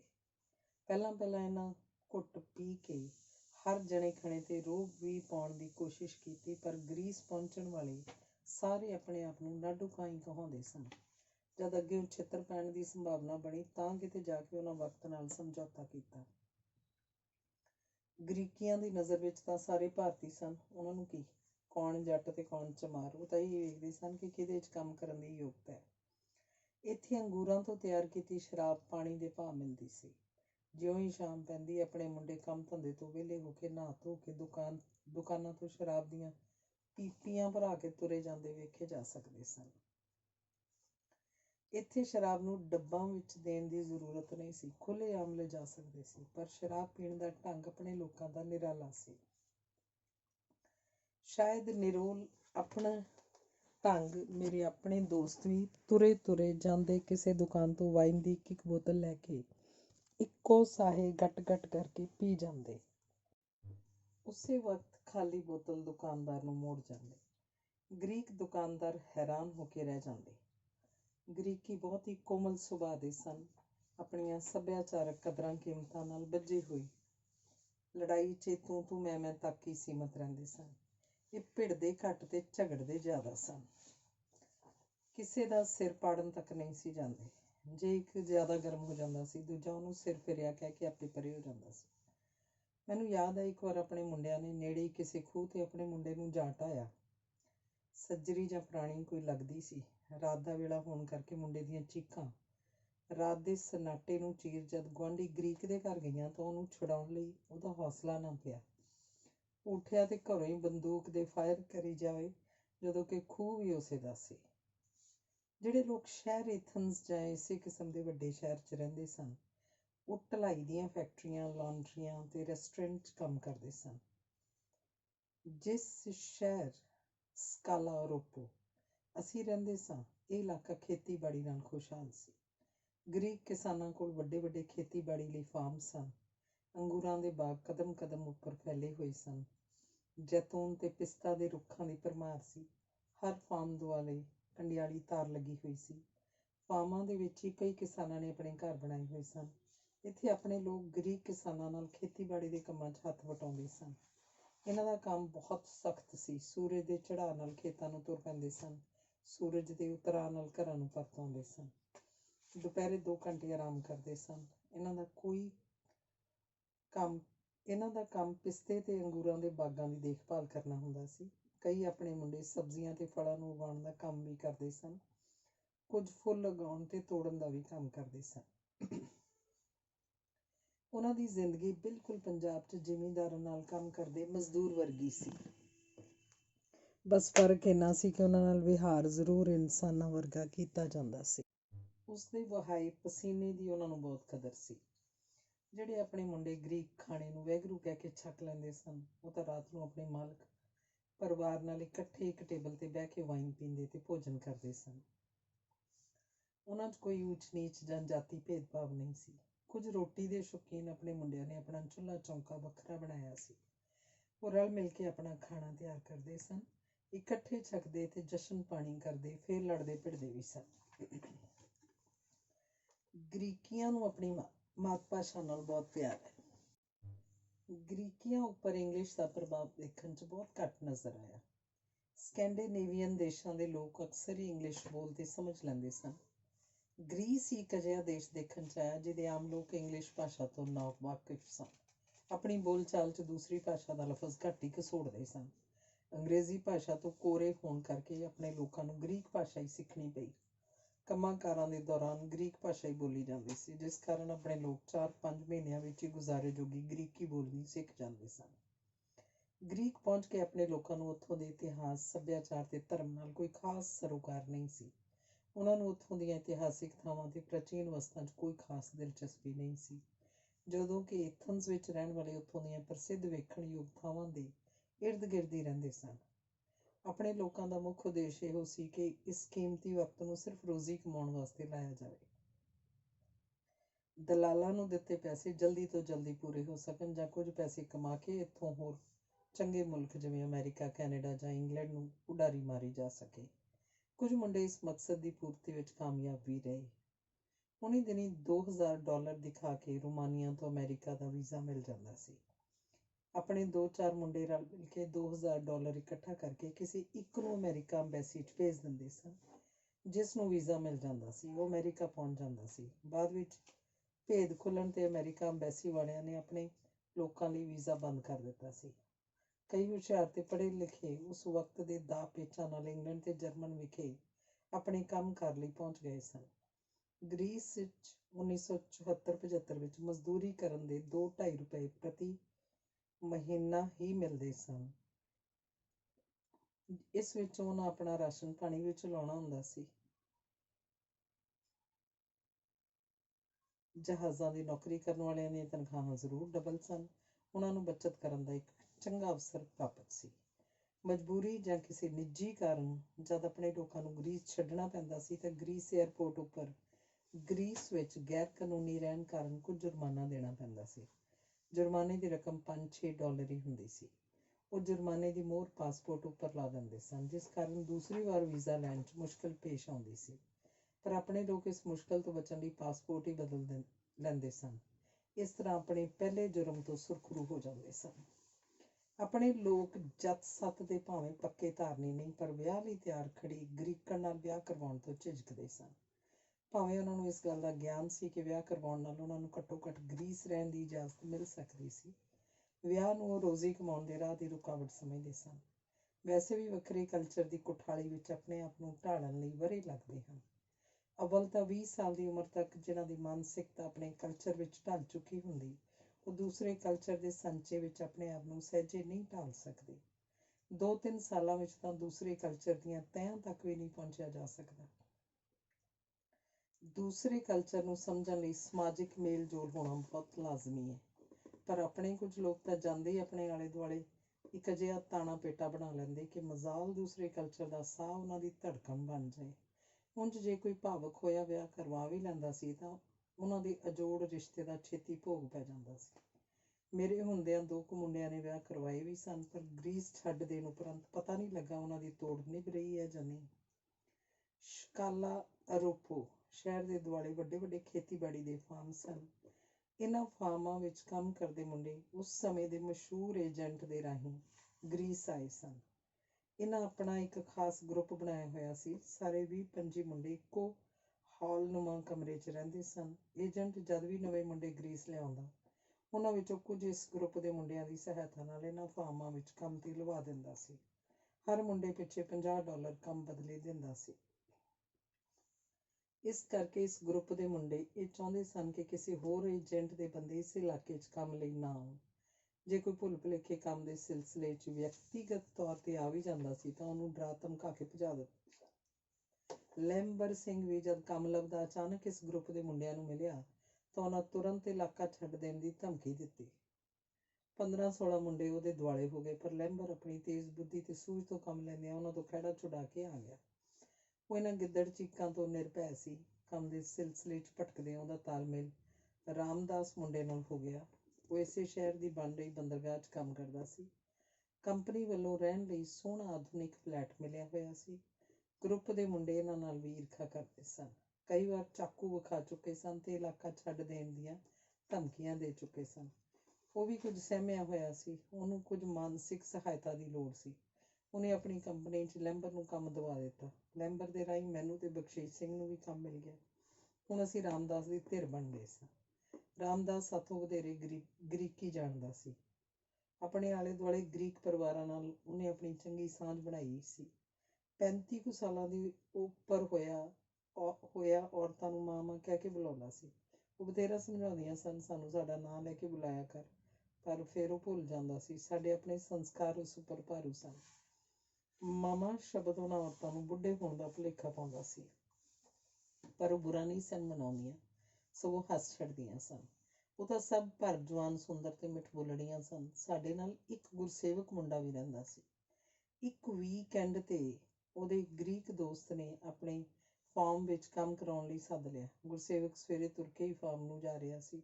ਰਸਤੇ 'ਚ ਸ਼ਹਿਰ ਲੰਘਦਿਆਂ ਇਸ ਗਰੁੱਪ ਦਾ ਇੱਕ ਮੁੰਡਾ, ਜਿਹਦਾ ਨਿਕਨੇਮ ਫੌਜੀ ਸੀ, ਮਿਲ ਗਿਆ। ਜਦ ਉਹਨੂੰ ਪਤਾ ਲੱਗਾ ਕਿ ਕੰਮ 'ਤੇ ਜਾ ਰਿਹਾ, ਉਹਨੇ ਡਰਾ ਧਮਕਾ ਤੇ ਗਾਲੀ ਗਲੋਚ ਕਰਕੇ ਵਾਪਸ ਭੇਜ ਦਿੱਤਾ। ਗੁਰਸੇਵਕ ਨੇ ਵਾਪਸ ਆ ਕੇ ਦੱਸਿਆ ਤਾਂ ਇੰਨੀ ਜ਼ਿਆਦਤੀ ਕੌਣ ਬਰਦਾਸ਼ਤ ਕਰੇ। ਆਪਣੇ ਹੀ ਆਪਣਿਆਂ ਦੇ ਵੈਰੀ। ਮੈਂ ਉਸ ਦਿਨ ਆਪਣੀ ਡਿਊਟੀ 'ਤੇ ਸੀ। ਲੈਂਬਰ ਨੇ ਤੁਰੰਤ ਟੈਕਸੀ ਬੁਲਾਈ। ਮੁਕਾਬਲੇ ਲਈ ਤਿਆਰ ਹੋ ਕੇ ਬਖਸ਼ੀਸ਼ ਨੂੰ ਨਾਲ ਲੈ ਕੇ ਉਸ ਜਗ੍ਹਾ 'ਤੇ ਪਹੁੰਚ ਗਿਆ ਜਿੱਥੇ ਫੌਜੀ ਹੁਣ ਕੈਫੇ 'ਚ ਬੈਠਾ ਚਾਹ ਪੀ ਰਿਹਾ ਸੀ। ਕੁਦਰਤੀ ਉੱਥੇ ਸਾਡਾ ਇੱਕ ਗ੍ਰੀਕ ਦੋਸਤ ਤਾਸੋ ਵੀ ਬੈਠਾ ਸੀ। ਉਹਨੂੰ ਦੱਸਿਆ ਤਾਂ ਉਹ ਵੀ ਅੱਗ ਬਬੂਲਾ ਹੋ ਗਿਆ। ਫੌਜੀ ਪਹਿਲਾਂ ਤਾਂ ਜ਼ਰਾ ਗੜਕਿਆ, ਪਰ ਜਦ ਨਿਡਰਤਾ ਨਾਲ ਲੈਂਬਰ ਨੇ ਕੈਫੇ ਤੋਂ ਬਾਹਰ ਧੂਇਆ ਤਾਂ ਮਾਫੀਆਂ 'ਤੇ ਆ ਗਿਆ। ਬਖਸ਼ੀਸ਼ ਅਜੇ ਆਪਣੇ ਵਾਰ ਕਰਨ ਲਈ ਤਿਆਰ ਹੀ ਹੋ ਰਿਹਾ ਸੀ। ਤਾਸੋ ਨੇ ਇੱਕ ਥੱਪੜ ਉਹਦੇ ਮੂੰਹ 'ਤੇ ਜੜ ਦਿੱਤਾ। ਉਹਦੀ ਪੈਂਟ ਲੁਹਾ ਕੇ ਉਹਦੇ ਮੋਢੇ 'ਤੇ ਟਕਾਈ ਤੇ ਉਹਨੂੰ ਉਹਦੇ ਫਾਰਮ ਵੱਲ ਤੋਰ ਦਿੱਤਾ। ਉਸ ਤੋਂ ਬਾਅਦ ਫੇਰ ਕੋਈ ਧਮਕੀ ਨਹੀਂ ਆਈ। ਭਾਰਤੀ ਵਿਆਹ ਪ੍ਰਣਾਲੀ ਦੇ ਉਲਟ ਗ੍ਰੀਸ ਵਿੱਚ ਵਿਆਹ ਤੋਂ ਬਾਅਦ ਪਤੀ ਆਪਣੀ ਪਤਨੀ ਦੇ ਘਰ ਜੀਵਨ ਭਰ ਰਹਿੰਦਾ ਹੈ। ਦਾਜ ਪ੍ਰਥਾ ਦਾ ਕੋਈ ਰਿਵਾਜ ਨਹੀਂ ਸੀ। ਸਮਾਜਿਕ ਖੁੱਲ੍ਹ ਹੋਣ ਕਰਕੇ ਮੁੰਡੇ ਕੁੜੀਆਂ ਬਿਨਾਂ ਕਿਸੇ ਰੁਕਾਵਟ ਆਪਣੇ ਮੋਹ ਦਾ ਰਿਸ਼ਤਾ ਬਣਾ ਸਕਦੇ ਸਨ। ਇਸ ਮੋਹ ਸਦਕਾ ਵਿਆਹ ਦੇ ਮਨੋਰਥ ਵਜੋਂ ਹਰ ਮੁੰਡਾ ਕੁੜੀ ਤੋਂ ਆਸ ਨਹੀਂ ਰੱਖਦਾ ਸੀ ਕਿ ਉਸ ਕੋਲ ਘਰ ਹੋਵੇ, ਪਰ ਬਹੁਤੀ ਗਿਣਤੀ ਅਜਿਹੇ ਮੁੰਡਿਆਂ ਦੀ ਦੇਖੀ ਜਾਂਦੀ ਸੀ ਜਿਹੜੇ ਕਿ ਵਿਆਹ ਕਰਵਾਉਣ ਤੋਂ ਪਹਿਲਾਂ ਦੇਖਦੇ ਰਹਿੰਦੇ ਸਨ ਕਿ ਕੁੜੀ ਦੇ ਮਾਂ-ਬਾਪ ਕੋਲ ਘਰ ਦੇਣ ਦੀ ਗੁੰਜਾਇਸ਼ ਹੈ ਜਾਂ ਨਹੀਂ। ਬਹੁਤ ਗਰੀਬ ਪਰਿਵਾਰਾਂ ਦੀਆਂ ਕੁੜੀਆਂ ਰੰਗੀਆਂ, ਸੋਹਣੀਆਂ, ਸੁਨੱਖੀਆਂ, ਚੰਗੀਆਂ ਨੌਕਰੀਆਂ 'ਤੇ ਲੱਗੀਆਂ ਹੋਣ ਦੇ ਬਾਵਜੂਦ 35-40 ਸਾਲ ਤੱਕ ਕੁਆਰੀਆਂ ਹੀ ਦੇਖੀਆਂ ਜਾ ਸਕਦੀਆਂ ਸਨ। ਉਹ ਆਪਣੀ ਕਿਰਤ ਕਮਾਈ ਦਾ ਤਿਲ ਜੋੜ ਕੇ ਜਦ ਤੱਕ ਘਰ ਬਣਾ ਲੈਂਦੀਆਂ ਸਨ, ਕਈ ਵਾਰ ਵਿਆਹ ਤੋਂ ਹੀ ਲੇਟ ਹੋ ਜਾਂਦੀਆਂ ਸਨ। ਇਸ ਦੁਖਾਂਤ ਦਾ ਸ਼ਿਕਾਰ ਵਧੇਰੇ ਗ੍ਰੀਕ ਔਰਤਾਂ ਨੂੰ ਹੋਣਾ ਪੈਂਦਾ ਸੀ। ਦੇਖਣ ਨੂੰ ਭਾਵੇਂ ਔਰਤ ਦਾ ਦਰਜਾ ਮਰਦਾਂ ਦੇ ਬਰਾਬਰ ਹੀ ਲੱਗਦਾ ਹੈ, ਉਂਝ ਉੱਥੋਂ ਦੀ ਪੁਰਾਤਨ ਸੰਸਕ੍ਰਿਤੀ 'ਤੇ ਆਧਾਰਿਤ ਘਰ ਵਿੱਚ ਔਰਤ ਦੀ ਪ੍ਰਤੀਨਿਧਤਾ ਮੰਨੀ ਜਾਂਦੀ ਹੈ।